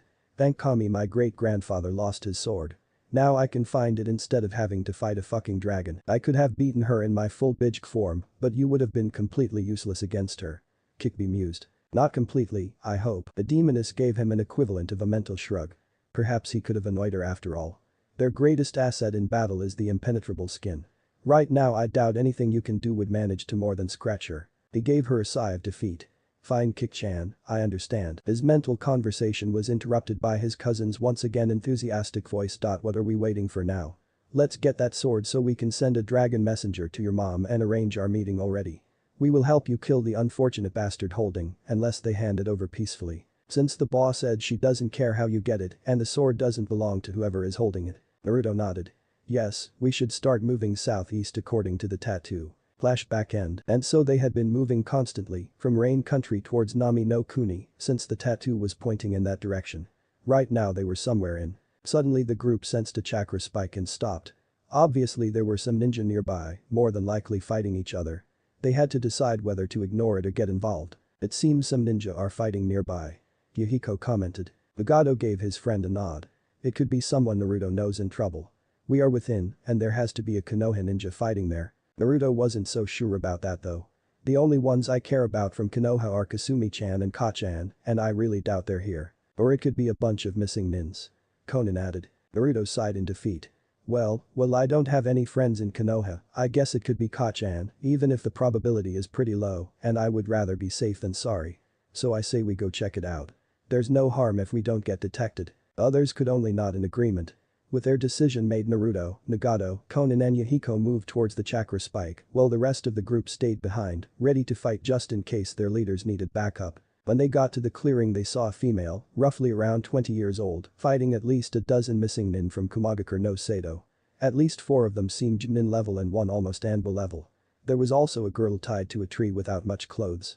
She didn't look more than 12 years old. The girl that was fighting had shoulder-length red hair and lavender eyes that looked suspiciously like Haika's, the veins that had bulged around them, somewhat confirming their suspicion. Upon seeing her headband, Naruto's group was shocked to see the Uzumaki swirl on it. It seemed as if their eyes were playing tricks on them. Uzashigakure no Sado had been long since destroyed, and no one bore the symbol of that village anymore. Lest they attract the wrath of countless enemies the Uzumaki had. That meant, we have to help her, Nagato-san, she is obviously strong, but against 1 Anbu, 4 Junin and 7 Shiknin level ninjas, she is clearly outnumbered and needs help. Nodding, the group moved forwards. With Nina Uzumaki was never a lucky girl. In fact, her creation in itself was an unlucky event. She was birthed by an Uzumaki mother who was raped by a Haika during the clan wars around 80 years ago. Even though she was the result of such a painful predicament, her mother had always loved her and never let her feel lonely. That was until she died when Whirlpool Country was annihilated. Nina had managed to escape her pursuers thanks to the training given to her by her mother and her Byakugan. She had inherited the cursed jutsu from the bastard rapist of her mother, not that she knew who he was, only that he was a Haika from Konoha. When she had first activated the cursed eye, she had refused to use it and had been disgusted that she even possessed something that made her resemble her mother's rapist. But her mother had told her how every tool available at a ninja's disposal must be used, regardless of the tool's origins. It had saved her life that day. After that she had tried looking for any other Uzumaki survivors and failed spectacularly. Until now, that is. She was a master of her bloodline, the Kanzen Tentai's age aspect, so she had remained a 19-year-old girl, even though she was born about 80 years ago. Currently she was heading towards Nami no Kuni. By pure luck, she had heard one of the ninja in a Tagakure hidden sound of Ta no Kuni land of rice fields, talking about a blonde girl whose blood could heal any wound. She had heard that the girl was being sold, and Orochimaru-sama, as the ninja referred to the man as, was very interested in her. She was sure the girl was Uzumaki, as it was their bloodline that provided that ability. The blonde hair was confusing, but it could come from the paternal side, like her regardless, if there was the slightest chance of another Uzumaki being alive, she couldn't let someone like Orochimaru get his hands on her. She can't let her be a slave either, so she had to get there before anyone else did. However, as her fucked up luck would have it, she had stumbled upon a group of missing nin. Stumble wouldn't be the right word of course, given that they were barely in the range of her which she had been using to scout ahead. The only reason she headed their way was that they were about to do something she despised more than anything. But the girl around the age of 12 tied to a tree and had hungry looks in their eyes. Even a blind person could sense what they were about to do. Since her mother was a rape victim, she despised rapists more than anything. She had sworn long ago that any rapists that crossed her path would never receive mercy and die a slow and painful death. The Redeed had years to practice her techniques and train, so even though she didn't have any scrolls from the Haika on Byakugan or their techniques, she was quite adept at using it. She had extensive knowledge of human anatomy as well, a great deal of experience and expertise unlike any other. With these she had created her own taijutsu style that allowed fluid movement of the body, as well as fast strikes. She will make sure these bastards feel pain before they die, slowly. Byakugan, seeing the Redeed get into a taijutsu stance, the missing ninja got smug looks on their faces. You think you really stand a chance against us? You know what, we kind of needed another one, and you came just in time. Who knows how many turns this little thing will last. The apparent leader gloated, pointing towards the young girl who seemed to be quivering with fear and disgust. We'll even give you a chance to surrender peacefully and even enjoy what we're about to do. It will be more fun than if we have to force ourselves on you and fuck you till you break. Nina scoffed.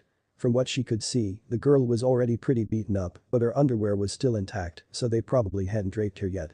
Good for the bastards, I won't hurt them that much before killing them now. Without any further warning, Nina dashed ahead, uncaring of the fact that the leader was easily at Anbo level. Her movement was little more than a blur as she closed in on them. But instead of closing the or performing fatal strikes like usual, she touched the major nerve endings and pushed her chakra into them to cause maximum pain to the missing ninja. ARGHH. The two closest to her that were hit immediately collapsed on the ground, writhing in agony. She smirked at their painful cries. As she sensed some people coming close and watching, the girl decided not to act against them unless they attacked her. Shit, she's strong. Looks like we're gonna have to work to get that sweet pussy.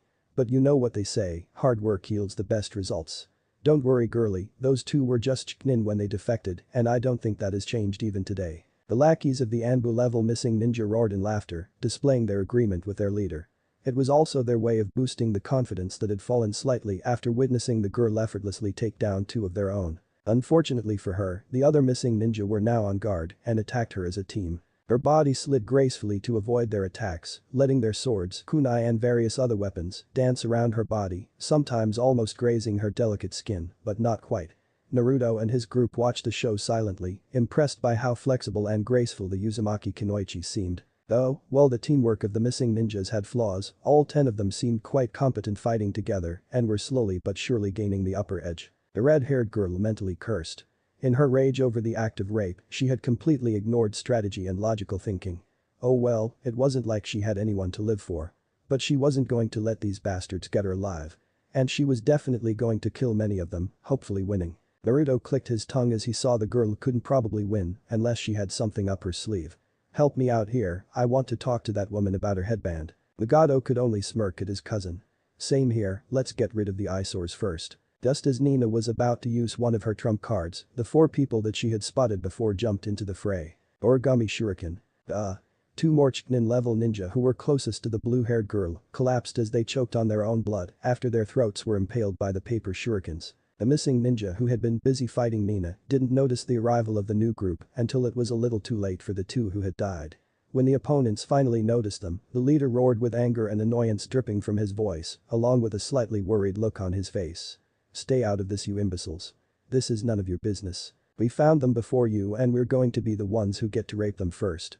If you want you can have a go at them after we're done. That was when Nina noticed that the new arrivals were missing ninja as well. Attested by the fact that 3 of them were wearing /to Megakure hit I-8s. She cursed herself for not considering that possibility and her fucked up luck for landing her in this situation. The 3 older ones looked very strong and the young one seemed like a ninja trained as well. The red-haired male and the little blonde probably headed ninjutsu as they both had their eyes covered. Though they obviously didn't have any of the great ninjutsu, or so Nina thought. They obviously weren't Uchiha or Hyuga, as neither of them had dark hair or the general attributes that the Uchiha or Hyuga clansmen display.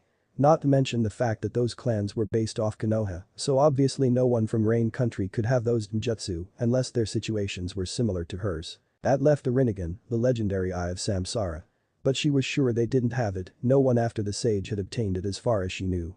So that meant they had some of the lesser known but nonetheless dangerous ninjutsu if the opponent was skilled with it. She got into a wider stance. It seemed she was not getting out of this alive. She silently apologized to the little girl that was going to be turned into a slave now and with her who knows what Orochimaru will do. She was not as imaginative as that sick bastard, so she had no fucking idea. What are you talking about? Naruto asked, somewhat confused. Others in his group perfectly understood what he was talking about though. They think we are here to get the girl for ourselves, those bastards. You idiots really think we are like you? We are the Akatsuki Red Dawn, we fight for peace. We are missing Nin because the leader of AIM is a tyrant that we oppose.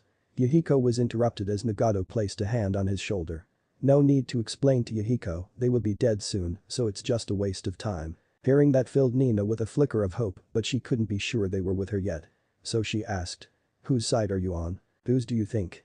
Conan deadpanned, pointing at the 2 dead missing Nin. Nina had the decency to look somewhat sheepish, but she was just making sure. Alright, I'll let you help since I am outnumbered here. Before they could continue discussing though, the missing Nin decided that while both the groups were enemy and they still had the numerical advantage. Hence the leader shouted kill them all, but let the girls live, for now. We will give them better deaths later. Apparently Conan didn't like that guy. Shikigami no Mai. Dance of the Shikigami, B rank. Turning into paper, she wrapped around the leader of the missing Nin, slowly suffocating him. Unfortunately it wasn't going to be that easy against an Anbu level opponent as he tore through the paper and forced Conan to reintegrate. While this was going on, Nina had immobilized one of the Jinin and was fighting another Jinin and 2 Chiknin. The remaining 5, 2 Jinin and 3 Chiknin, ran towards Nagato, Naruto and Yahiko. Nagato and Yahiko fought 1 Jonin and 1 each, while the remaining fought Naruto. Well, that was if you could call Nagato was fighting, basically he was tossing the 2 ninja all over the place with his gravity manipulation. Hiko had already immobilized the Chunin with his water prison and was attacking the Junin with a water whip. Naruto meanwhile thought this would be a good way to test his skills without the Rinnegan. So, instead of using one of his surprise attacks, he let the Chunin get close and then started attacking him with one of the techniques his mother had taught him during the one-year survival training. Pain. Msenka no Jutsu. Fire release. Phoenix flower technique, C rank. The technique was meant to be a distraction, but one of the fireballs caught the surprised Chunin on the shoulder. He didn't expect such a small kid to know any ninjutsu, let alone C ranked and above. While Naruto was a tad disappointed at how easily his opponent got wounded, he wasn't an idiot, so he pressed his advantage. Throwing several shuriken towards the enemy, Naruto performed another technique. This time though, the Chunin was prepared. Raiden. Raikou Inami. Lightning release. Lightning surge, C rank. Naruto, sensing lightning chakra heading towards him via ground, jumped in the air and finished his own technique. Suiton. Mizukamakiri. Rising water slicer, B rank. The concentrated beam of water cut through the ground and through the Chunin, bisecting him in half. Naruto stared at the dead body, or bodies. It was in two equal parts now, so he can't be sure. He was still dumbfounded at the sheer effectiveness of the technique though. The others had already finished their enemies and were watching Naruto's battle, ready to intervene if needed. All of them were equally impressed by the effectiveness of the technique. It seems your Yugengan perfected the beam to a level where instead of throwing the ninja away with great force and causing internal injuries, the beam is sharp enough to slice through him. Very impressive. Kikbi commented. Naruto however was feeling a bit sick. Almost all the internal organs of the Chunin had fallen to the ground in plain view and two separate half-Chunin were lying a few feet from each other. Finally though he was able to hold his lunch. Nina freed the captured girl and then the five ninjas stood in a circle. Naruto noticed that Konan had more than a few scratches on her, but no serious injuries. While the Anbu level missing nin probably wasn't a piece of cake either, her excess training during the last year had made her even more capable of Kunoichi than she was before. Nagato was the first one to speak. What is your name, Kunoichi-san? It is only polite to give your name first. Nina answered carefully. She wore her headband with pride and never hid her name. Given how much her mother had given her, she could at least continue her legacy with a Uzumaki name. But she was by now very aware of how powerful each of them were. She could probably kill just one or two before being taken down if all of them attacked at once. Fortunately the three Akatsuki and Naruto decided that it was fine and introduced themselves. I am Uzumaki Naruto. Uzumaki Nagato. Ihiko. Konan. Nina was not sure how long she didn't move or breathe, but she was so shocked that her eyes resembled dinner plates. You Uzumaki? That's your birth name or you just took it? She asked, still not sure. Naruto chuckled. Yes, we felt safe to tell you based on your headband, which belongs to Whirlpool. Tell us, how did you get it? And who are you? Nina sighed. This was too much for a day. But she had to get this over with quickly, or the little girl in Wave Country might fall into that snake pedophile's hands. So, getting over her shock, she sternly responded. I am Uzumaki Nina, last survivor of the Whirlpool Country. At least I thought so until today. Now I know there are 4. But we have to hurry if we don't want to become 3. There is one person I heard about in Waves that might be another one of us. Naruto raised his eyebrows in surprise. Finding 2 Uzumaki in a day. This day was lucky, which gave him hopes of finding the sword too. Actually I have a mother and a sister, Nina-san. Although if another Uzumaki needs help then I would like to offer you mine, if you would accept. Right. We will discuss everything in detail once we save the girl. Nina responded. Oh well, we could tag along, after all the Wave Country is southeast where we were originally heading. Nagato added, to which Ihiko and Konan nodded. The dragons had not set any time limit on finding the sword, although the sooner it is found, the better. Good, then we have to move quickly. We will need someone to inform the group. Yahiko added. He knew Nagato and Naruto were going to take this personally, since the girl was in Uzumaki, from what Nina knew. Konan was faster than him and could get them all out of there quickly if things got bad. So he made the logical choice. I will go, Konan, go ahead with Nagato, we will be on our way soon as well. Konan nodded and then the group of 4 ninja took to the trees and headed to Wave Country. Ihiko turned around and noticed the previously captured girl looking at him with a hint of fear and hope in her eyes. Fuck. This is going to take longer now, I totally forgot about her. Now I have to make sure she gets to some authorities first and then I have to catch up with the Uzumakis and Konan. Or there is no point in doing so. He noticed that Naruto had stopped only for a moment to look and then continued as Nagato told something to him. Yahiko sighed. Nagato knows me too well, he knew I'd do this. But seems Nagato and Konan never really cared about the girl. They only interrupted because of Naruto. In fact I think the only reason they work for our goal is because it is my dream. Even with that troubling thought in mind, he took the terrified girl and headed to the nearby town, completely unaware of the snake heading towards the waves. Chapter 6. Eminence. Nami no Kuni. As the group of four finally arrived in the land of waves, Nagato, Konan, Nina and Naruto looked around for any signs of slave sale, but unfortunately failed to find any. Deciding to explore and look for clues, Nina spoke up. Maybe we should split up and meet here again in an hour with whatever we find out. Others nodded and went in separate directions. Nina activated her Byakugan and Naruto made around 30 shadow clones to help with the search. 1 hour later, all four of them arrived back at the place they had left off. Nina, being the one to find the most probable location of the girl, decided to voice her opinion. I think I found where she is, though we might need to get her out of there fast. The auctioning is supposed to begin soon. Since no one else had been able to find anything significant, they decided to follow their new companion. It wasn't too long before they arrived in front of a big building with the sign of Gatu Incorporated. The gate was guarded by 4 armed guards, none of them seemed to be shinobi. What business do you have? One of the guards demanded as he noticed the newcomers. It took him only a fraction of a second to decide whether or not to kill the guard. In the end he decided to check the girl's condition first, as well as confirm her whereabouts before taking any action. We heard your boss had a girl whose blood can heal, for sale. Nina seemed ready to bust through the building at any moment, while Naruto didn't look too fazed. He wasn't entirely certain if the girl they were rescuing was in Uzumaki, and even if she was, getting emotional won't help in her rescue. The guard seemed to realize what the red-haired man was referring to as he gave them a grin. Ah, her.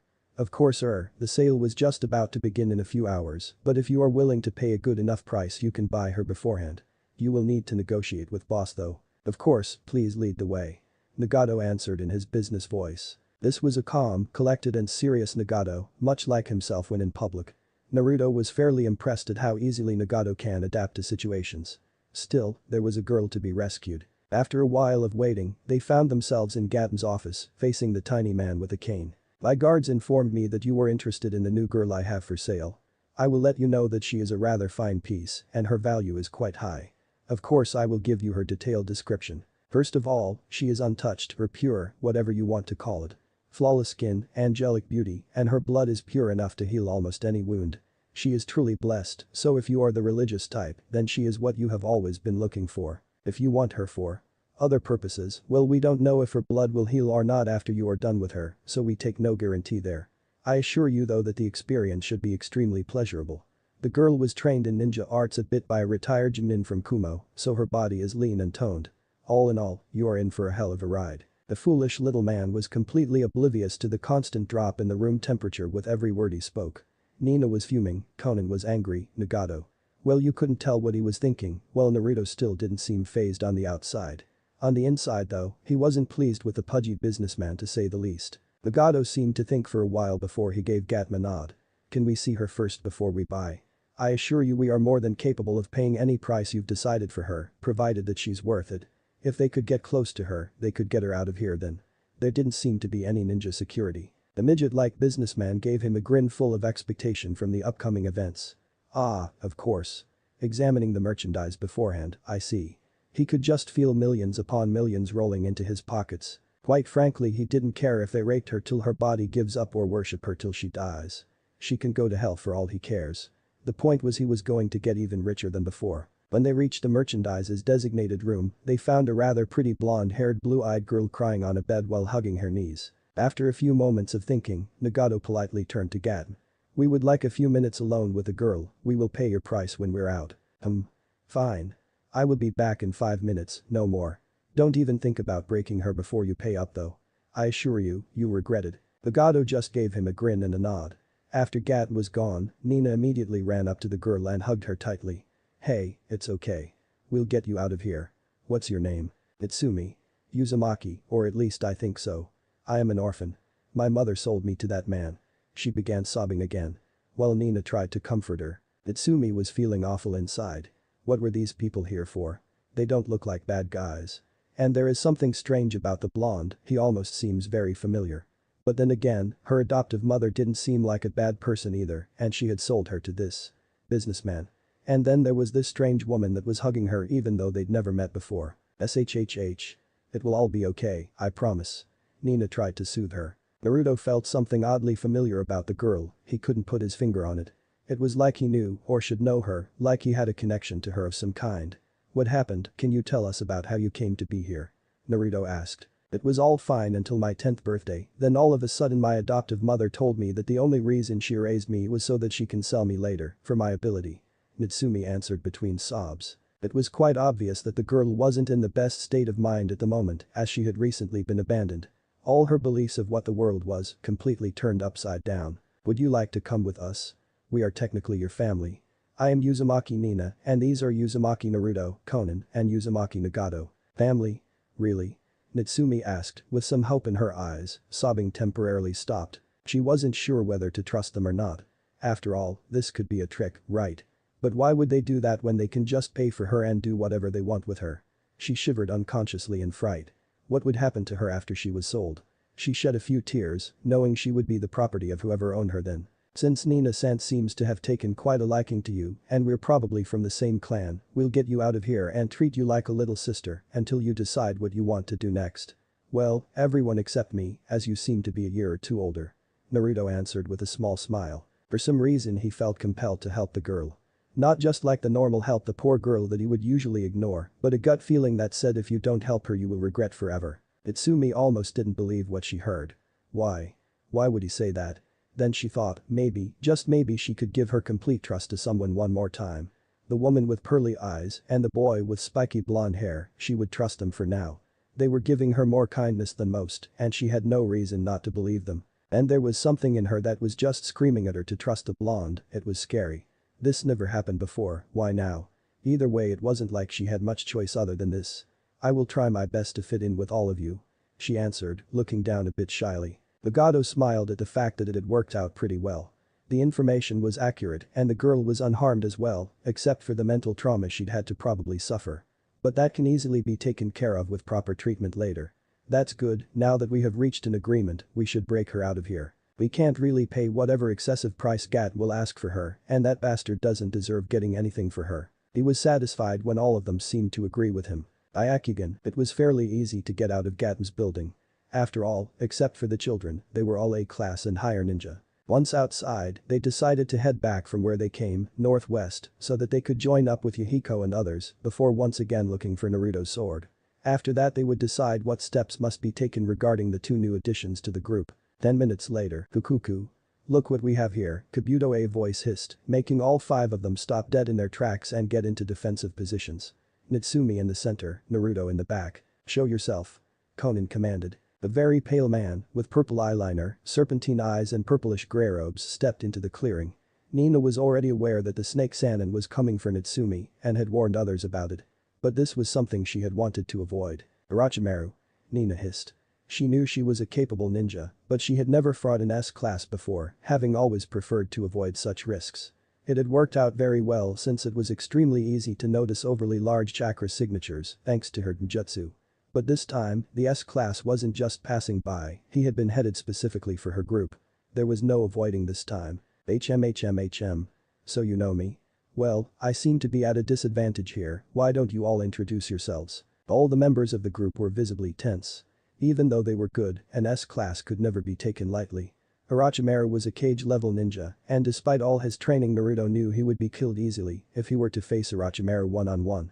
But fortunately he wasn't alone. While none of them were confident of their victory against an S-class alone, together they were more than sure they could defeat one. Nina had the experience of an 80-year-old and the body of a 19-year-old.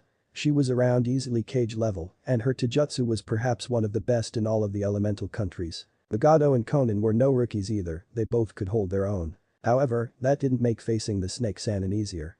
No matter how skilled you are, there could always be casualties, especially when you have to protect someone weaker. Just give me the girl and I will let you all live. Orochimaru ordered, completely cool and collected, confident in his superiority. He hadn't heard of any of them. There was a red-haired man, a blue-haired woman, a red-eyed woman and a little blonde boy with a mask. He had memorized all A-rank and S-rank shinobi and kinmochi in the bingo books, so he knew none of them belonged in that list. Nope, nothing worth noting, all were no-name ninja at best. Nina narrowed her eyes at it, clearly not believing he had thought they would just hand the girl over. You must be seriously retarded to think we will give a little girl to an emo pedophile scientist like you. Itsumi couldn't hold a snicker at the man's new nickname. Though inwardly she felt a chill run up her spine, I hope she was just joking there. Orochimaru hissed in anger. How dare she call him that? He was no ordinary emo pedophile. He was a super emo pedophile. The cough from Kabuto broke him out of his trance. Orochimaru-sama, I think we should just get rid of the disturbances and just complete our objective. They don't seem too cooperative, so we're just wasting time. Orochimaru chuckled but nodded with a smirk. The only ones who could stand against him right now were the Hokage, Reikage, Mizukage, Kazekage, Tsuchikage, Uzumaki Kushina, Killer Bee, Hoshigaki Kisame, Kakuzu and Sasori. A mere handful of people, and even from these he knew how to escape from each and every one. The only one he did not want to mess with under any condition was Hanzma. At one time he had barely survived even with his ex-teammates, and that was only because they were spared. He had nothing to fear from the people in front of him. He charged at the group, intent on killing all but the girl that possessed the precious Uzumaki bloodline, the Shinra Tensei. From Nagato stopped him mid-charge, painfully. Orochimaru was caught completely off guard when he was thrown away by an invisible force. What was that? Now that he knew that the no-name ninja were prone to use strange and unconventional attacks, he decided to not try to block, but simply dodge any attacks. Orochimaru nodded at Kabuto, and they both charged at the group from two different sides. Briefly exchanging glances, the group made a decision among themselves.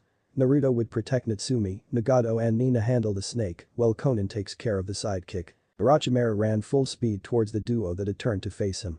To most genin he just disappeared, to most genin he was a blur. But to Nina's eyes, he was crawling, walking in slow motion. With complete determination in her eyes, she charged at the Sannin, while Nagato waited on the sidelines to jump in if the snake slipped past her. Blurring out of existence and reappearing in front of the snake, Nina quickly started striking him. The Sannin seemed shocked at first, but finally noticed the activated Byakugan and made a short retreat. It seems you are quite skilled with your taijutsu to make me retreat like that. Orochimaru commented. Nina sneered at the snake with hate in her eyes. Shut up you pedophile. Face me if you dare. Seeing no harm in doing so, Nagato decided to help Nina out a bit. Bansham Tenon. The Sannin was shocked again. 1 second he was standing a safe distance away from the red-headed Haikta and the next he was flying towards her. No, not her, that man. Pushing Chakra to his feet, he tried to stop the technique. Since Nagato hadn't put much power behind the move, he managed to stop. But he was close enough for Nina. Haki KKSHM. 8 trigrams air palm. Hit with the technique in the gut, Orochimaru coughed up blood and glared at the offenders. Now that he was pissed, they were going to pay. Kusanagi no Tsurugi. KK no Tachi. Sword of Kusanagi. Long sword of sky. Taking out the sword from his mouth in a slimy display, he created a few mud clones without hand seals and charged again. This time he was prepared for anything. Charging at Nagato with the sword, he extended a hand towards Nina and muttered. Sensei Jashu. Hidden shadow snake hands. Orochimaru gritted his teeth in annoyance as all his snakes were swatted away by her nimble hands and killed in the process by precise chakra strikes. Throwing the sword at Nagato so that he couldn't interfere, he faced Nina again. Bandara no Jin.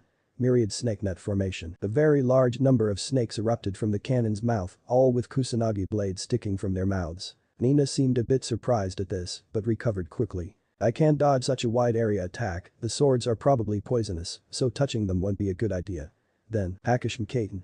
8 trigrams heavenly spin rotation. A perfect circle of spinning chakra protected Nina from the incoming attacks. When the snake stopped coming, she stopped her technique and stared at a fuming Orochimaru. Hirusai Smshai. Leech all creation. Orochimaru's body started sinking into the ground and then disappeared. Nina seemed confused at first, then her eyes widened. Oh crap. Orochimaru emerged right behind Naruto and was going to take Natsumi when Naruto's leg introduced itself to Orochimaru's head. Temporarily shocked at the power behind the blow, Orochimaru took a moment to recover. While he had considered the kids to be defenseless or at genin level at best, it seemed the boy at least was high chunin level. Still, he was outmatched and outclassed. Konan saw everything, but was busy dealing with the sidekick. He was much more skilled than she had anticipated. But if she could draw the battle out, she had no doubt she would win. It just won't be too easy, as she was hoping for. It's a good thing I deactivated my gravity seals before the fight began, or I might not have been able to react in time.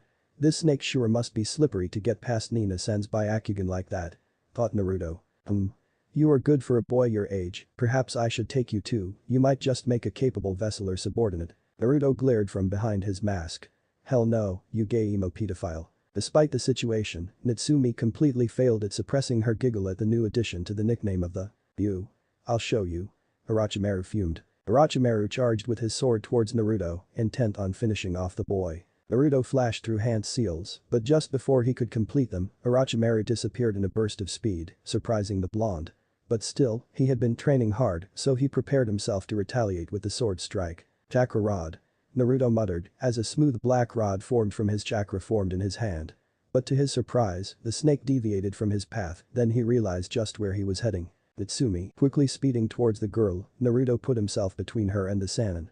While she was ninja trained, it was just the very basics, no advanced training, so she had practically no chance against her as she was now. The Kusanagi clashed with the chakra rod, but then the unexpected happened. At least for Naruto. Orochimaru took out another from his mouth and slashed it across his chest. Shinra Tensei. Putting as much force as he could safely into the attack, he hoped for the best as he stumbled backwards. Fuck, this hurts like a bitch. Having been caught off guard and unprepared for that attack, the sword had cut half an inch deep wound diagonally across his chest. Even if he had been prepared, he wasn't sure he could have defended himself against an opponent of Orochimaru's level. The difference was too much. Orochimaru gritted his teeth in pain as he was thrown backwards. I swear I fucking hate this technique. He cursed mentally as he went through a few trees, breaking them in the process. Any regular Chunin would have been dead by now, and most Chunin severely injured. But he was not for nothing. Performing his personal kinjutsu, he vomited himself from his mouth. His new body was as good as new. Devoid of any wounds that he should have sustained from the fight with the three Uzumaki. Unfortunately, right after he had finished, he was met by a very pissed off Nina and an irritated Nagato. It was a fact only he knew that it took him half a second to recover his senses after finishing this. He hoped they couldn't finish him off in that small period of time. While they didn't know about the time limit, they wasted no time in attacking the opponent. Zesso Hachiman Hijeki. 8 Gates Assault. Orochimaru closed his eyes as he was hit by an extremely high-powered chakra palm in 5 different places of his body. He knew the position she was hitting, the 8 gates. I have to get out of here if I want to live. Almost there. Another strike. Shit. 6 of my inner gates are closed, if she gets another 2, I will be dead because of the chaotic overflow of chakra in my body. I will have to use that now. I almost have full control of my body. Another strike. Yes. Imata no Jutsu. 8 branches technique. At the last moment, he was able to transform into a giant 8-headed snake, albeit appearing very tired and beaten up. 7 of the inner gates being forcefully opened is never a good thing for one's body. Kabuto. We are leaving. Nina's Taijutsu technique completed, the 8th strike had hit, but the snake's chakra system was different now, so it didn't have much effect. Hi, Orochimaru-sama. Make no mistake, I will be back. And I will take all that I desire. And with that, they both sank into the ground, gone for good. Naruto. Are you okay? A worried Natsumi asked. Yeah. Ha. I'm fine, just a little scratch. He gasped out. Damn, I didn't know this would hurt this much. It feels like some kind of venom is spreading throughout my body. Fast. I'll take that back. I feel like I'm melting from the inside actually. Bigby's voice confirmed his suspicions. It shouldn't be for normal sword cuts, but that sword was poisoned. Don't worry though, I know of a way to get you out of this, but it will cost us both a lot, so let's see if any of your companions can do something first. His eyes widened. If they didn't get to somewhere with an antidote quickly. He knew Kik-chan never joked when it came to it will cost a lot. Naruto. Just hold on for a minute. Here, bite me. Remembering her ability with the Uzumaki bloodline, Naruto nodded gratefully and bit into her neck. A low moan escaped her lips as he drank her blood and chakra. In front of their eyes Naruto's bleeding stopped and his wound closed completely, no scar left, his skin unblemished. Realizing he was fully healed in a minute, he removed his mouth from her neck, giving a lick to clean any residual blood. She shivered when he licked, then blushed and looked away. Thanks for saving me, Naruto-kun. You're welcome Natsumi-chan, I did say I will be like your brother, and brothers protect their sisters. He smiled. And thank you too for healing me. Just then Yahiko arrived with the rest of Akatsuki and whistled at the destruction. You guys just don't know what low profile means. Let's get out of here before Konoha or Kiri squads come to check what the fuck happened. Meanwhile in Konoha, Asumi sighed as she continued to walk towards the academy. Recently, a lot of good and bad stuff has happened in Konoha. In the list of good stuff, Uchiha Itachi massacred all of the Uchihas, thus decreasing the number of assholes drastically. In the list of bad stuff, he spared Uchiha Sasuke and his mother, who was at the Uzumaki compound when the massacre took place. Sasuke is now more emo and egotistical than ever. And he was the emo king even before the massacre. Though she was happy Mikoto lived, she wished Itachi had killed Sasuke. Mikoto-sen was not that bad though. She was a good friend of her mother, even though Kasumi didn't trust any outsider, including Mikoto. She behaved politely around her because of Kushina's friendship. But ever since the massacre happened Sasuke had turned cold and hateful even to his mother. Something about not being strong enough to beat Itachi and emo stuff. Mikoto had been worried about Sasuke so much that last Friday. Flashback, Kushina had just arrived back from yet another S-rank mission, and Mikoto was almost always at the Uzumaki compound since the massacre, except for when Sasuke is supposed to be at the Uchiha complex. Right now they were relaxing on the couch. Kushina-chan, I am worried about my son, how do you manage when you can't understand what your kids are thinking? Oh, well. It never happened to me before. If it does happen, I can always ask them what's up. They don't usually hide anything from me. Kushina responded, slightly confused. Oh. But what if they do? Kushina just raised an eyebrow at the Uchiha. Fuck if I know. They won't ever do it, and if they do then they should probably have a good enough reason to do so. After all, it is I who has been bringing them up, so whatever they do is actually directly or indirectly because of me. She never realized how much those words depressed Mikoto even more. But she did see Mikoto was depressed. Hey. Mikoto-chan, don't go all emo on me. Well how about I cheer you up? Let's see. Kasumi. Yes, Ka-chan. Cheer her up. How am I supposed to do that? I don't know, it's your job. But, please. Won't you do your Ka-chan this little favor? Kasumi breathed out a sigh of defeat, thinking of a way to do it. Figures, her Ani-chan and Ka-chan both had absolutely no people skills. Mikoto-san, what's got you so upset? I thought you would be happy to be with your long-term friend here. She pointed at her mother. Mikoto looked at the little redeed, she never truly understood her. That girl was far more mature and skilled than any girl her age should ever be. Even two Itachis fused together wouldn't compete with her. Itachi was high genin level at her age, but still his mentality was that of a 7-8-year-old. But Kasumi. She thought like a teenager already, and her skills were bordering on a high genin level from what she had seen. She contemplated on her answer, should she tell her the complete truth? How will she handle it?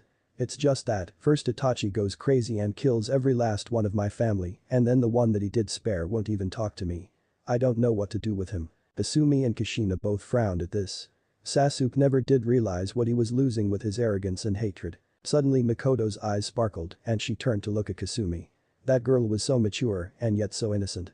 So beautiful and yet so deadly. So cheerful and yet so serious when needed.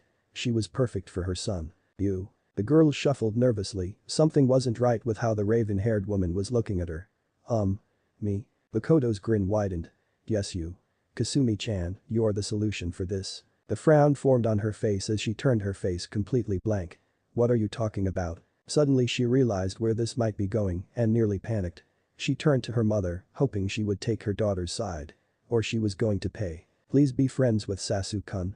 In fact, Kushina-chan, what do you think about an arranged marriage between the last of the Uchiha and Uzumaki clans? It will be an extremely good union. And even though Kasumi will become an Uchiha, you will have Naruto to continue your clan. Whoa, hold your horses Mikoto-chan. Just a few problems there with your solution. First of all, I won't force Kasumi-chan into marrying anyone. And secondly, I don't think gay emo brooder are her type. And let me make this very, very clear. We are friends, but if you want it to remain that way, don't mess with my children. Yep, Kasumi thought dryly, this is definitely where Naruto got his people skills. Damn, even Naruto won't call Sasuke that in front of his mom. I hope. Mikoto was now on the verge of tears. Kushina should know that her best friend wouldn't think of anything that would harm what is precious to both of them. Finally Kushina seemed to sigh. Alright. Look, I will ask Kasumi, if she wants to then I'm okay with it. What?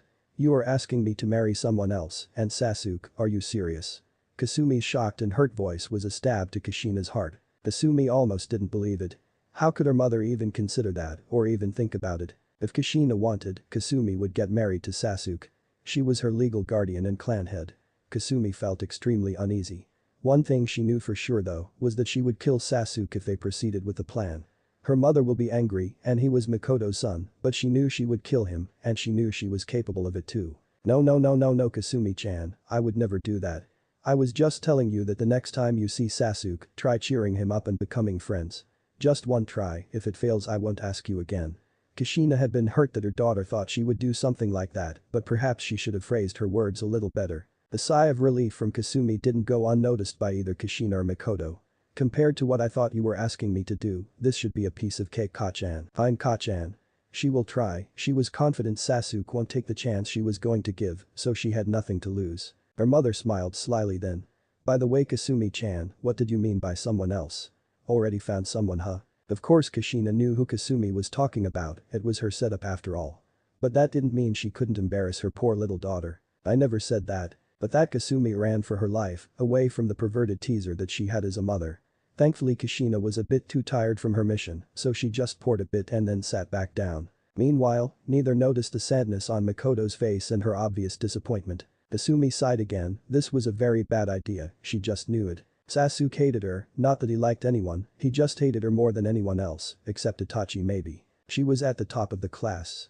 As if that was not enough, her looks had gained her a lot of admirers. Despite the adult population trying to get their kids away from her, most boys and some girls don't think with their heads when it comes to someone attractive enough. She already knew all this, but to her there was only one person that could attract her in that way. And he was away, training who knows where, and will come back who knows when. But he will come back, that's all that mattered. Even if later he only wanted her as a sister, as long as she was able to be with him, she didn't care. That said, despite the teachers trying to sabotage her growth, she was always miles ahead of Sasuke and others, and he hated her for it. Not that she cared. She didn't try too hard to score, it was just too easy for her. But Sasuke wouldn't even consider the fact that he could be outdone. By a girl no less. She had no doubts he had mixed feelings for her. On one hand he wanted to outdo her, be the rookie of the year and all. On the other hand he saw her as a potential partner, it didn't matter to him that she would never willingly be his partner, to him she was just a good breeding stock. Good clan, check, good looks, check, intelligence, check. Yep, good breeding stock. Asshole. Entering her class, she took a look around. There, Uchiha Sasuke sat, brooding as usual. Well, she had promised her mother she will give him one day full of chances to make friends with her, and that she will. Thank God there is no seat empty next to him, I can at least sit somewhere else. She started walking towards the empty seat at the back of the class, next to Hinata. She smirked remembering how she and Hinata had first met. Flashback, Kasumi was once again painfully aware of being stalked. Ever since Naruto was gone from Konoha, she has had this mysterious figure follow her around almost everywhere she went. She had found out soon enough who her stalker was, and she was quite shocked. None other than Hinata Hyuga.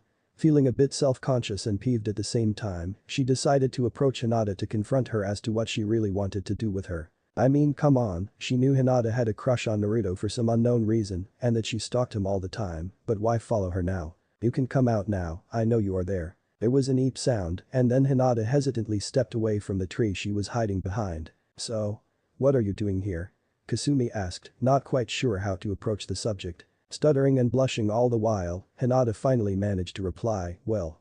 You see. I was. Watching you. And. Hinata's eyes were wide and breathing heavy. She didn't expect getting caught and didn't know what would happen now. A tomato-red Hinata rapidly began firing explanations in hope of getting away without too much trouble, somehow. I didn't mean it that way. I meant that whenever I saw you or your brother you were always being glared or whispered at, for I don't know why, but either of you and never let it get to you. You just brush it off and keep going like it and never happened. I really admire that. I wish I could do that. When people belittle me, I wish I could just ignore them and walk away instead of standing there. Kasumi only raised an eyebrow at the girl's explanation, seriously she never thought that Hinata had a reason to follow her or Naruto around like that. Still, everything has a reason behind it, so it wasn't too much of a surprise. Now that she thought about it, Hinata was perhaps the only person aside from Makoto to be able to accept Naruto or her without seeing them with hatred, fear or ignorance. Maybe she wasn't so bad to be around, in fact, since Naruto is not going to be here for a while and her Kachan is regularly out on missions, Kasumi didn't mind some company. She will make sure not to get too attached, just in case this was all a trick. Hinata-san, you know you don't have to hide from me like that. We can be friends. She smiled at the Hyuga girl. Hinata had been expecting to be ridiculed or worse, being told to get lost and never follow her again. How could she live without staring at either Naruto or Kasumi's sexy little ass? Ahem, off topic. How could she maintain her sanity without her little ropes to hope like Naruto and Kasumi around to guide her? Yeah, that sounds better, less perverted. Kasumi watched Hinata's expressions change every 3-4 seconds. Was she just staring at me with a perverted look? Nah, can't be, Hinata is too innocent. But I'm keeping her away from Ani-chan when he comes back. I'm not sure if he will be safe around her. The little voice in her head was telling Kasumi that it's always the quiet ones, but she ignored it. Given that Hinata had a crush on Naruto, Kasumi didn't assume her to be one of the girls after her too. She can't change teams so quickly, right? Or was she playing for both? Hinata-san, what are you thinking about? Hinata blushed bright red and looked away before sputtering an apology and saying she was planning for the future. And so began a very unconventional and one-sided friendship. Kasumi vaguely remembered seeking advice from Kushina on Hinata's behavior and regretting it. The sometimes perverted woman had proceeded to tell her many things she did not need to know. From that point on, Kasumi made a mental note to never ask Kushina for advice with anything unless absolutely necessary. Kasumi had decided shortly after her first kiss that either she will be with Naruto or no one else. Some may think she is a bit too young for that, but they surely don't know about how much shadow clone training she had gone through. She was mature enough to make her own decisions, and that she did. It hadn't taken her too long to realize Hinata's true intentions behind following her. She had made it clear to Hinata that if they wanted to be friends, Hinata had to accept Kasumi and Naruto's relationship. She still remembered that one. Flashback, Hinata-chan, do you still have that crush on my brother? Kasumi asked while still pushing Hinata on her swing. Hinata was surprised just for a moment before answering again. And no, I got over it. Kasumi's eyes narrowed. Really? Hinata just blushed and looked away. You know, Hinata, I'm probably going to be in a relationship with my brother.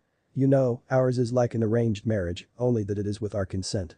It might change later, but most probably not. Since you're a Haika, I'm sure you already know it's allowed. Just letting you know, as you seem to like him a lot. Since we are friends, it's only fair I warn you beforehand. And stay off him when he gets here, please. Hinata was shocked. That is. So hot.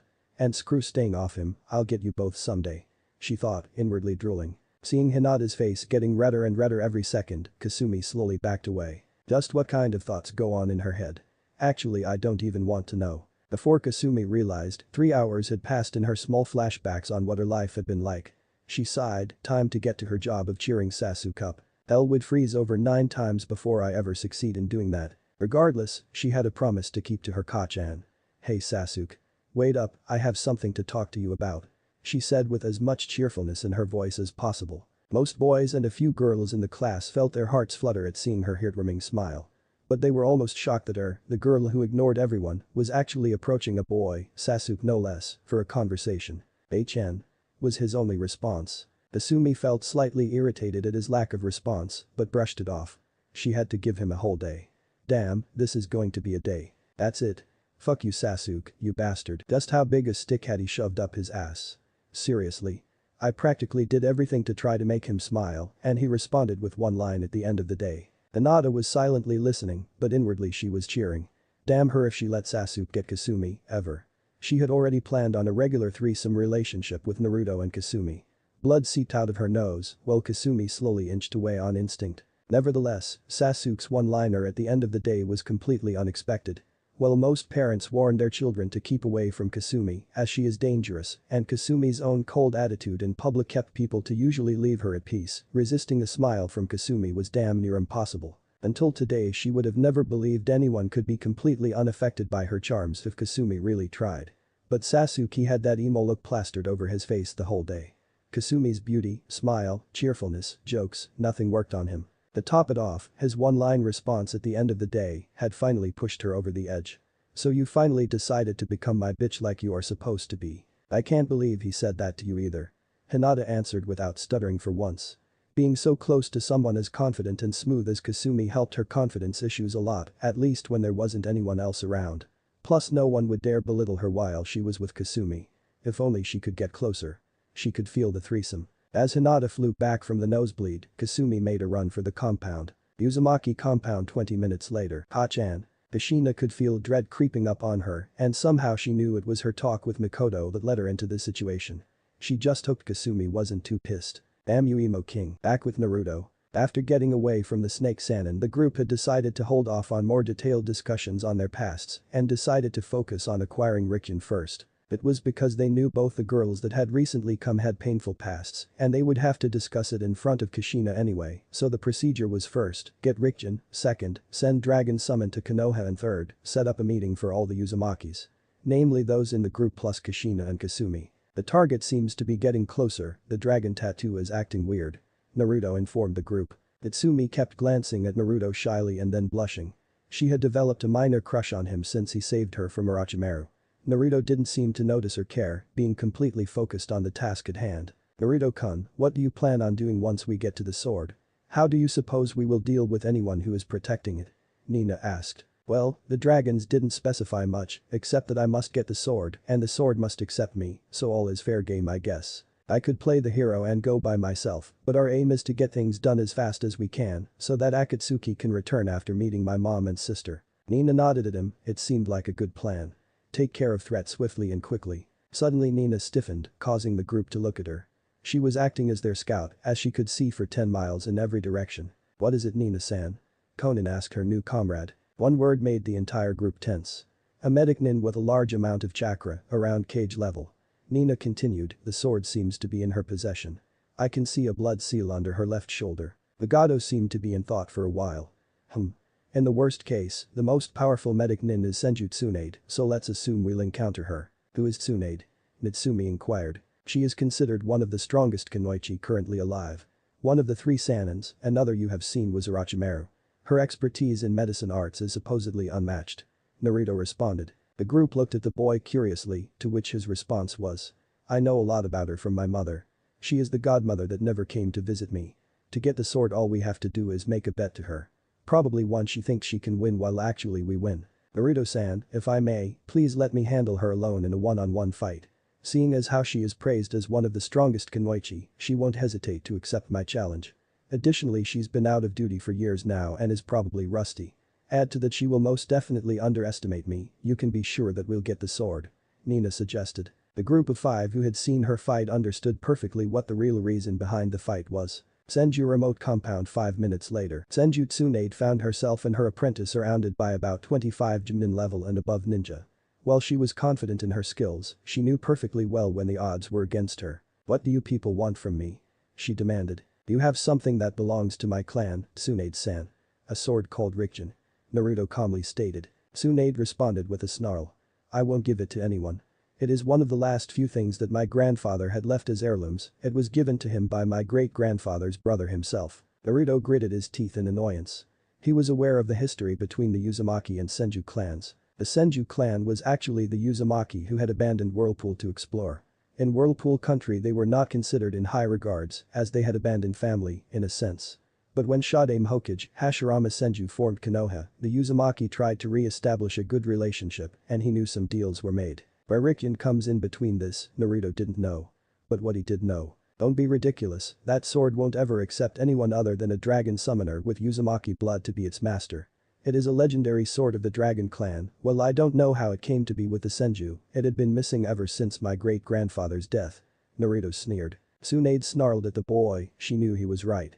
She had tried multiple times to use that sword, but nothing worked. Same for her father, mother and anyone else who tried.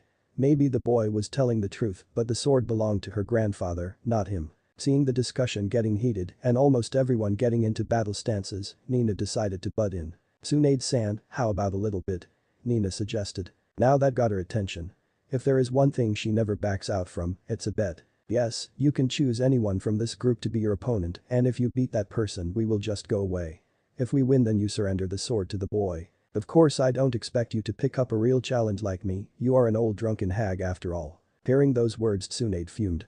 "Drunken old hag. I will show you. You know what I challenge you to fight. To sweeten the deal, if you win I will even give you my grandfather's necklace on top of that sword to the brat. But if I win, and I will, you and the brat will lick my feet." She raised an eyebrow at her demand but nodded nevertheless, confident in her plan. Others got away from the 2 women as they got ready to fight. Tsunade was confident in her victory, she was the strongest Kunoichi in the elemental countries after all. No other female could beat her, and only a few people were just strong enough to be able to accomplish it, all of whom she could recognize. Nina recognized that look. That arrogant, cocky, overconfident look.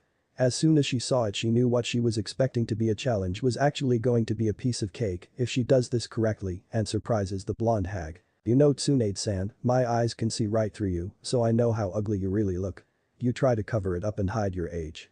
But it is no real match for natural youth is it? It's useless. I myself look only a little younger than you, well if you cancel that I could call you grandma."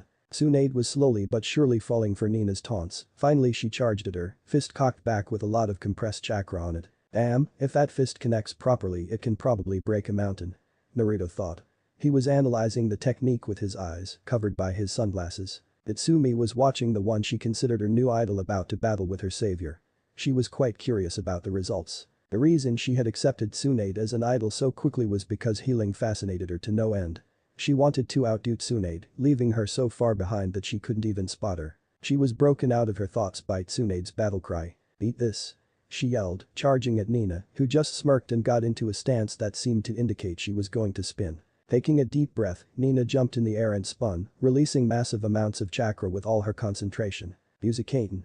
Whirlpool divination spin, S rank. The result was a huge whirlpool of chakra that seemed to be divided in two parts. The inward layer was chakra being expelled extremely quickly from Nina, at the end of which Tsunade was suspended. The second layer was the giant cloud of chakra that was the result of the extremely fast release from Nina being sucked back towards her. The cloud moved like a whirlpool. If someone were to touch it, he would get sucked until he got to the second layer and then pushed back, only to be sucked in again. All the while the violent chakra would do damage to the opponent's body. Tsunade was caught right in the middle of the technique, there was no escape. Instead of pushing her out, the technique was pulling her in, towards Nina, while the constant flow of chakra Nina was releasing kept pushing her away. So in short, she was going to be battered by the technique till it was cancelled. Nina showed no mercy, took no chance at all. She continued the technique for 2 minutes straight. When she finally stopped, Tsunade collapsed, breathing and heartbeat erratic. Nina too was breathing heavily. Even with the Uzumaki reserve she inherited from her mother, that technique was extremely taxing, and to maintain it for this long was something she would never have thought to try. But still, she didn't want to risk it. Having seen a little of what Orochimaru was capable of, she was a bit wary of Tsunade. Even with Nagato with her and a massive amount of surprise factors, they had failed to take Orochimaru down. For now though, Nina was happy with the fact that she had done it. She lay there, the greatest medic nin alive, beaten in one move, within 2 minutes. Complete humiliation, may God bless the soul that would face her when she woke up. Shizune gasped and ran to her mentor and immediately began healing. No one from the group paid the mid-nin level girl much thought. There was no one in the group that couldn't handle her except Natsumi, and with how many of them were around, it was impossible for Shizune to do a sneak attack on her. Nina walked towards the duo, and so did Naruto. Finally Naruto told Nina to open the blood seal with Tsunade's blood while he removed her necklace. What do you think you are doing? You should wait till Tsunade-sama wakes up. Shizune all but yelled at the two of them. Tears were clearly visible in her eyes, but she refused to let them fall, lest she humiliate her mentor even more. Naruto just responded with a bored tone, you really think we know nothing about her? She has made thousands of bets and she rarely ever pays up. That's how she owes so many people fortunes. Hell, she owes my mother 20,000 rim. But we will get that later someday, for now since we obviously won the bet we are taking our winnings and leaving. Shizune wanted to protest, but the conditions were not in her favor. She alone stood no chance against all of them, and the Redeed Haika had defeated Tsunade with a single move. When the blood seal finally released the sword, all that were present marveled at its beauty. The sheath was pure black, with intricate silver dragon designs on it. When Naruto pulled the blade out of the sheath, he was amazed at how incredibly deadly it looked. The blade was red-black in color, it had not a single scratch on it, but you could tell it was thousands of years old. The grip was black in color, the handguard was made of 2 silver dragons on each side. Naruto grabbed the handle and pulled the sword out, but as soon as he did though, he heard a voice that was not his or Kikbi's in his head. What do you value most in your life? Without any hesitation whatsoever, Naruto answered. My family, those that I love, and those that love me back. The sword hummed in approval, before the silver dragon sprouted red wings that looked exactly like the blade, black at the edges. All in all, the sword was exotic. To check if the sword had accepted him, Naruto tried to channel his wind nature chakra into it and grinned when he saw the sword glow bluish with saw-like movement. A huge grin plastered on his face as he raised the sword over his head. Nagato cheered him on as he whooped in victory. Chapter 7. Reconciliation. Naruto, his friends, and other members of Akatsuki were currently gathered up in a small clearing where they were setting up camps to stay the night. Naruto himself was perfectly aware of Nagato's impatience when it came to meeting his mother and sister, but his cousin still never failed to remind him of it. He almost rolled his eyes when Nagato felt the need to mention it again. We can finally contact Kushina-sen now, what are you waiting for? Now Naruto, you have no reason to delay it again, right? I have a special surprise for you depending on your answer. If Naruto hadn't already known, the irritated smile on Nagato's face made it more than clear it wasn't a good kind of surprise. If the brat keeps delaying the meeting anymore, there is going to be a second moon in the sky. Of course not Nagato-san. I myself wonder how they are doing. It has been so long. A bit more than a year, right? I was merely doing what was necessary, I had no intention to delay this any more than what was unavoidable. I think you already know that. Nagato nodded, it had been more than a year since they had met at the valley where Hansm had confronted them, and they were betrayed. A year later he found out there were more of the Uzumaki clan than just himself. A year since he found out he had family left. There was brief silence as they went into some personal flashbacks on what they did during the year. Then Naruto decided to see what his new summons had in store for him. See you soon. Going through the standard signs of summoning, he slammed his hand on the ground after biting to give blood sacrifice. Kuchiyus no Jutsu. Summoning technique. There was no need for putting too much chakra as he only needed a courier dragon. A moderate puff of smoke later, there was a horse-sized dragon with blue scales in front of Naruto. Its body was lean and streamlined, more suited for speed than strength. "Greetings summoner, I am Erden, at your service. What is my task?" Her voice was smooth, but not musical, like the Dragon Queen Eurydice's. Erden equals quest. Naruto handed her the scroll in which he had written down a detailed description of the events that took place in his year-long training, as well as a request for them to meet. "Please take this scroll to the Uzumaki compound in Konoha and give it to Kushina Uzumaki or Kasumi Uzumaki. You will know where it is, as there is a giant red spiral marking the training ground with the clan symbol, which should be easily visible from the sky." The dragon named Erden gave her master a nod, took the scroll in her mouth, and prepared to take flight. Just before going airborne, she turned her head towards Naruto. "Please summon Arata-sama so that she can explain your duties and abilities as a dragon summoner." As soon as Naruto gave her a nod showing he got her message, the lean blue dragon took flight towards Konoha. Erden seemed fairly fast, making Naruto wonder how fast the phoenix summons of his sister would be if that speed was considered slow in their comparison. Deciding that he will see them later anyway, he moved on to his current task, summoning the Dragon Queen. Kuchius no Jutsu. Eridus no Urik. Summoning technique. Eridus of the Dragon Clan. There was a giant puff of smoke, out of which came the familiar sight of the Golden Dragon Queen. As she leaned forward, then the Rikjin on Naruto's back started to glow. Naruto wondered what was happening, probably checking if the sword is real. He mused. His musings were stopped when the world around him changed. What?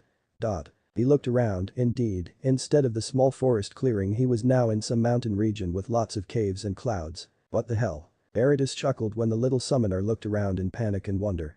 "Relax Naruto-chan, I just reverse summoned you here and will send you back soon. The reason was I didn't want to reveal any of our secrets to anyone but our summoner." Naruto relaxed after hearing that. It made sense now that he thought about it. Nothing is invincible, even though Kacchan had told him that dragon scales were nearly impossible to get through, he knew that nearly wasn't quite complete. And the rare cases where it can somehow fail was to be kept secret or their battle prowess would take a huge hit. In the ninja world, a loud ninja that boasts about how awesome he is and points out his own technique's workings is useless. Secrets are required for survival, the less people that know about what you do and how you do it, the better. Eridus's melodic voice brought him back from his musings. She had changed to her human form and was now sitting on the ground in front of him, long golden hair flowing in the winds. "Now as you may have already known, the Dragon Clan is infamous for our scales. They are what makes people think we are invincible. The reality is far from it though. I will admit it is extremely hard to get by dragon scales, but if you put enough effort in it, it can be done. This is going to take some time explaining, so please relax and sit down." After Naruto did so, she continued. "I have lived for around 2000 years and my own scales have given up more than a dozen times till now. I will let you know what you must avoid getting hit by so that our weakness remains a secret. Us dragons cannot reproduce, all of us are females. We are doomed to go extinct sooner or later, but we plan on prolonging survival of our clan as much as possible. Even losing a single one of our sisters is extremely painful for us." When the Rikid Senin had fought the Jibai, he summoned the entire Phoenix and Dragon populace, along with 4 other clans namely the Hydra, the Night Wolves, the Arctic Bears and the Great Panthers. The Phoenix and Dragon clans, being patriarchal clans at that time, had left with only their entire male populace, while the other 4 took everyone they had. The fight was vicious, and everyone who fought except a few Hydra and the sage himself perished. Those Hydra too only survived because of their ability to divide and reform themselves, even if their body is broken into many pieces. With all the males gone, only us female dragons were left. Same thing happened with the Phoenix clan.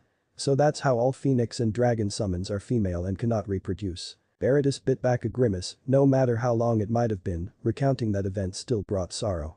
It wasn't a fact to be proud of that the males in her time didn't think of the females as fighters, but they weren't treated poorly and had the same rights ignoring the battlefield. Hence she didn't hold any grudge against those who perished on the battlefield that day, fighting alongside the Rikid Senin. That aside, our scales can be pierced by extremely powerful elemental attacks, soul attacks, demonic energy-based attacks and divine attacks. An example of one such attack would be any elemental technique used by a Bij Korigin Kriki who is cloaked or in their tailed form. Or any technique far surpassing what is considered S rank, even if no special chakra is used for it. In your Rik Senin mode your entire body will be covered in extremely fine dragon scales, you must make sure not to get them pierced, ever. If they do then it takes a long time, I would say a week or more for them to completely form back. The more the damage, the longer the recovery period. During that recovery period you can still access your scales, but it will still have the dents from your previous battle. Anyway, I hope you can dodge all those attacks that pose a threat to us, any other will have no effect on you when your dragon armor is active. She smiled at that. While it had a few weaknesses, it basically gave you more than 5 minutes of being near invincible in battles, which was more than enough to turn tides in even the most vicious battles. Naruto took a moment to absorb all the information given to him. So basically when I activate my Rick Sennin mode, I become immune to any and all physical attacks, in addition to which most ninjutsu will have no effect on me, except the extremely powerful ones. The Rick Sennin mode is useless against demonic, soul-based and divine attacks. Am I right so far? Not really. The Rick Sennin mode is not useless against those attacks, it is just weak. If the attacks are powerful enough, they can get to you. Otherwise you will be protected. At the very least it will give you additional resistance from the attack. If a demonic elemental attack manages to hit you and is powerful enough to completely obliterate you, with our protection you will at least survive. That was good, Naruto grinned. Eridus decided to continue her explanation as Naruto seemed to have gotten her point.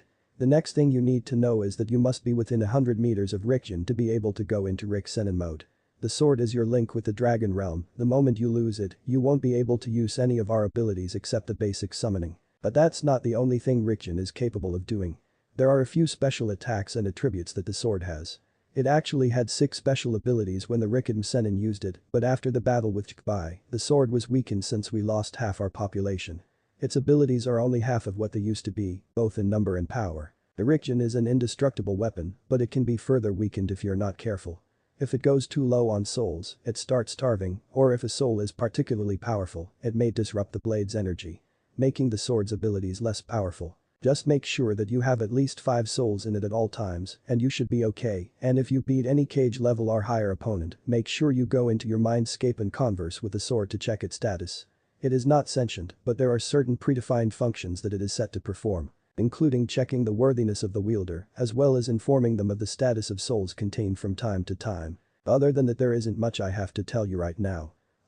And you will be able to see how many souls you have in your sword through your dragon tattoo, the one I gave you with my bite. And if you lose your sword you will be able to track it again with the help of the tattoo. Naruto nodded, but still there was one thing bothering him. What are these abilities that you keep mentioning? Eridus took a deep breath before answering his question. I will explain every ability you gain from us dragons and Rickjin one by one, listen carefully. The first and foremost is the ability to cover yourself in dragon scales. When you do that you are considered to be in Rick Sennin mode. To be able to enter it you must have Rickjin within 100 meters from your body, preferably in your contact. When you want to enter it, channel your chakra in this pattern.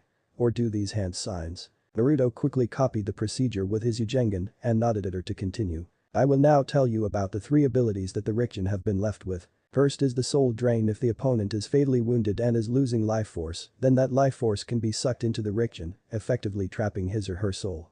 This will increase Rickjin's power and also by extension the capabilities you have in your Rick Sennin mode. You can use Sennin mode for at least 3 minutes every day as of now. For every soul you add to your sword, there is 1 more second you have each time you go into your Rick Sennin mode. The souls aren't consumed in this process, hence your Rick Sennin mode should become longer as time passes. Unless you consume the souls in the sword for other purposes. Looking him in the eyes to see if he wasn't missing anything, Eridus continued. Thus you can see that souls are a very basic need your sword has, which you will need to meet. The second ability of Rickjin is the Divine Edge. This is a permanently active technique that allows your sword to cut through almost anything by covering it with a very thin layer of divine energy generated by the souls in the sword. It will cut through anything like a hot knife through butter. The only exceptions being a divine shield of any type or elemental demonic chakra and the likes of them, that is, the same weakness that the dragon scales have. That means a Jinchuriki standard demon chakra cloak won't protect them from the Rickjin. But if they convert the demonic chakra into elemental one, then that elemental demonic chakra will be strong enough to resist your sword. The third and final ability is the Dragon Strike, also known as Soul Strike. This is one of the most feared techniques of the Rickjin. You can use the souls in your sword to create a dragon made of soul energy, which will charge in a straight line towards your opponent. There is no defense against this attack, the only option is to dodge. If you pour enough souls into this attack, anything will die. With an attack powered by around 100 souls even a bitch will die. For normal people 1 soul is more than enough. Of course, the energy buildup will be great enough that your opponents will be wary of the attack and will try to dodge. If they are stupid enough they will try to block, but the red-black soul dragon will go straight through any defense and rip the soul off from anyone in its path. It has a range limit though. After getting about 500 meters away from Rickjin, you will lose authority over the souls and thus your attack will dissipate. This will also set the souls free, letting them move on to their afterlife. To counter this you can run behind your attack and it will keep going as long as you are within range. A single soul attack has the same power as an A-rank ninjutsu. And once you release a soul you cannot recall it unless you drain it again using your sword, for which you will need to be fast in catching the soul before it escapes. Naruto sat there and absorbed all the information. So he had to constantly collect souls, which meant he would need to increase his kill count. Oh well, it wasn't like he lacked enemies. Now at least they will be of some use.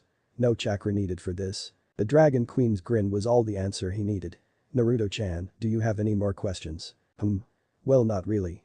Anything else I must know? Unexpectedly, the Dragon Queen giggled and pulled him into her lap and held him close. Why so serious, Naruto-chan? You're much too young to be so businesslike. He raised an eyebrow at her. You didn't seem to think of a way when you gave him a task that could have gotten me killed. What changed? Oh well. Don't think poorly of me because of that. What changed is that you are my master now. Well, before you and I had no ties. Also, I wouldn't have given you the task if I didn't think you could accomplish it safely. And you seem to have many powerful people there to protect you from any danger. Naruto gave her an almost imperceptible nod. True, but since you pulled me in here without letting me inform others about what's happening first, it would be best to finish this fast before they start to panic. So I'd prefer if you continue with the explanation please, Arata-sama. She felt only slightly offended when he was indirectly accused of poor work ethic, but then giggled mentally at the fact that such a small child was able to rile her up. You will go far, Naruto-chan. I'm sure of it. She ignored the uncomfortable look on the boy's face due to sitting on her lap. Not comfortable around me yet. That's not it, he trusts me to an extent, but clearly not completely. It's a matter of time I suppose though, I will support him no matter what, so our bond will grow strong enough someday. One last thing before you go, Naruto-chan, the noble summon clans only take one summoner at a time, so if you ever want another to have dragon contract, you will need to give yours up first. So don't let anyone sign it unless you are willing to break ties with us. It will be a great insult to us by the way, if you break ties. I will be very very sad. Her eyes made it perfectly clear that upsetting her won't have pleasant outcomes. Naruto simply gave her a nod. I don't plan on doing anything like Arata-sama. I feel honored to have your clan as my personal summons, and I am not stupid enough to throw it all away. Arata smiled at the boy, he was pretty smart for an 8-year-old. There is something else too I want you to know. Only you must know. Naruto gave her a questioning glance, what more did he have to know? She leaned forward, their faces less than an inch apart. If Naruto was intimidated, he didn't show it. But he removed his glasses revealing his ninjutsu. The central pupil was sharpened to observe the entity that was holding him. Being so close, he noticed many fine details he wouldn't have been able to notice otherwise. Her breath was much warmer than a normal person's, almost hot. Her skin was covered in very fine scales, which were visible even to the naked eye if observed carefully. Her golden eyes seemed to burn with an internal fire as she stared at him. And lastly, even her skin was hot to touch, not enough to burn, but as if she had been in the intense heat of a desert for hours. Her smooth melodic voice interrupted his observations. There is a prophecy that describes the birth of a child who will be the bringer of darkness or peace to the world. Either way will not be complete, but it will be a great change. No matter which path he takes, it will be full of chaos, pain and death. That ninjutsu probably marks you as the one. As the queen of the noble clan of dragons, I want you to know that we will back you up no matter your choice. If you deem it necessary to bring darkness upon the world for whatever reason, even if it is selfish and evil, we will still follow you, no matter what the others might think. Now, good luck and never hesitate to summon. We get quite bored here. Naruto chuckled and told her not to worry about it as he will be using their help whenever he needs it. He may not have shown it, but he was moved by the unshakable loyalty this entity was giving him. She was currently more powerful than him, of that he had no doubts. Then why? He was left to ponder this on his own later, as with the discussion now concluded Aratus cancelled the reverse summoning and Naruto reappeared in front of Akatsuki once more. Back at the clearing, the puff of smoke indicated his arrival back in between the Akatsuki, along with Natsumi and Nina. So, how did it go, Naruto-kun? Naruto smiled at the blonde-haired girl and gave them all a thumbs up. It went great. Arata-sama told me what I should do and my new abilities as the Rick Sennin. I am much stronger than before now. But I need to train with Kinjutsu. Everyone in the group looked at each other. No one was really proficient in the ways of the sword in the little group. Hiko had Suiton ninjutsu and Taijutsu, Konin her origami ninjutsu, Nina had Jiken Taijutsu, but no one had any experience with Kinjutsu. He didn't bother hiding his disappointment. Well, I guess I will need to wait till I get back with Kachan. Seems so, unfortunately. What do we do now though? Nagato questioned. His first priority right now, along with all of his friends, was to become stronger. Strong enough to take down Sanshmuo no handsome. Well, we wait till my Kachan and Nichan get here. It shouldn't take too long considering we are not too far away from Konoha. I will know more about my mother once I meet her sister. I was so young when she died. Naruto's age. Nagato thought. The rest of them nodded. At ninja speeds they were at most a day away from Konoha's walls, so they set camp to wait for the arrival of their guests. On the Hagakure no Sato Uzumaki compound, Asumi stood in the center of the private training grounds of the Uzumaki compound with a fierce determination in her eyes. She had trained hard. I am ready, I can do this. Today is the day I will face my Phoenix summons test. No matter how much she tried convincing herself, she was a bit nervous. But she had to do it or her Ani-chan would get too far ahead of her and then she would be a burden to him. Kasumi was never going to tolerate being a burden. She wanted to help her brother and mother and she would do anything she had to in order to accomplish that. Going through the summoning seals, she slammed her hands on the ground. No. The world around her changed. Summoning Realm Phoenix Clan. Asumi found herself staring at a fairly large phoenix sitting a few feet in front of her. The bird was made completely out of dazzling golden flames and its red eyes seemed to bore into her soul. She waited for a minute to see if the magnificent bird would talk to her, but when the phoenix didn't seem to mind just staring at her, she decided to take the lead instead. Hello. I am Kasumi Uzumaki, nice to meet you. She was quite nervous, the summoning hadn't gone how she had expected, but she was ready for surprises anyway. You can call me Ragath child. Do you know why I brought you here? Ragath equals heaven. To test me? Correct. Your test is to prove that you can sacrifice. Your task will be to kill your brother. On accomplishing that you will be granted the glory and power that only the phoenix can have. The power to burn anything and last forever. You will be an unstoppable force that cannot be destroyed. Asumi didn't even wait to think before responding. Absolutely not. No power is enough compared to my Ani-chan and Kachan. My family is the reason I want power. There is no way that I am going to sacrifice them to get what? More power. There are more ways to attain power and I will find another if this way requires me to give up my family. Ragath narrowed her eyes on the little girl. Since it has been so long since we last had a summoner, I will give you another chance. Don't make a habit of denying me, girl, I assure you it's not wise. But that the phoenix let out a massive shriek and within moments a smaller phoenix about 4 feet long and with an impressive wingspan of 25 feet appeared in front of them. You called for me, mistress. Yes, Realm. Child, your task is to beat her in combat, use any means necessary. Realm equals lost. But that the larger phoenix summoned took to the sky and exploded. The teleportation technique. I felt no trace of chakra or any hint of direction where she went. Realm didn't waste a moment. She was a novice, but she would give it her all. Asumi watched the phoenix carefully, she didn't know what they were capable of, but she had prepared for anything they could hopefully throw at her. Phoenix style. Fire wave. A large golden and slightly unnatural looking fire erupted from the phoenix's mouth. You could tell it was different from the normal fire, it was much smoother and controlled, and its heat was much more intense than what one could expect. Asumi used her godlike water affinity to make a thick shield of water that intercepted the attack and then dodged out of its range before her shield could be penetrated. She didn't have to think much on how to counterattack.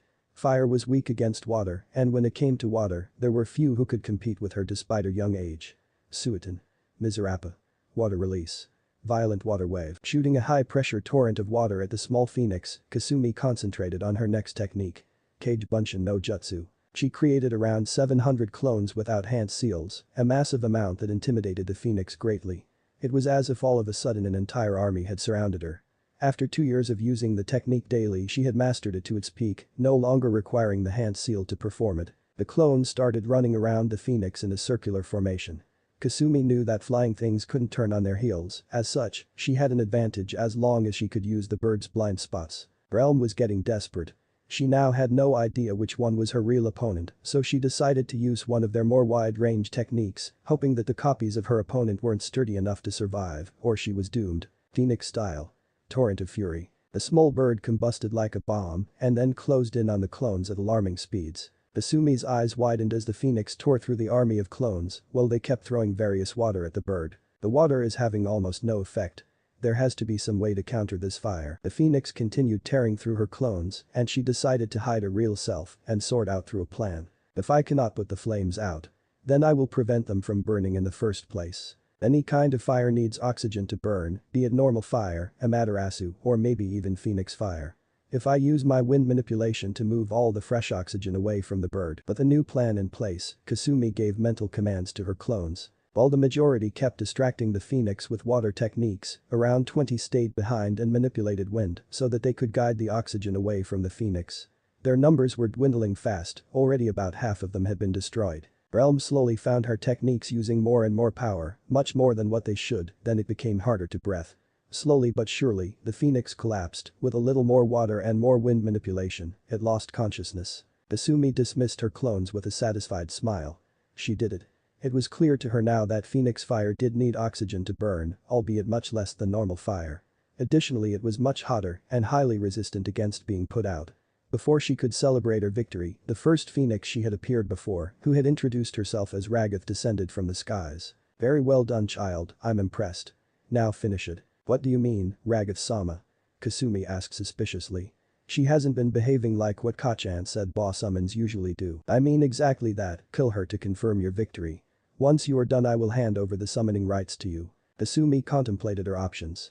She could kill the phoenix, of course, but will it be worth it? And why? Why would the Phoenix Queen want her to kill one of their own? Additionally, killing a phoenix and then becoming the summoner won't put her on good terms with the rest, which will be a disadvantage for her. Then she realized the Phoenix Queen didn't want her to kill Realm. This was a test. Kasumi smiled.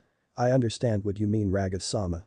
If I had accepted your offer to kill Realm, then I wouldn't have been worthy of the Phoenix contract, am I right?" The large phoenix began shrinking and then transformed into a female with 2 golden wings on her back, burning with phoenix fire. The woman, in one word, looked majestic. Ragath smiled at the little girl. "Smart girl you are, Kasumi-chan. Your first test was loyalty, which you proved by not betraying your family. Your second test was vitality, which you proved by defeating Realm. Your third test was nobility, which you proved by sparing Realm.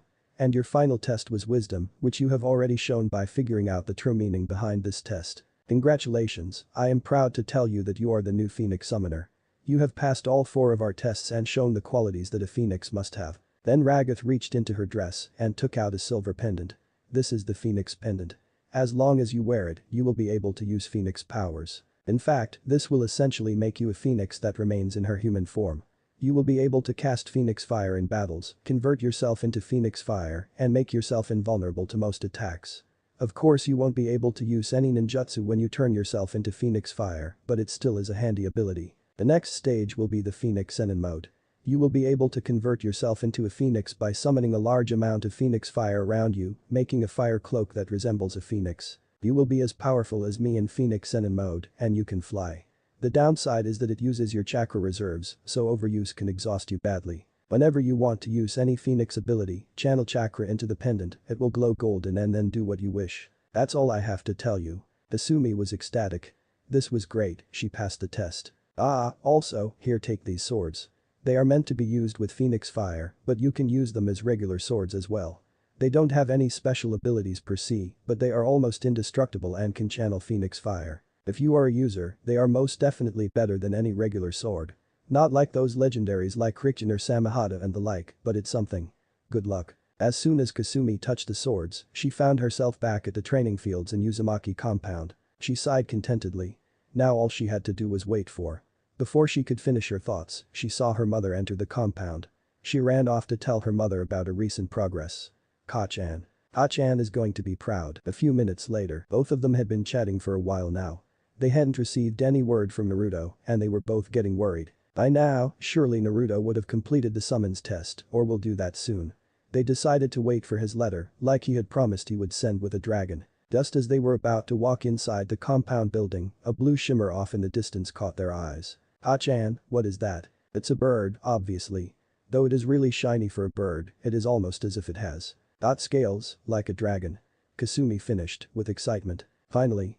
Both of them thought. A few moments later, a medium-sized slender blue dragon descended in front of them. "I would assume that you are Uzumaki Kushina-san and Kasumi-chan," it said. Both of them nodded furiously.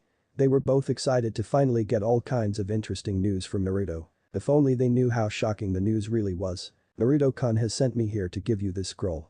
I will be waiting here till you write a response." With that she handed the scroll she was given by Naruto and sat down for a quick nap. Kasumi and Kushina eagerly opened the scroll, unconsciously fighting over who gets to open it. After a short struggle Kushina snatched the scroll away and glared at Kasumi, who glared right back before they realized what they were doing and broke into giggles. "Sorry Kachan. It's okay. The dragon seemed to be mildly amused by their fight but didn't comment on it. Then both started reading the scroll. Hi Ka-chan and Kasumi-chan. Hope you're doing well. A lot has happened since I have been away from home, but I can't tell you everything or I will have to write a whole book, so I will tell you the basic stuff. First of all, the Uzumaki clan isn't as extinct as we thought it was. I found one of our male members, who also managed to activate the Rinnegan, in Rain Country. But there is something very interesting you must know. He told me his mother's name was Uzumaki Shiki, that's the name of your sister, am I right Ka-chan? If I remember right, then that means he is not only from our clan, he is our close relative too. He wants to meet you and Kasumi soon, but he can't come to Konoha. Please let us know when we can meet. There was also this woman, Uzumaki Nina, who helped us save another Uzumaki, Natsumi from Wave Country and Orochimaru. Before Kasumi could comprehend what had happened, Kushina fainted from shock. Ha-chan. Kasumi tried to wake Kushina up, but apparently she was out cold for at least a while. Sighing, she picked up the letter and continued to read. I wonder what caused her to faint. She is not someone who would simply faint if you tell her she has new clan members or some old relatives are found. She would be happy, as I would expect. But what caused her to faint? We now have all of these people with me, but Nagato and his group need to return to Rain Country to perform their duties as soon as possible. So please hurry. We will discuss everything when you get here. I hope you are both fine, and I love you both. Safe journey to here, my dragon summon will guide you to my location. Naruto. Kasumi rolled back the scroll. She was extremely excited and nervous at the same time. We are going to have a bigger family. But how will they react when they come to know about mine and Naruto's condition? I hope they react nicely, or I will make sure we have a smaller family.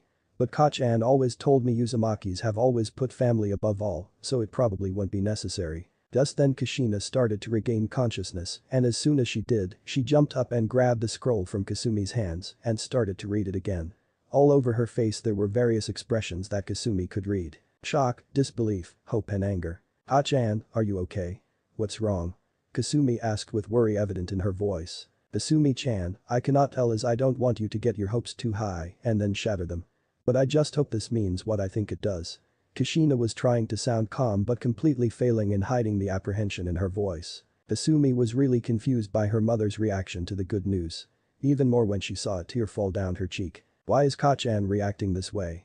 I don't understand. Get ready Kasumi-chan, we are going to leave now. Nodding, Kasumi set off to take all the essentials that might be needed, including various weapons and sealing equipment. Since the time Naruto had been away, she had been concentrating on genjutsu more and more until it became her main area of expertise.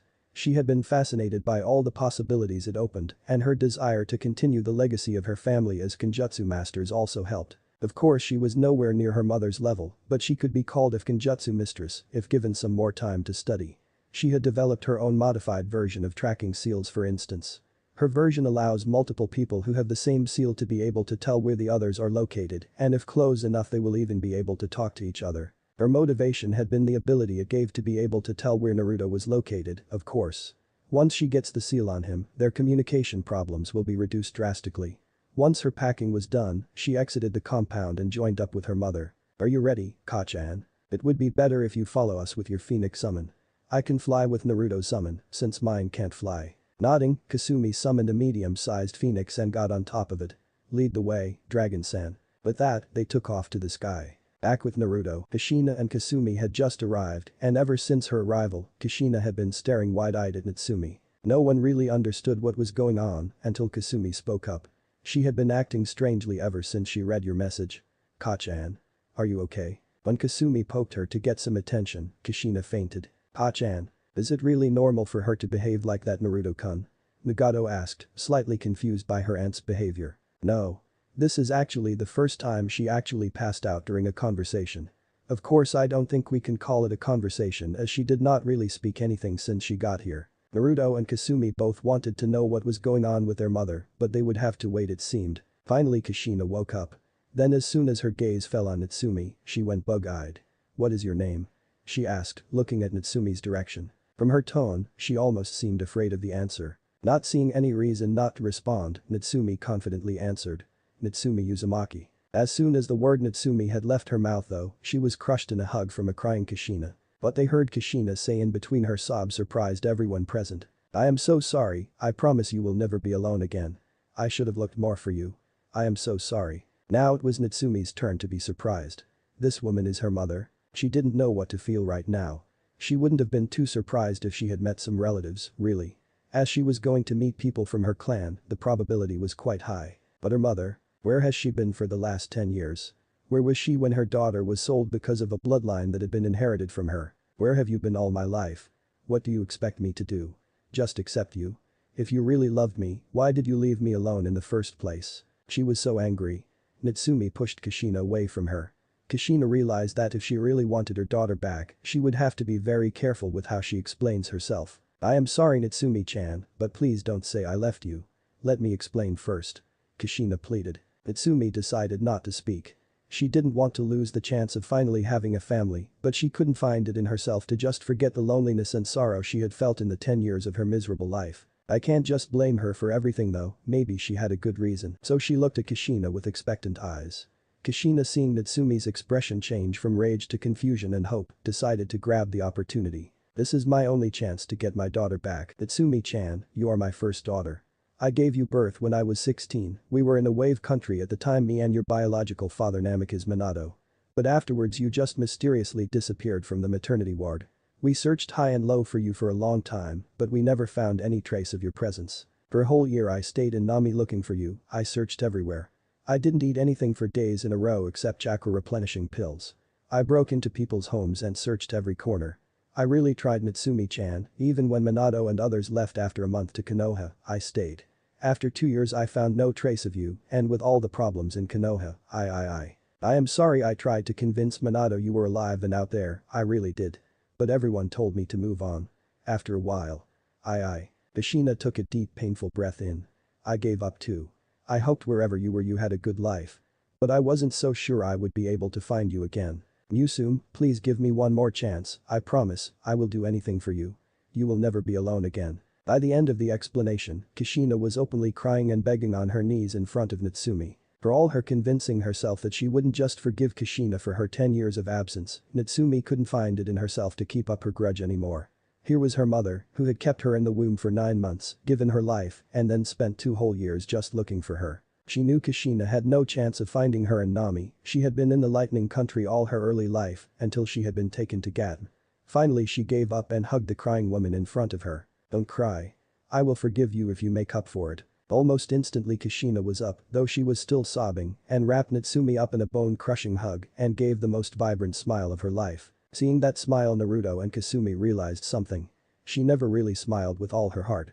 She was always sad on the inside for losing her first daughter. The twins were both surprised by all that was revealed, so, Ka-chan, I have a sister?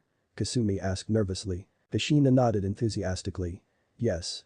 And we are going to give her all the love she has been missing for the first 10 years of her life and more. By now Kushina was kissing Natsumi all over her face.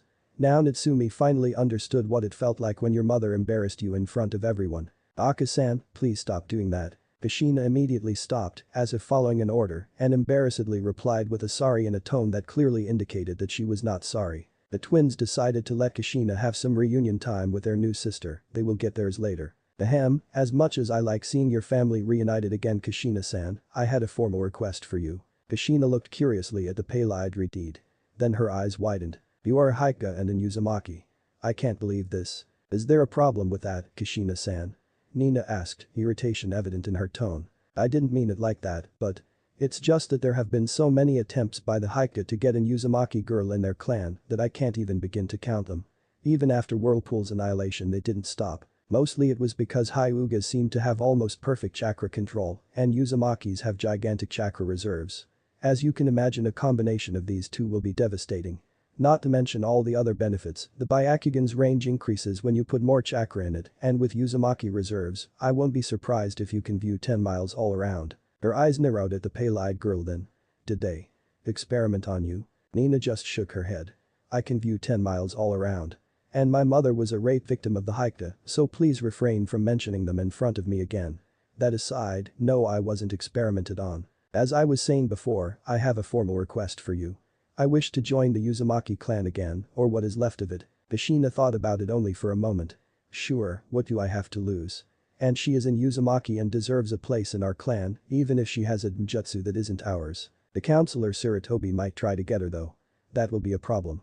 But I can handle that, I think. Of course, Nina-san, you will be welcome to the family. as is anyone else willing to join us. Nagato-kun. What do you say? If you come I will try to fill my sister's role in your life, even if it's a bit late now. Nagato bowed his head slightly as he addressed his aunt. I must apologize to Kushina-sama, but I only wanted to meet you so that I can know more about my mother. I owe too much to AIM and my friends here to back out now. I will continue towards my goals of bringing peace to AIM and maybe later the world. Kushina smiled at Nagato, he had such good goals. She wished she could take care of her sister's son, but she couldn't take away the boy's dreams. Oh well, she will do what she can anyway. Of course I will tell you all I know about Shaiki-chan. After a healthy discussion between the group was over, Kushina and her family moved away from the main group so that they could have some private talk. As soon as they were away, it was Kasumi who responded first. She squealed and hugged Natsumi. I can't believe my wish came true. I always wanted an older sister. I knew that my wish was completely illogical, as you can get a new younger sister, not an older one, but damn. I got it. I need to be careful what I wish for from now on. Pant. Breathe. Natsumi managed to gasp out. If she didn't know better she could have sworn that the Redeed was trying to crush her to death. I hope she loses some of her enthusiasm with time, or I am so dead. Thought Natsumi, almost on the verge of tears from the lack of oxygen. Naruto was lost in thoughts of his own. I finally understand why I felt a strange need to help her, and like I knew her. Of course, how could I have not noticed before, she has blue eyes like mine, blonde hair like mine, and her facial features are like Ka-chan's. Damn, I must be really dumb. I never had any doubt about that, all you need is an orange jumpsuit and a retarded catchphrase, along with an hyperactive personality. Shut up Kik-chan. He grumbled. Asumi-chan, don't kill your sister please, we just got her back today. Kushina scolded. Though inwardly she was smiling. She was a bit worried over how Kasumi would feel, she would be happy of course, but at the same time she could have been jealous for taking away her mother's attention. Kushina didn't even try to hide the tears that kept flowing out of her eyes.